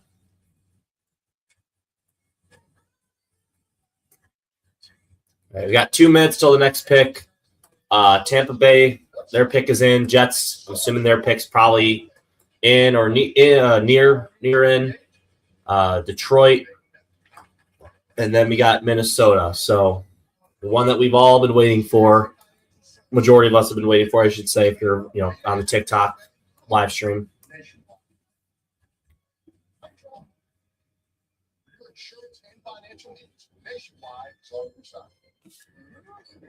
Look at those pork chops. Hidden Valley Ranch seasoning? Yes, please. Ranch seasoned, savory, and totally serious about Flipper. Again, Mekhi Lemon's still there too. So Mike Evans did leave. He went to San Francisco. You got Chris Godwin. You got Buka. You know, maybe there's like, hey, you know what? We don't want to change anything. Our team's good. We're good to go. We just need to get younger. They could go Lemon here. Good, like I said, good shifty little wide receiver for him. Kind of a different play style than Ibuka. I think Ibuka's more like your all-around guy. Godwin can be kind of your bigger body guy, a little bit thicker. And then you got, Mekhi Lemon's a little bit skinnier and, a little shiftier. Yep, almost there. Almost to the Vikings pick.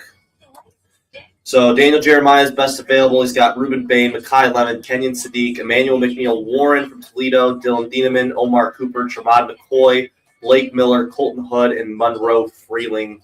And that is the tackle from Georgia. So, like I said, there's going to be a good player here. If Bain's still falling. So, Vikings did say best player available. And if that draft leak that happened on Twitter about Philly trading for Jonathan Grenard is true, and Bain is there, wouldn't hate it one bit because Van Ginkel's 30, 31. How many years does he have left?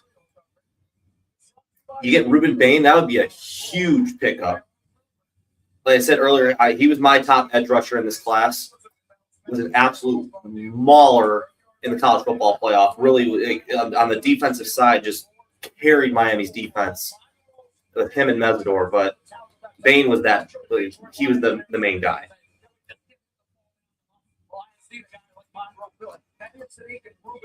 I think, like I said, if you're the Vikings right now, you got to just get the best player available. You really don't have a glaring hole right now. I think right now, if you do have holes at safety and center, but I feel like safety you can kind of find later in the draft. I don't think you need to find a guy in round one as much. But again, Thiedemann is an amazing player. Definitely worth a first round pick, but he's got to be a guy. It's like he's got to hit. I think we got to focus on our offense, get that as cushion proof as possible, either for Kyler Murray or for JJ or whoever the future quarterback might be. Just get this offense fixed and just make it dummy proof so that way you can't fail on this team. Roger Goodell is at the podium. With the 15th pick in the 2026 NFL Draft, the Tampa Bay Buccaneers select Ruben Bain Jr. Okay, Ruben Bain going to Tampa Bay. So his slide has ended for the day. Like I said, I know he kind of had that off the field blip. Tampa's getting a good player here. I think that this could be a dude that can maybe reset this Tampa defense. Todd Bowles is getting his true pass rusher. He's really been lacking in edge play since he's been the head coach there. So hopefully for his sake, Ruben Bain comes in day one and helps him out. The shortest arms for a first-round edge since 2003 with 30 and 7/8 of an inch, just under 31 inches. Yeah. The Jeff pick is in. Mekhi Lemon's been falling. I think Mekhi Lemon's definitely the pick here, potentially as an option for him. Aaron Glenn, I know he just got David Bailey. Do they hit on defense yet again? Do they try to get some help for their quarterback? Geno Smith. They really don't have a ton of wide receivers. So I think this could be wide receiver territory here for the Jets. I don't think it'll be Sadiq. For the people that want Sadiq, they just took Mason Taylor last year. I'd be kind of surprised if they took Sadiq here, but I think your only fear is if they want to try to run more 12 personnel and go more 2 tight end sets. I think that would be your only worry. But like I said, Mekhi Lemon or you're guaranteed to get either Mekhi Lemon, Kenyon Sadiq, or Dylan Thieneman available at pick 18. So one of them will be there. Once he does that, can he turn the corner? Can he dip his shoulders? If there's my opinion on this, Can he set the head? 30-inch arm, offensive tackle. it's kind of like Sadiq and Thieneman are kind of like the 1A, 1B. I think I'd probably lean Thieneman just because it's more of a need. But Sadiq has just got stuff like just natural skills you just can't teach. And then Lemon's probably third. Bernard seems like a flip at the deadline. Kind of the trade with Bain gone. Yeah. They could still trade him. Like I said, they still have Dallas Turner. They may look at edge maybe another year. Maybe next year, maybe 2 years from now. After Van Ginkel's contract is up, but a lot of our veteran guys' contracts are expiring after this year. So, but Bain's off the board. Every step of the way, you've proven doubters wrong. What gives But, you confidence that you can continue to do that at the NFL? That was one of those picks where it's like you look at it, you're like, this would be a luxury to have a player like that follow you, but it's going to be hard to mess this up if you're Rob Brzezinski. Like you're getting a stud of a player.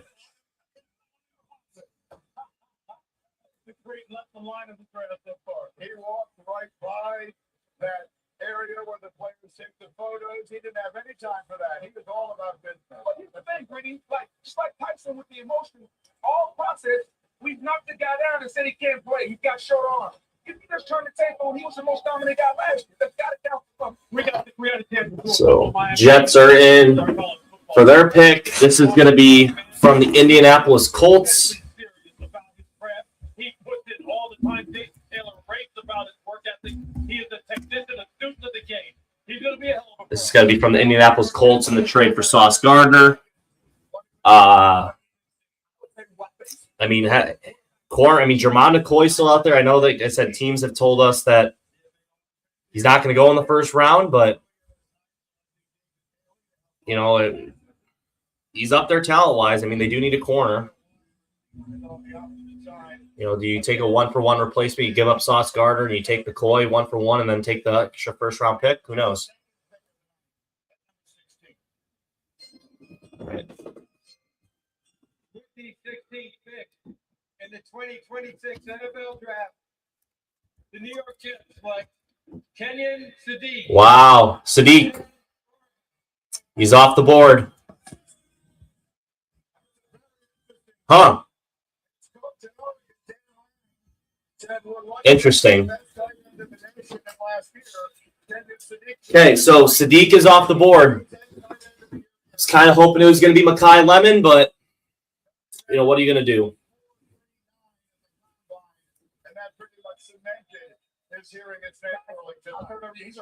So Mekhi Lemon should be available at pick 18.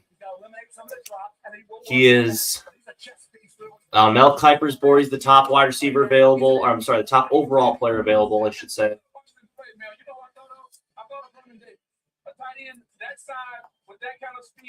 But Thieneman, like I said, he'll be there at 18 as long. Pick is in for Detroit.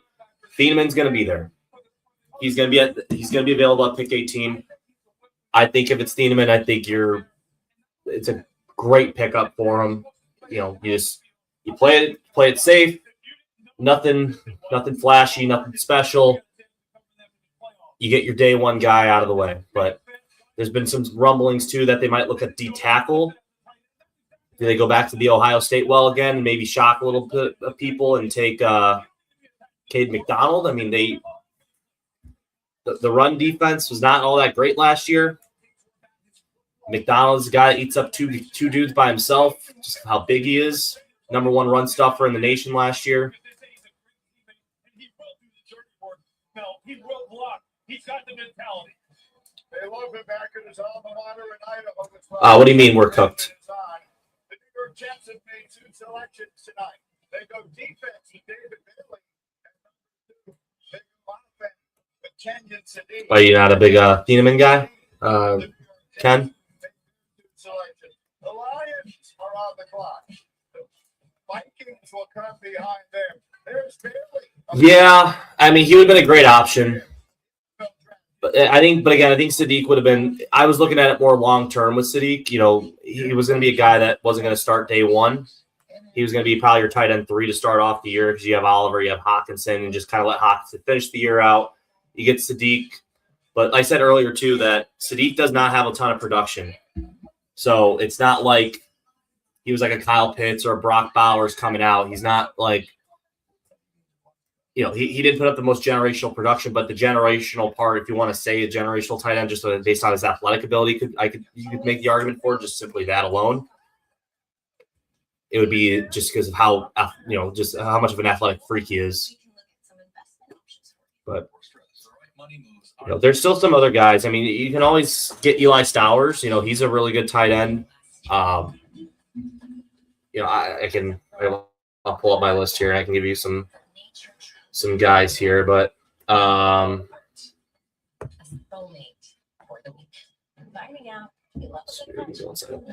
so you got Sadiq there at 1, Stowers again at 2. I know they've been doing some work on Oscar Delp from Georgia. He's been kind of an underrated tight end. I like him a lot. Jack Endries from Texas. But I think Stowers, I think that would be a really good pickup too, and you can get him in round 2. He's a guy that he can. They've been saying they want a big body. They want a big body on the team. I mean, Stowers is a guy that can win you with speed. He can win on jump balls. So, I mean, that would be a really good pickup too.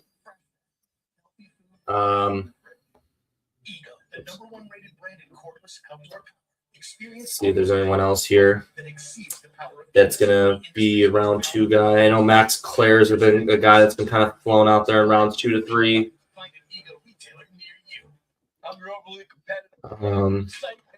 Yeah. Am I a fan of trading Grenard? I think I'm okay with it if the price is right. Like I don't want to give them up for a bag of chips. If they're offering like a 3rd or 4th round pick, I would just tell them to go kick rocks. If I was the general manager, I'd rather just have edge depth and roll with Van Ginkel, Turner, Grenard again another year. It seems like be that, you know, a rotation that works well. And in fact, it probably could help you in the long term too, because if you roll the dice on Turner and he works out, you might have a scenario where, you know, at the moment it's like, oh wow, we gave this guy $25 million, $30 million, but he can end up being one of the top edge rushers in the league, and you got a bargain for him. So who knows? I mean, there's a ton of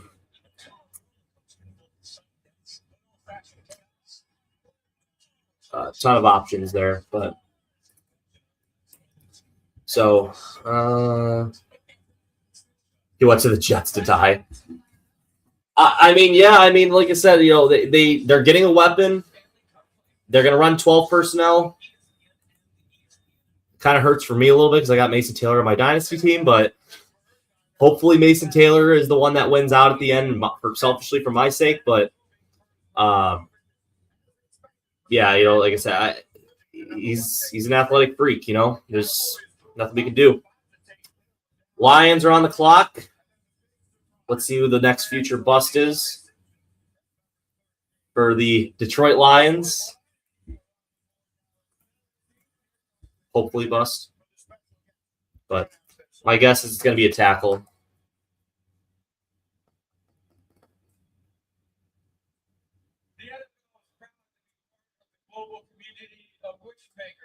After this pick, I'm going to take a quick pause really quick, and then I'll be back in like a minute or 2. You will have the opportunity to help grant this unforgettable wish. I'm joined here by Easton, a 14-year-old Lions fan whose wish is to announce the first-round draft pick for his favorite team.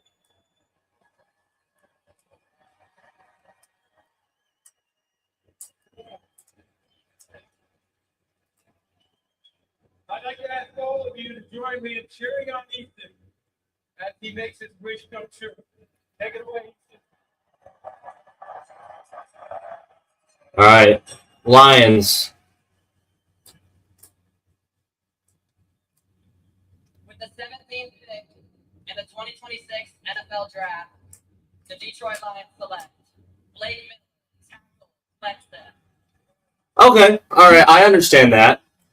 He's a right tackle from Clemson, so I guess they're going to move Penei Sewell to left tackle, and he's going to go and replace Taylor Decker. So, not a terrible pickup, but I think there was better options out there. I'll be right back, guys.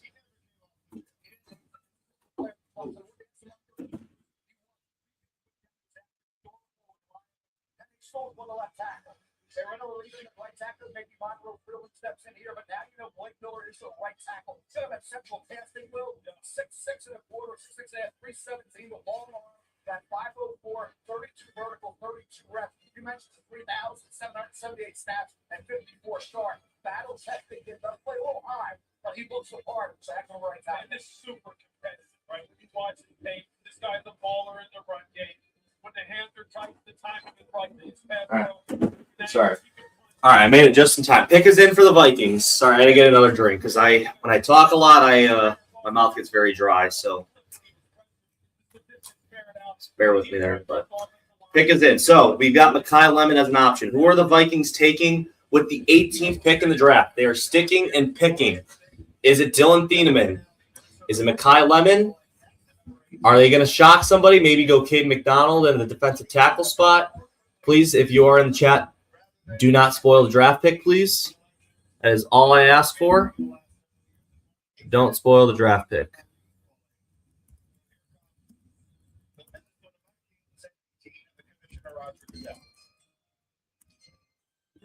In the 2026 NFL draft, the Minnesota Vikings select Caleb Banks, defensive Florida. Huh. Okay. Caleb Banks. I'll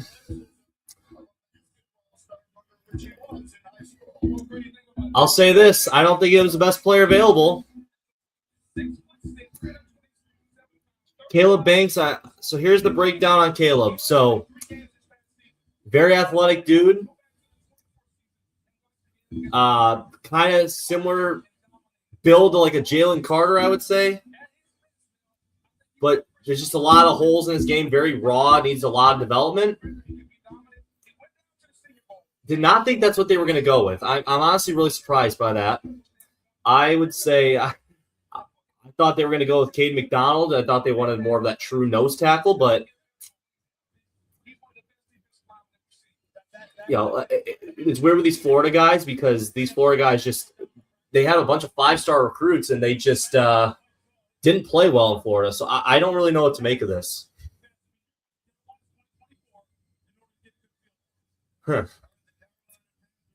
This is not what I had on my bingo card. I guess Adam Schefter was right. He was saying that the Vikings are going to look at defensive line, potentially defensive tackle. Some other people were saying they were going to look at Sadiq. Maybe that's what they wanted. I don't know. And they panicked and they took Banks. I have no idea. But I guess they really love Banks. And, let's, give him a chance, see what he can do, and move forward.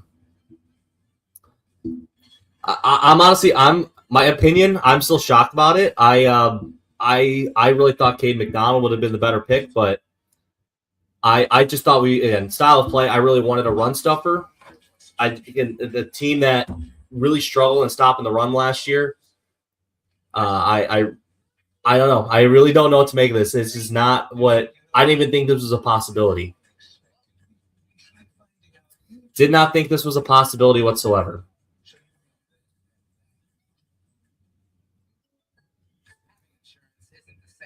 So, again, please remember, you guys we have a general manager that we actually don't have a general manager. We have no general manager, and this is definitely the Brian Flores pick. I would say that. So, if you're going to trust Brian Flores, you got to trust Brian Flores and trust the process.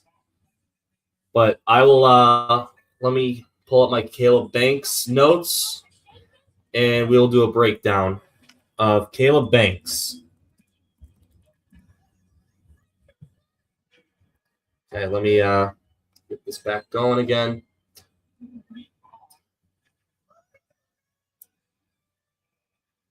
Trade up for another pick this round. Maybe. We have 9 picks, so it's a possibility. I really thought Dylan Thieneman would have been the pick here. I was a little surprised by it.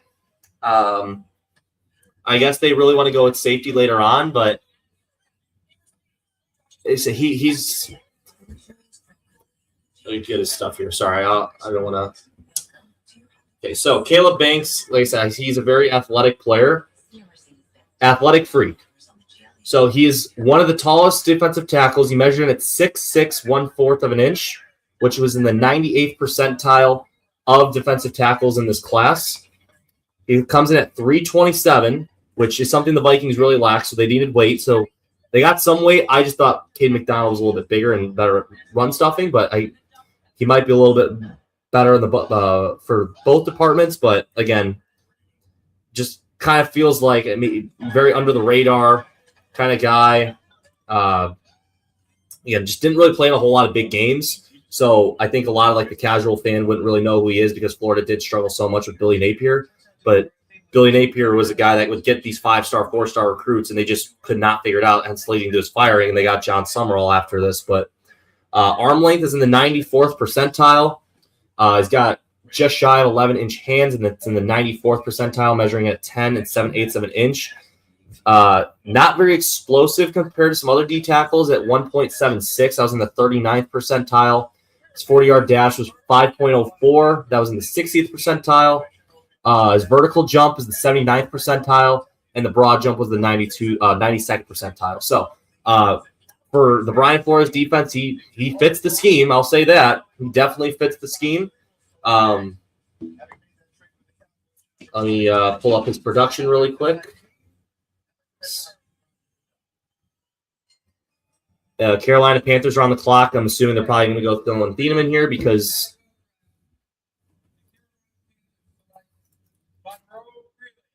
wow, went Freeling. Giving up on Icky, I guess. Must have moved Icky to right tackle. So that's another surprise. I guess Thieneman's fallen. Who knows? Maybe the public the public was higher on him than the rest of us, but I think Thieneman's going to be a really good player. So Caleb Banks, transfer from Louisville, played 2 years there, didn't really get a whole lot of snaps there. Transfers to Florida. His 2024 season, if you're watching it on TV, Dallas is trading with Philadelphia at pick 20. So I will let you guys know what that compensation is in a moment. So at 2024, he had 4.5 sacks, 7 tackles for loss, 21 combined tackles. He had 2 forced fumbles that year too. So again, he only played 3 games last year. I do remember he got injured last year. So I guess the medicals are checking out for him. So Philly, again, for the trade, Philly will receive pick 20. And I just missed it. Sorry. Let me pull it up. Give me one moment for you guys, for the people who are in our chat that may not be Viking fans here. But Philly, they will get 114, 137, and 23. So they're moving back 3 spots, getting some extra picks. So they're basically recouping for Caleb Downs in their trade up. So yeah. And Holly Roseman's probably going to go with Mekhi Lemon or something now because A.J. Brown's going to be gone. So I would think it's going to be Lemon here. Yep, there you go. Mekhi Lemon to the Philadelphia Eagles. So, 4.5 sacks there. Again, had a good 2024 season. Just, again, athletic freak, very raw, I would say. Just don't really know what you're going to get. This is a boomer bust guy. And, again, Rob Brzezinski has nothing to lose. I always said he's kind of like putting on an audition for the general managing role. Who knows what happens, but I just say I'll just say interesting if I had to describe it in one word. Very interesting. Not. I'm not gonna like flip my table over, but definitely not a pick I would have made. But what can you do?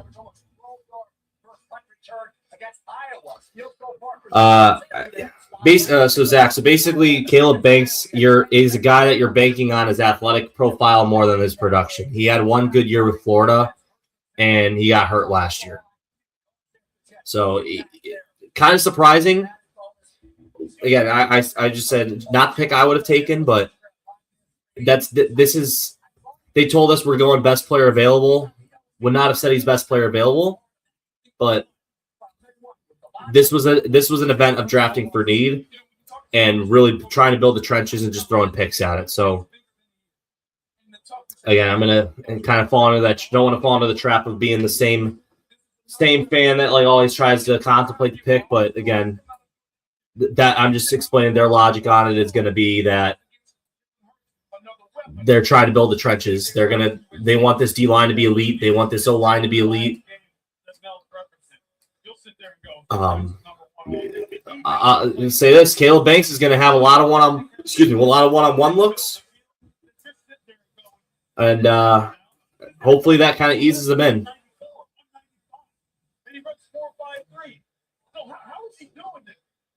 So Eagles land more insurance for June's expected A.J. Brown trade to New England. So that pretty much solidified that.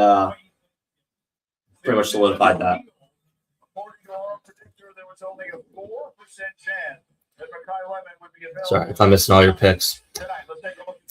School Nation of Matt. Waste of a pick.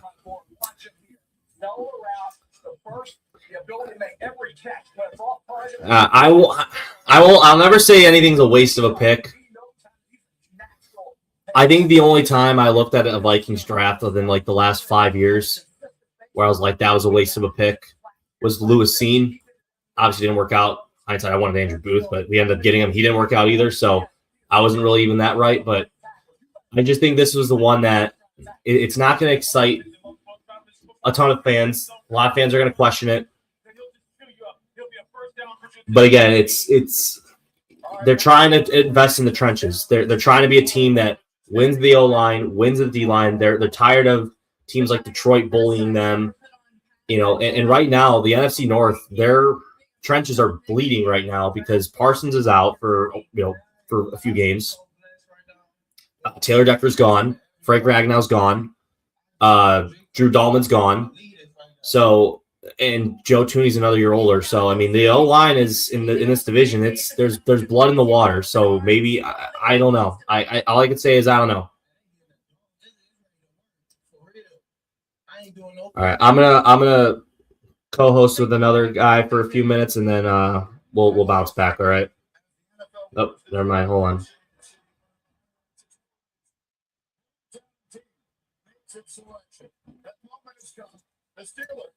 Hey, what's going on? Yeah, hold on. Let me turn it up really quick. Yeah.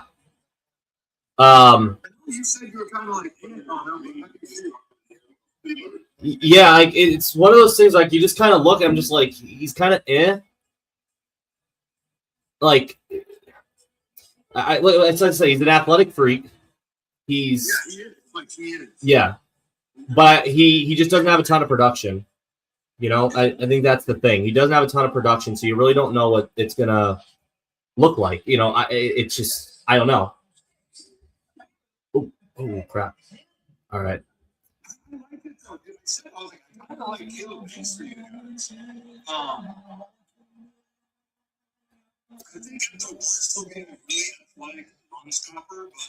Yeah.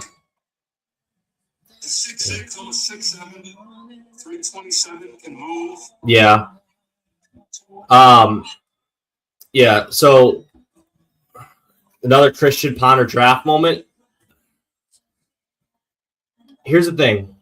I will say this. For a lot of people that are, if you want to be the optimist, the people that are up in arms, Kevin Williams, when he got drafted, a lot of people were like, oh, what are the Vikings doing? Blah, blah, blah, blah, blah, blah. And he had a Hall of Fame career afterwards. So Who knows? I mean, that's all I can say. We don't really know what's going to happen. You got to let him play. But every year there's a guy who everyone's going to hate on. They're like, oh, why did you take this player? Blah, blah, blah, blah, blah, blah. Everyone scratched their head. The Lions did with Jahmyr Gibbs and Jack Campbell. The Giants had it with Jackson Darty, who had a pretty good year last year. Again, maybe that's us. Maybe we're the next one. Who knows? But I mean, it's definitely a reach in my opinion, based on my boards. But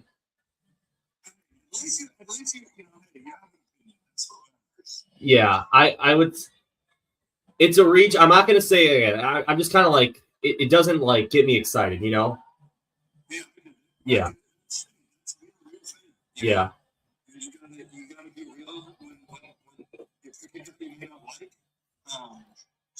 But Yeah. it's going to be a trusted process. I wanted in there, but honestly, you lost your two top corners. Yeah. Which most people's top corner in the draft. So, Yeah. And yeah, I just thought like with you guys, because I know you're Chiefs, but I just thought like you guys would have taken a shot at McCoy at 29 or something like that, because everyone's saying that he's going to fall out of the first round. I'm going to set this down a little bit. So, Jermon McCoy, Tennessee. Tennessee. Yeah. the other cornerback I like two from Tennessee is Hood. Colton Hood. They could get him at 20. They could have got him at 29. But which most people like are saying is the best corner in the draft. And he can play the C's, he can play with the X's, he can play with the Y's. So I like it, honestly. I'm fine with it. Yeah, I got it. Hold on, I gotta. Steelers with tackle.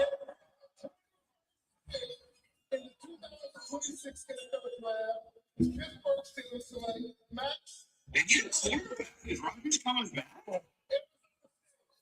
Will Howard? Oh, he did not want to. Oh, no, he's crying. I was just saying, he did not want to go to the damn Steelers. Oh, we can see Buddy. Wow. They went with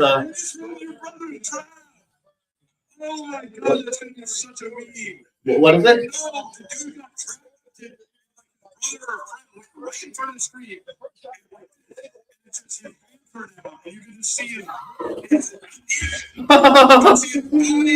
Oh my God, I missed it. I didn't see it. Here, I have another TV that's a little behind, but The Jordan Tyson crying one for sure. People will be like, oh, it's frozen. On my other one, the one that's like a little behind.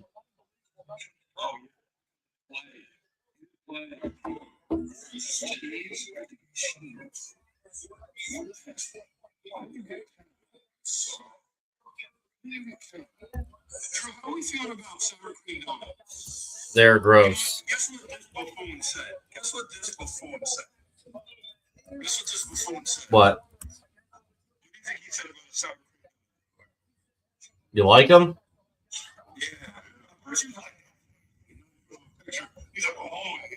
Those are fake.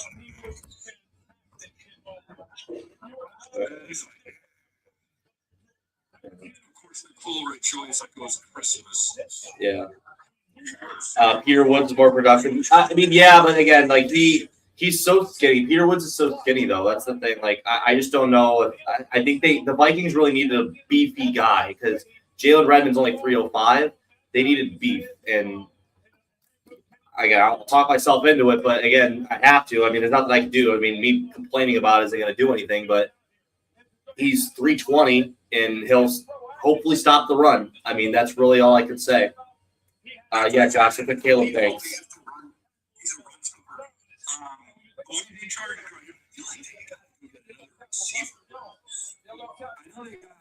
I feel like it's gonna be like Concepcion or something. Oh, I saw it. I saw his underwear. I saw it. I saw the dude's underwear. I saw it.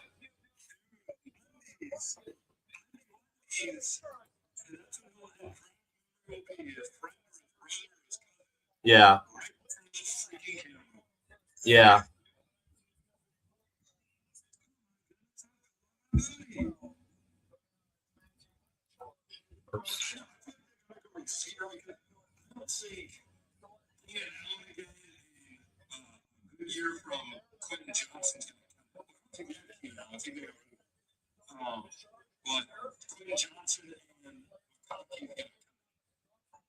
Yeah.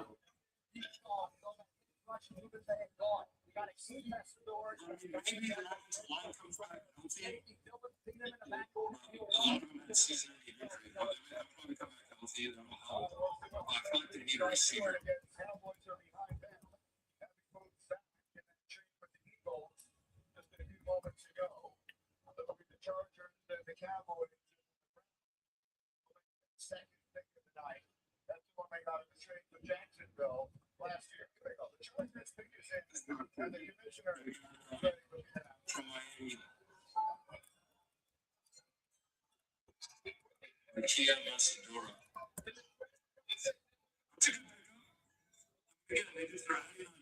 Yeah. Yeah, I'm not a big Akeem Mesidor guy, if I'm being honest. I didn't like him. He's 25 years old. He only had 1 year of production with Miami, and I think he was more of a product of Ruben Bain, but that's just my opinion on it. Yeah. He's Canadian.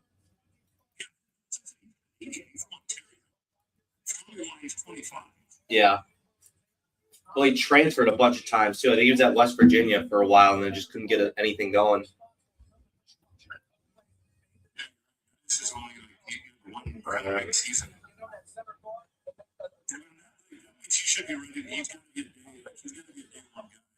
Oh yeah, he has to be.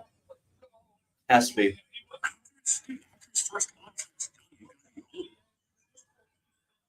Dude, like, what would be crazy is if Dallas got Peterman too with Downs.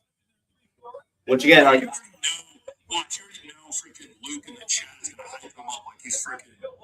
dude, I don't have a first round grade on him. I have him as like a late second grade on him.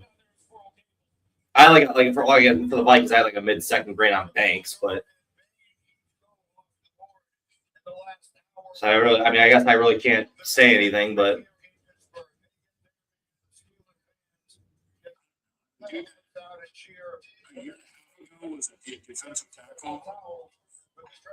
Dallas, who I think Dallas is going to draft. I think they're going to go edge. I think it'll be well, Bain's off the board, Mesidor's gone. Do they go Falk?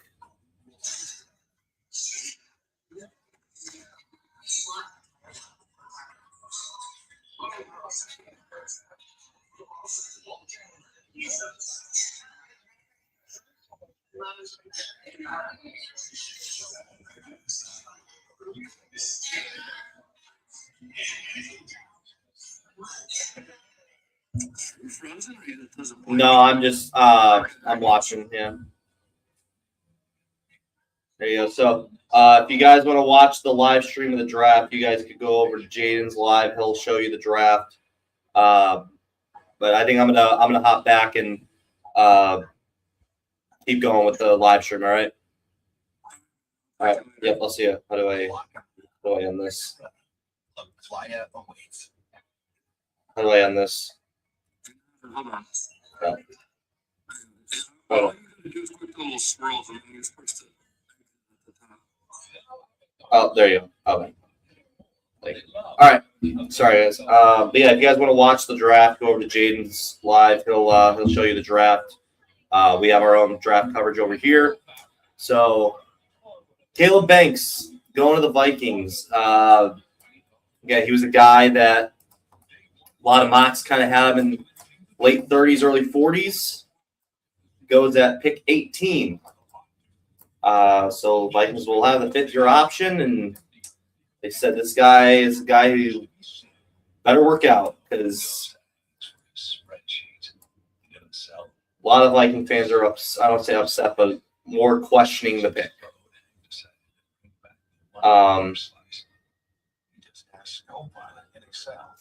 Why can't the Vikings have anything nice, Tanner? Hey, Tanner. I don't know, buddy. I would say, again, I'm trying to see both sides of this. I'm trying to understand why, trying to process it a little bit, but it's definitely going to be one where I'm like, this guy better work out because I was not. It doesn't get me excited. Let's just say that. It doesn't get me excited. Not like when Justin Jefferson got drafted, I was jumping out of my seat, screaming, getting really pumped up. I did the same thing with Christian Darrisaw. Addison, I wasn't like, oh my God, like we got, I wasn't like Justin Jefferson excited, but like I understood the pick. At least I can be like, yeah, okay, I understand why we took Jordan Addison here. And I get why. And it's like, well, it's a need, and Banks is a need. I don't know. I'm sorry, buddy. It's just, I don't know what to tell you. But it's probably gonna be one of those things that'll be clip. I'm hoping I'm wrong. We can clip it now, and we go back in 7 years, and everyone's like, "Oh my God, look at this Viking fan losing his mind or getting disappointed about Caleb Banks, and he's awesome." So I'm hoping that. I hope that happens. But so Dylan Thieneman's still on the board.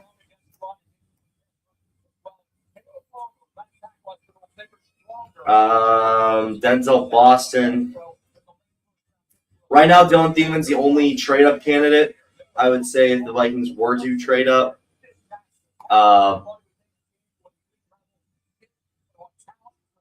So I don't think it'll happen. But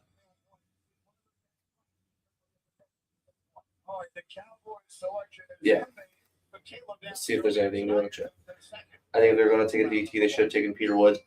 Yeah, so Patano, so the thing with Peter Woods is that he's very, very skinny, and they needed beef. They needed a guy who was like 320 plus.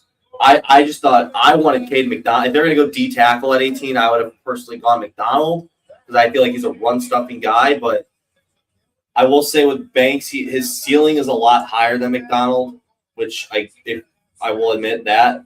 He's an athletic freak of nature. He could be a guy that rushes the passer. Could be like a Jalen Carter kind of guy as ceiling. But this guy could blow up in your face really quickly just because of how volatile he is. There's just not a lot of tape out there. It's just he couldn't start at Louisville. He couldn't start, and he really didn't play a whole lot outside of really 1 year at Florida, and he had a solid year there, but it wasn't like an amazing year by any means.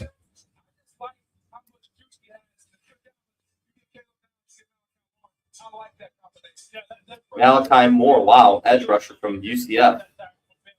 Is that or Malachi Lawrence? I'm sorry, not Malachi Moore. Malachi Lawrence. So they get their edge rusher.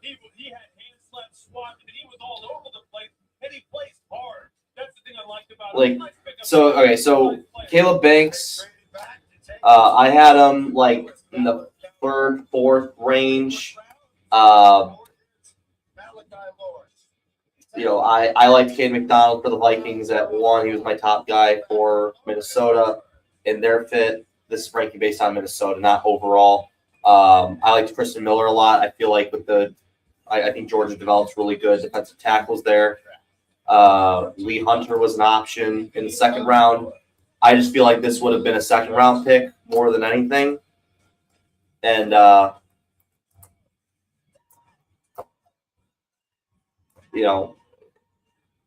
guess we'll see what happens and go from there. But I will say he's not the worst defensive tackle on the board. He was a guy that was kind of flirting with the first round a little bit about a month and a half ago. And then kind of really fell off in the mocks. I don't think a lot of people had him going in the first round. Malachi Lawrence, another guy too, that maybe Dallas fans are kind of questioning themselves too because there's a TJ Parker, there's a Kedrick Folk out there.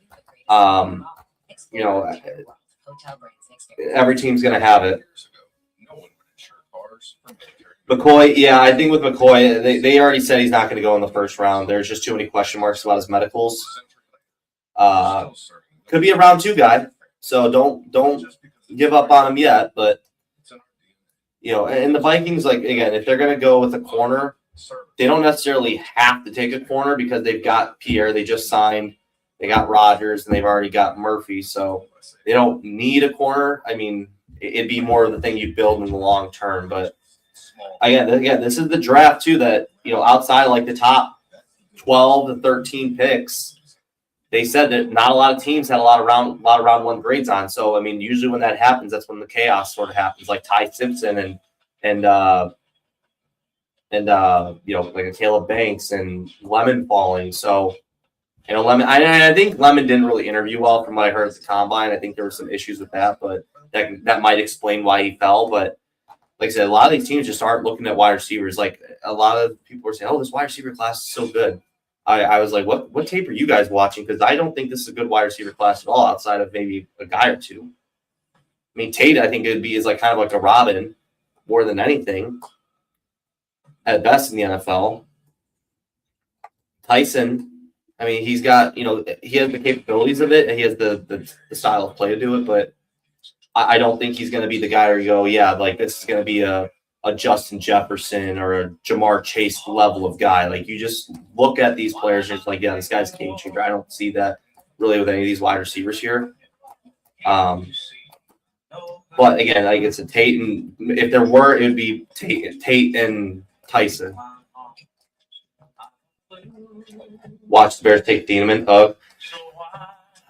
Yeah, they might. They very well could. So with your feedback, we perfected every bite, so that every Whopper is made your way and never smashed. Because there's a new thing, and it's you. Lowe's knows tackling projects now means you can football Sunday. We need a new fridge. This one has craft ice on demand. More ice than me? 4 kinds of ice, actually. Gonna need a bigger bucket. Like this one? Do you always have 2 bucket chains? I do. Get back in Pittsburgh. Beautiful aerial pictures you bring you tonight. Our courtesy of Goodyear. Try and test it. Prove it. Legendary. Pittsburgh has turned out in a Again, I know Thieneman went to Purdue, so there is kind of some Northwest Indiana connection. So I don't want to strike fear into the Vikings, but They will now make the 24th pick in this draft, which will complete their end of the trade they made. great pick for Banks. Yeah, again, Banks was like I just, like I said, I had a second round grade on him. Like I said, he's mainly it's just because of his freak of nature athletic ability, and he really has only had 1 year of playing. So I just don't know if he's going to be the guy that could be that changes the game. 2026 NFL Draft, the Cleveland Browns select KC Concepcion. Oh, there we go, Concepcion. They get their wide receiver. So the Browns get all their needs. They get their wide receiver. They get their tackle. They're building up the weapons. The quarterback situation just has to get figured out. All right. You guys don't mind? Give me 1 sec. I'm going to be right back again. Sorry, guys. After the ball is in his hands, after the catch, that yak is impressed. There he goes. Battles for everything. It was Kevin Concepcion when he said, hey, as a true freshman, they caught my eye then. Kept Casey Concepcion, and we're doing the same thing at A&M. But got to eliminate some of those drops. You know who my comp for him was Zay Flowers. Todd Monken, the OC in Baltimore, who did he have there? Zay Flowers. So you can tell he understood what he wanted. He wanted juice to run after the catch, the ability to get explosive plays. That determined ball games in the National Football League. I understand the drops, but what's amazing, he didn't have any drops in the punt return. He has concentration drops catching the ball, but in the punt return game, he can catch the football. But you can tell Todd Monken, the head coach, identified what he wanted. He wanted juice like that time. Sorry, guys. All right, I'm back. Sorry, guys. Okay. All right, Bears. Their clock is still ticking, so. He can win on the go ball down the field as well. I mean, he can do it all. He's got a nice package to him, no question about it. Could it be a potential trade back scenario? last year. Travis Hunter had won it the previous 2 years. Now he comes to Cleveland in the Travis Hunter trade. So we move on from here. The Bears will pick at number 25, and we'll continue in 30 seconds after a word. All right, pick us in. Is anything cheaper for paying? Roundup dual action. Does that say prevent sweets for up to 4 months? Hey, you're working and I can relax. If I had to guess, I don't know. I just got a feeling it's going to be Thieneman because they have absolutely no safety help. They lost Byard and they lost Brisker. It's my guess is it's probably going to be Thieneman. And if he goes to Chicago too, and Thieneman works out and Banks flames out, I think that I'm going to absolutely lose my mind. And the 49ers playoff teams from a year ago getting set to make their first round selection. But we continue from Pittsburgh right after that. They're going to give me an ad break right before my crash out. No inside my jersey. It's just a regular jersey. Oh, you talking about this one? That's Josh Allen. I got that in I was at Wyoming for a year and I got that, so I was able to hang it up there. So yeah, that's my Josh Allen jersey. That's my Minneapolis Miracle poster, and then I got my flags. If you're a 612 subscriber, usually I have it shifted where that's in the background, but I had to rotate my desk because my TVs are like I could look at it instead of having to look over my shoulder to see who we took.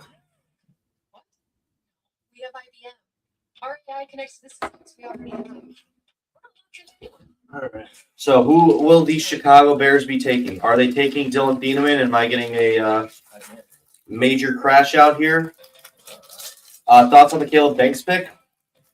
It doesn't move me, but your hope, I guess I'll say this. I would have lost my mind if he was very unathletic and he had no production. We took him in the first round. I think that I would have lost my mind, but he's one of the most athletic defensive tackles we've seen in a while. So, and he was a guy that was being mocked in the first round. I mean, that's my only hope for him is that the athletic ability can then work out in the NFL. Like we've seen it with Daniil Hunter. It's worked out there. So just because they don't put up the sexiest of numbers doesn't mean they can't be productive, but we needed some beef in the interior. I was okay with taking a defensive lineman. I just had Cade McDonald a little bit higher because I guess a lot of teams, I'm surprised he hasn't been taken yet because a lot of teams kind of see him as they're seeing him as like a one-trick pony with he can really just stuff the run. That's really what he's there for. He's more of a 2-down guy. I guess Caleb Banks could be more of a 3-down guy. Maybe that's what they're valuing more, but it's just kind of like, I like him because I like Florida, but he never really played. I think he's getting drafted in the first round simply off athletic ability. Secondary is going to get fried, but again, I'll play devil's advocate here. If the front seven can just consistently get to the quarterback, you don't really need the secondary to do much if they can get to him in 2 seconds. Again, like look at some of the better teams out there that have really good pass rushes that don't have the best of corners. Like when the Chiefs don't have Trent McDuffie, they were able to kind of still do their thing and still make plays. Because a lot of it was because of Karlaftis and Chris Jones and Nick Bolton there and Theo Chanel. So they made plays when they needed to, and that's what we really need to do. Like we have to put trenches up, and the offensive lines right now in the NFC North there's blood in the water. There is blood in the water in the offensive line group, and as much as Bears fans don't want to admit that, there is. Joe Thuney's getting older. How many years does he have left? Could he play till he's 37, 38? Sure, and that's fine. It would work out if he does. But realistically, it's probably not. He's probably got another year or two left. You don't have a left tackle for Chicago as of right now. Pending the draft and what happens in their careers.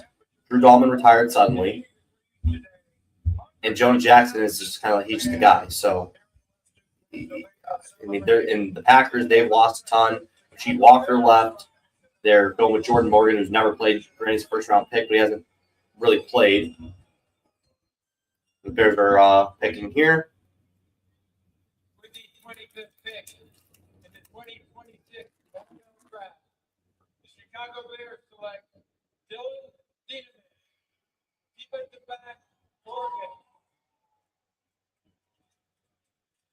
Here's 1 year with the Ducks, 2 years with Purdue. Caleb Banks better work out. 86 tackles, 2 picks. He better work out. Because if Caleb Banks sucks and Thieneman's a stud, I think that would really I'm trying to keep myself PG here, but really would, let's say, upset them. Well, they won't take it too well. And Minneapolis has been known to not take things very well. I will say that. So I'll just leave it at that.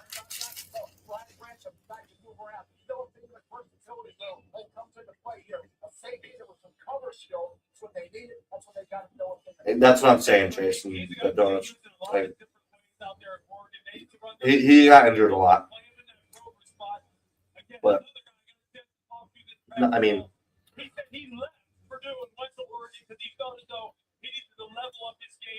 got the next Chris Jones. Is that he very well could be the next Chris Jones. I mean, I don't know.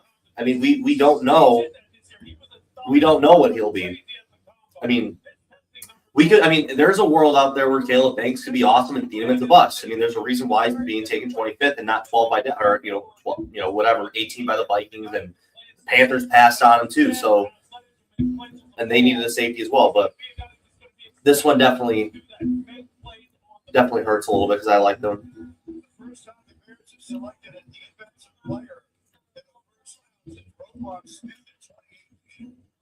It definitely makes sense for Chicago. It is a really good pick for them. I think you should be excited if you're a Bears fan. One of the top graded safeties last year. He can play all around. He's kind of a Swiss Army knife. He can play in coverage. He can go into the box and play. Box is usually not his strongest suit, but he can do. He can play. It's not like for Vikings fans can't bind him, who only played in zone coverage. It felt like, but he'll be a good player for him. I'd be kind of surprised if he doesn't work out. And Houston's moving up with Buffalo. Texans are getting 26-91. Bills are getting 28-69 and a day 3 pick. And the 49ers are attempting to trade pick number 27. So, no Dylan Thieneman on the board anymore for the Vikings. Is there a trade-up pick that you guys want?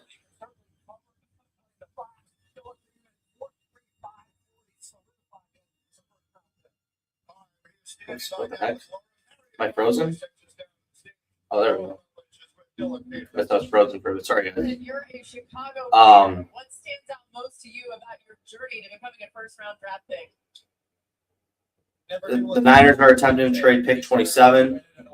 Is there a guy out there that wants the Vikings to get? Is there a trade-up option out there that you, the fans, want?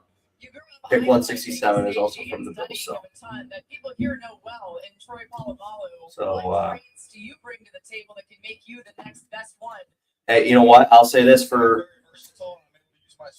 optimists out there. For if you want to, again, silver lining for passing on Thieneman for the Viking fans is you got a shot at Coy Parrish next year.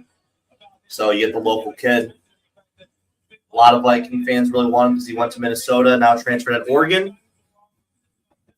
Maybe they like him again. A lot of GMs, they don't just plan for 26 or the current draft. They look in future years. Is Coy Parrish a guy they like his tape? They like who he is. They've seen plenty of him. But Emmanuel McNeil-Warren's still out there, guys. So I mean, if you want a safety, you get McNeil-Warren and Caleb Banks. Is that okay? I mean, would that be something that kind of settles everyone down a little bit? Selection. They won a playoff game last year here in Pittsburgh, of course, on a Monday night, and then had a very rough outing. Right, so pick is in for Houston. I guess it's probably. I don't know, at this point, nothing surprises me anymore. I see running back for all I know. The Houston Texans select Keelan Rutledge, guard. They go guard. Get some O-line help for C.J. Stroud. Went to Middle Tennessee State. Now Georgia Tech. But this is the guy who Coach Brent D said is the best offensive lineman he's ever coached.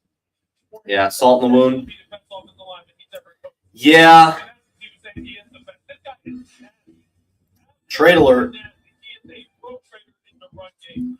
The Niners have traded the pick to the Miami Dolphins. The Miami Dolphins are now on the clock. But again, gotta let these guys play, see what happens. At the end of the day, there's no exact science to this. He'll eat up bodies. It opens up the edge rushers. Again, one person in the chat said this could be the next Chris Jones, apparently. So we'll see what happens. I'm not, we'll see what happens with him. But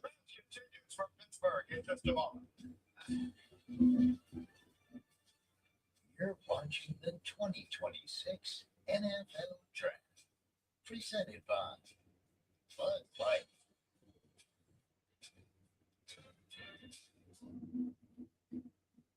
In life and in business. so it's looking like this will probably be it for the Vikings in round 1, barring the trade. So some guys who are still on the board of positions of need. Omar Cooper, if you want to go with a shiftier wide receiver for the Vikings at wide receiver 3, that's still out there as of right now. Depending on obviously if he's still there, but I know there's been talks about them loving Deshaun Stripling a lot. I like Elijah Surratt, good big body guy.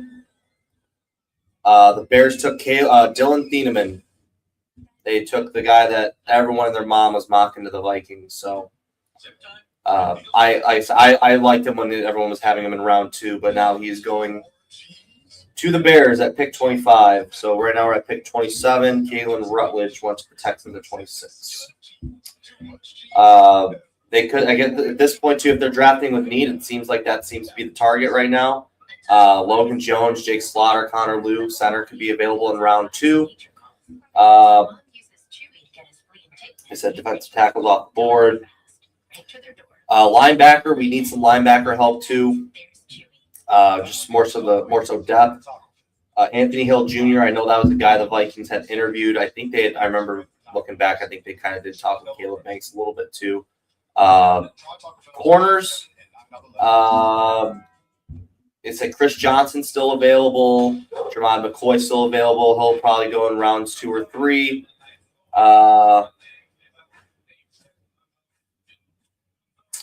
Bud Clark, I know that was a guy I think the Vikings looked at the combine. Emmanuel McNeil-Warren's still on the board. So there's still players on the board. We'll kind of wait and see what happens, but there's dudes out there.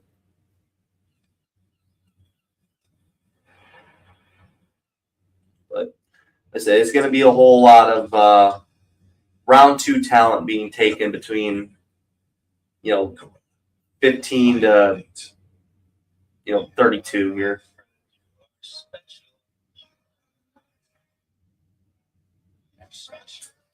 Let's see if there's any other guys that maybe under the radar you guys might not know of, and maybe some hidden gems.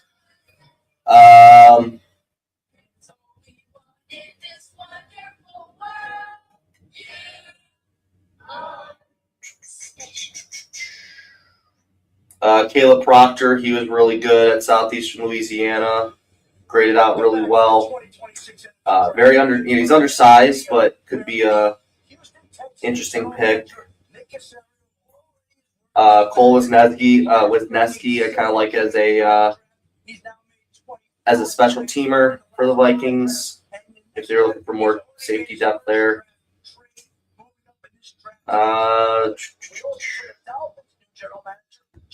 I'm trying to think of somebody who really is under the radar.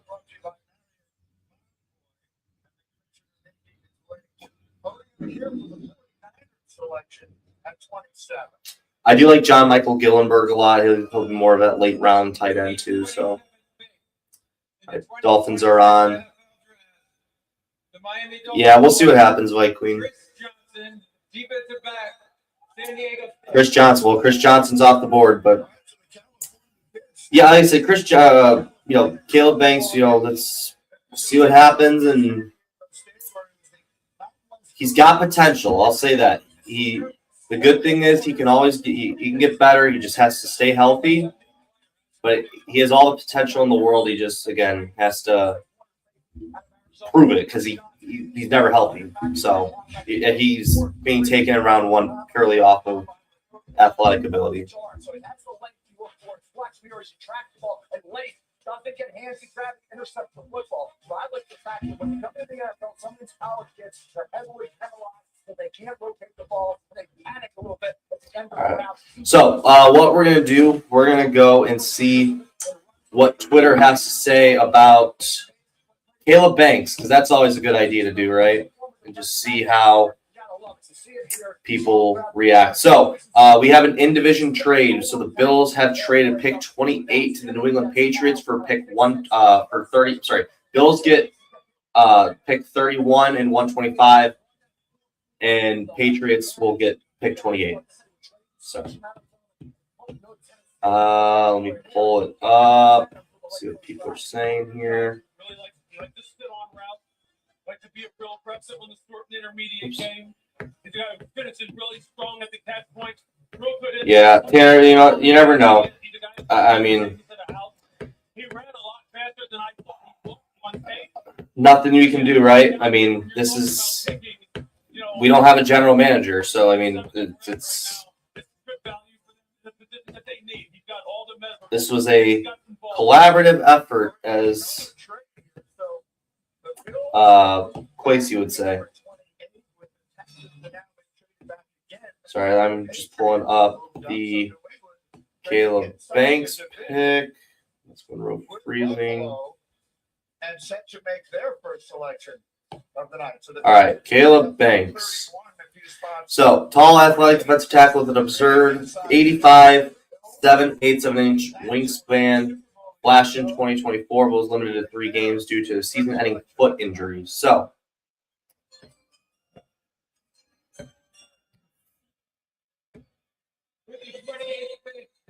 in the 2026 NFL Draft, the New England Patriots select Caleb Lomu.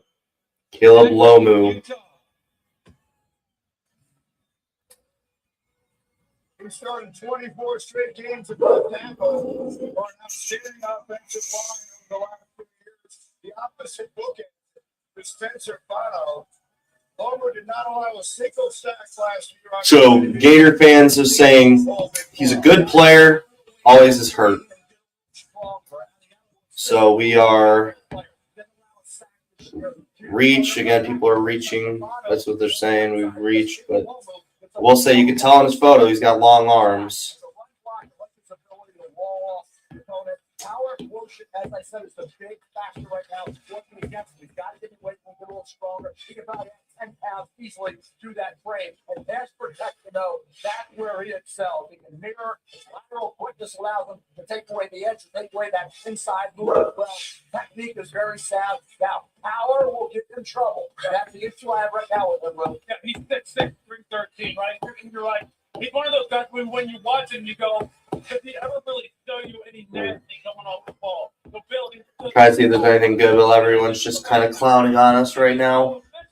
and he's effective, you go, okay, I'll take that. But there's more in him to come, especially from an aggressive standpoint, which I think will take his game to another Oh. Kansas City is on the clock. The Chiefs will make their second. Like I said, yeah, potential's there, but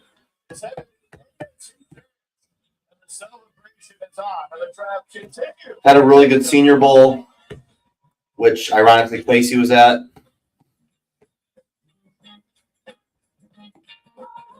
So so here is a Chris Sims has called Caleb Banks Chris Jones Part 2. I'm sorry, Chris Sims has called Caleb Banks Chris Jones Part 2. He also had him as the number 3 defensive tackle on his board. And that's kind of where I had him at, with like 3 or 4. But again, this is not an electric defensive tackle class.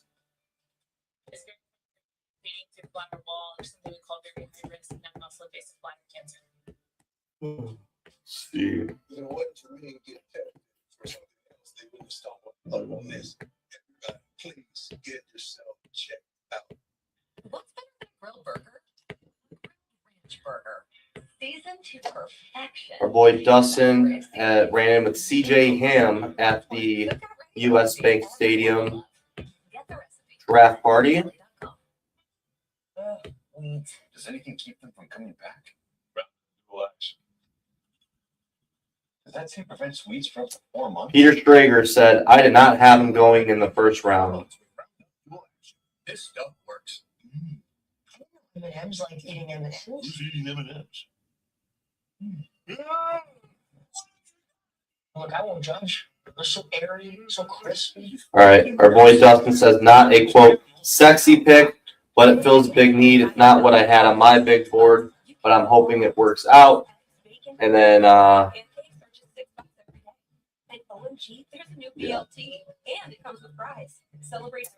Rob Brzezinski states, Caleb Banks was the best player on their board. It was pretty easy. So I'm wondering if Rob Brzezinski is going to be a guy that really values athletic traits. Just wants to win by just out-muscling you, outrunning you, instead of maybe as much as technique, but Find an ego retailer near you. Wendy's went back to the kitchen to give our famous spicy chicken sandwich a total upgrade. More crunch, more flavor, the heat that just hits. Is this our best spicy chicken ever? Looks like it is. and I'm wondering. Spicy chicken just got better at Wendy's. But yeah, I'm wondering if Is cereal a soup? I wonder what ESPN stands for. I don't know. I'm wondering if this. I don't know. I'm still at like a lost words right now. It's just kind of.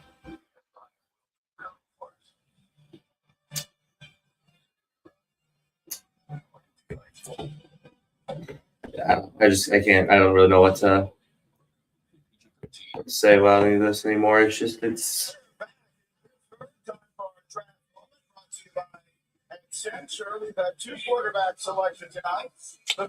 One Vikings fan says Kwesi gone and we still mess it up.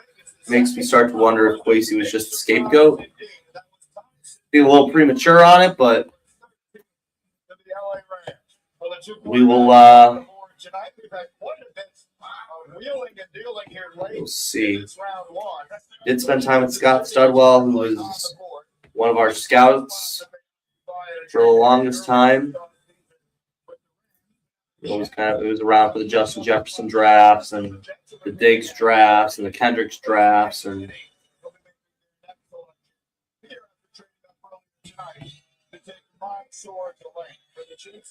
so Chiefs are on the clock. They had taken Mansour Delane earlier from LSU.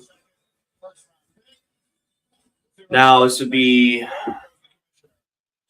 probably edge of some sort. I'm thinking probably Zion Young from Missouri, local kid.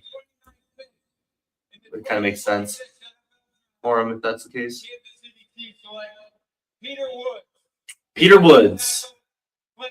Okay, so it looks like they are getting more help opposite of Chris Jones. He was first team All ACC last year, 33 tackles, 2 sacks. He also ran for 2 touchdowns as a fullback in goal line situation. You know what's amazing, Green? They call this man small. He meant in at 6'2", 298 pounds. He's got elite athletic ability. The 2025 season was. So again, I know a lot of people, a lot of Viking fans wanted Peter Woods, but just wasn't the guy that we really needed. But that's a guy like Kansas City. What's that? Trade alert. For the Chiefs. Trade alert. San Francisco's trading the pick to the Jets. The Jets. Okay.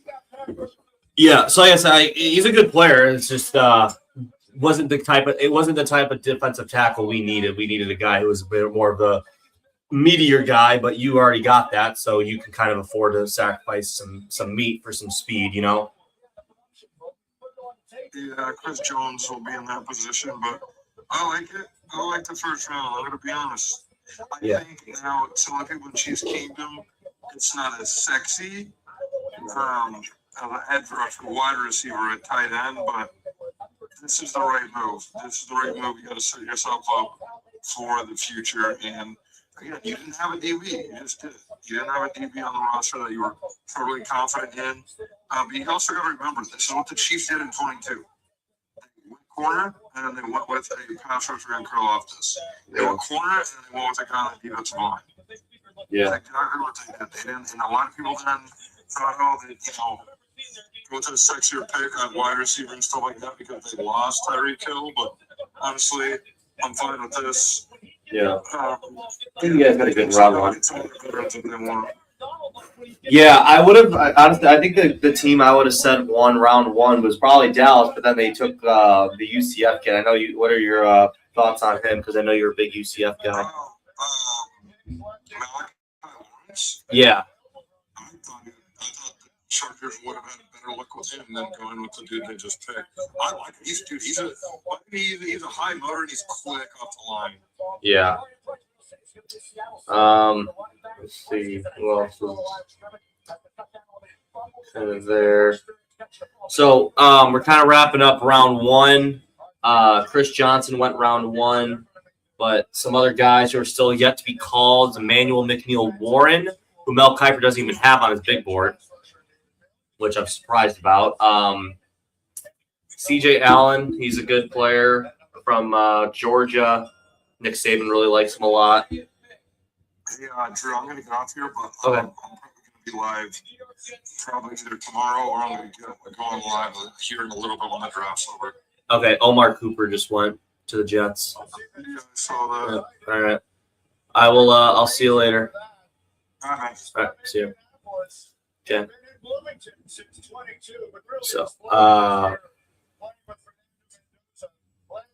So, 69 catches, 13 touchdowns, and he ran for one more. I like this pick here because I bought it 1 point. sorry, guys. Give me 1 sec.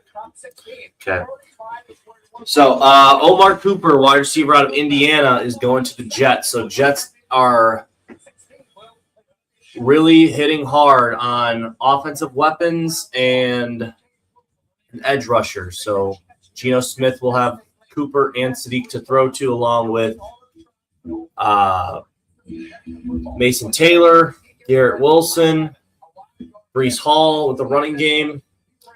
I think it's just you got to fix that line a little bit, but Membao did his thing. Vera Tucker is solid. He's a good piece, but there's some definite improvements that could be made for sure.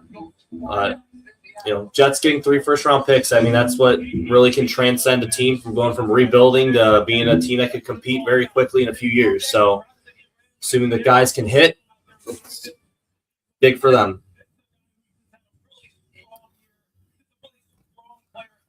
So, Bills are on the clock. Pick 31.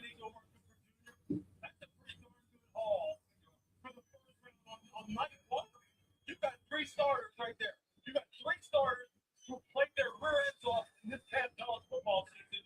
So, yep, Jets get 3 first-round picks: Kenyon Sadiq, David Bailey, Omar Cooper.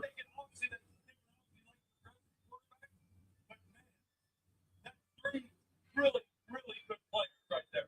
So teams are obviously late in this first round identifying players that they want and making moves for them. The Jets just did that, and the Titans now appear to have done the same. They've traded up into the spot here at number 31. So I believe the Titans will be making the next pick here.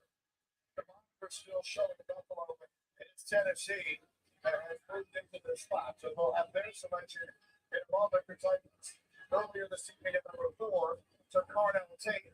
wide receiver out of Ohio State. So they went offense the first time around. Now, what were we looking at here for Tennessee? Still waiting on the Bills pick. Looks like NFL Network might be reporting the Tennessee Titans have traded back up into the first round with the Buffalo Bills. So it looks like Buffalo will be going back into round 2 and will not make a pick on Thursday, which is today. So Tennessee is back on the clock. So what could they be picking? Is a running back an option? Do they go Jadarian Price? Because I know they really like Jeremiah Love. Do they go Do they go get his Notre Dame teammate in Price? They already want receiver. Do they go edge? Maybe maybe a Zion Young. Keldrick Folk could be an option. Maybe McNeil Warren if they want to go safety. Some options out there for sure.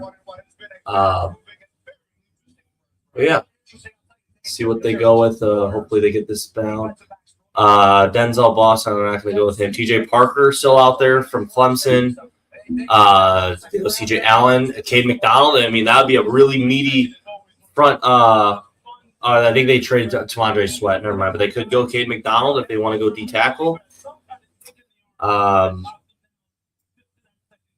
Yeah, definitely a lot of options still out there. I think that I'm higher on.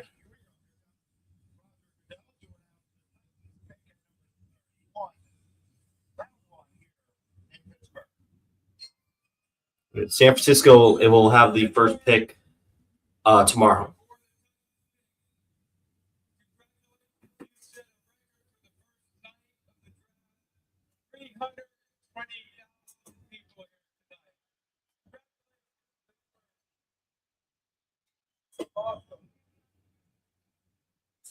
You know, the ironic thing is that my coworker, we were talking about this the other day, and he's a Bears fan. He was saying, yeah, I want the Bears to get defensive linemen. They need to upgrade their trenches. And I wanted to, if I was going to go defense, I wanted a defensive back.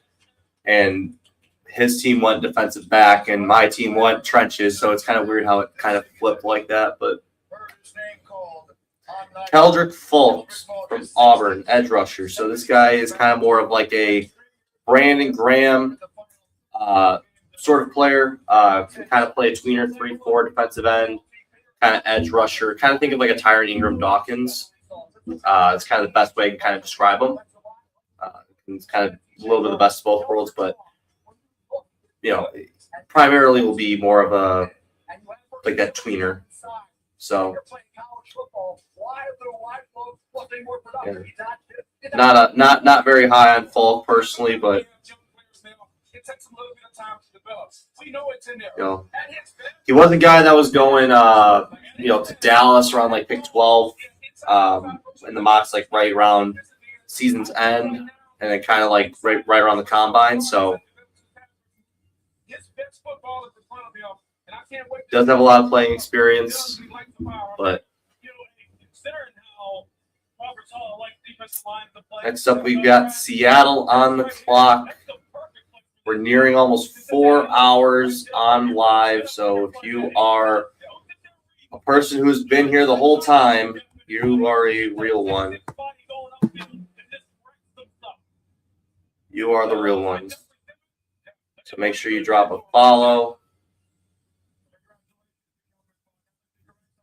Won't be able to do it tomorrow night, probably, but especially for our YouTube audience, definitely won't be able to make it tomorrow night. But maybe I'll talk with our buddy Dustin, see if he can do it. But it'll be just for round 1 tonight for me. It certainly will be between tonight and tomorrow. Keldrick Folk, meanwhile, going to Tennessee. Well, I think you look at edge rusher, what's their big need area? He fits the bill that if he can be productive, if he can take that talent and go out and perform to the right one steps. You got folks in this thing. You got folks in the world. You got to keep this thing out of rushing pass from Kieran Auburn. And Auburn was a better player.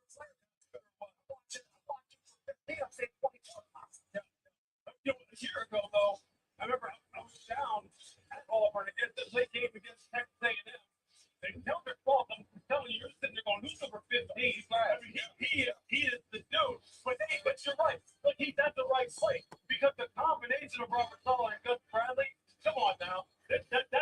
All right, pick is in for Seattle. They were a team trying to trade back, trying to recoup some draft picks, but looks like they were not able to do so. They will make a pick tonight. And that will be the wraps on round 1. I think, honestly, I like this version a lot better. I think that them trimming the last 2 minutes or 2 minutes in for each pick, I think that was really big. I think it definitely kind of kept more of a flow, kind of a limit. They didn't have a whole lot of, stoppages. They had some just kind of honor some local people and some legends and all that. I know some people don't always like that, but they want to hear their team's pick. But I think they did a good job in round 1. The NFL, I would say, give them a lot of props for it. You said in kindergarten that you wanted to play in the NFL. Tonight, that dream becomes a reality. How would you describe it? I don't even know how to feel right now. I'm like, I don't even know. I'm happy. Dustin is at, sorry if I'm a little late on it, but Dustin is at US Bank Stadium. He is at the draft party. So it is just me today doing the live stream. He is mingling with a bunch of former Vikings. He met with CJ Ham, meeting a lot of you guys out there trying to help us out there while I do a little bit more of the dirty work and film grinding and letting you guys know which players are good, which ones are not good, and which ones I think will go where. But here's the thing, too. A lot of round 1 guys, they're drafted in round 1 for a reason. They're good in college. The thing is just, a lot of it is just the teams fail to develop them. Do they translate their play style? A lot of teams mismanage that, and they just miscalculate. There's reasons why Brady was drafted in the 6th, and Brock Purdy was taken with Mr. Irrelevant, and guys like Jamarcus Russell are taken with the first overall pick. So for anyone that's out there that wants to hate on the Banks pick, I understand. I feel like it's a reach. I get it. But we got to let him play at the end of the day. I mean, Chris Jones was a guy that not a lot of Chiefs fans liked either. You got to remember, he was the meme of the NFL Combine. His huevos popped out. If you remember that, we'll just say that. Yeah, he was the meme of the class. Chiefs took him, and he's one of the best defensive tackles in the league. So give him some time. We'll see what happens. Trust Brian Flores. He'll lead up a ton of bodies. And even if he doesn't get the production like on the stats sheet, maybe it helps open up Jonathan Grenard. Maybe it opens up a Dallas Turner because he can eat two blockers. So give it a chance. See what happens. And a lot of us wanted Dylan Thieneman or Kenyon Sadiq. But Schefter did say, he warned us they did want a defensive lineman. He was right. And I was, we were getting mixed reports with smoke screens. Alec Lewis, I'm kind of surprised. Honestly, he was wrong, but he had mocked this Kenyon Sadiq. Maybe they wanted Sadiq at 18. We'll never know because he never got to our pick. So let's see what happens. But Seahawks, last pick of the day. He's screaming into the mic. Oh boy.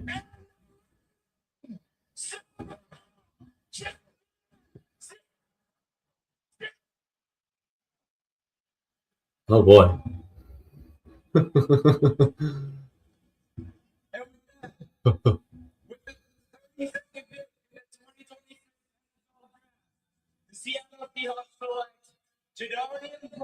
Oh, Price does go in round 1. They got another. They do go running back. They go running back. They get their Kenneth Walker replacement. Wow.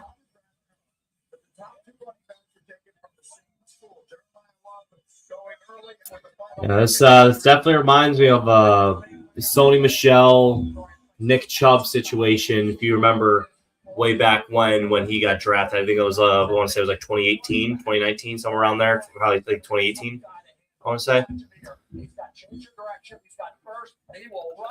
I'm not going to say that one's going to be the Sony Michel, one's going to be the Nick Chubb, but I think if it were to be that way, I think we would know who would have better odds of being the Sony Michel of it. But definitely a good back, good rotational back. I didn't have a round one grade on him again. Seattle kind of had to reach a little bit. They don't have a ton of picks. They got 4 picks. So I understand why. You get it. And you really don't have a ton of needs. You really, outside, it's just pretty much you're just drafting depth right now. And that's why they wanted to trade back and get maybe recuperate some players who might become a need later on. They just couldn't get a deal done, which is fine. So now you'll have Sam Darnold, Jadarian Price, Zach Charbonnet, JSN, and Cooper Kupp as a pass catchers and rushers of the ball. So some guys are still available. Emmanuel McNeil-Warren fails to make it into round 1. So I think that is probably one of the stories to watch for. Some other players that did not get drafted. Let me see here. Eli Stowers, he'll be a name to watch for tomorrow. Jennings Dunker from Iowa. Pregnon, he is an Oregon guy. He'll be a guy to watch. But I think center for the Vikings will be the one to watch here because you got Logan Jones, Connor Lew, Jake Slaughter, Parker Brailford will probably be later on. But Pat Coogan will be a good day 3 option, Rose Bowl MVP. Caden McDonald, he failed to make it into round 1, so he will be a round 2 option. CJ Allen from Georgia will be in day 2. TJ Parker will be in day 2. Let's see. We've also got Jermon McCoy. Like I said, there was talks about him not making it out of round 1. He doesn't get picked in the first round. So he is the Will Johnson, I guess, of last year. So we'll see what happens with him come tomorrow.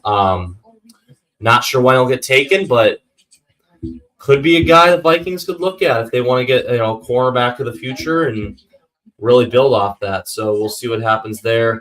Again, McNeil-Warren is still out there. So Vikings fans, if they go and they get McNeil-Warren in round 2 and they get Caleb Banks, I think you're fine. You let it roll, see what happens. Just kind of think of it like a swap. That's all you have to think. Just think of it like a little swap. So, yeah. So just give it a chance. We'll see what happens. Again, I'd rather win day 3 of the draft where you have 4 rounds to pick from and you do well there and they all pan out and become superstars and stud players and all that versus just one player in round 1. But round 1 does set the precedent. So just give it a chance. We'll see what happens. Again, probably the reach of the draft for Rob, but trust the process, trust Kevin O'Connell, trust the Brian Flores scouting team there, and go from there. So I'm gonna wrap it up here.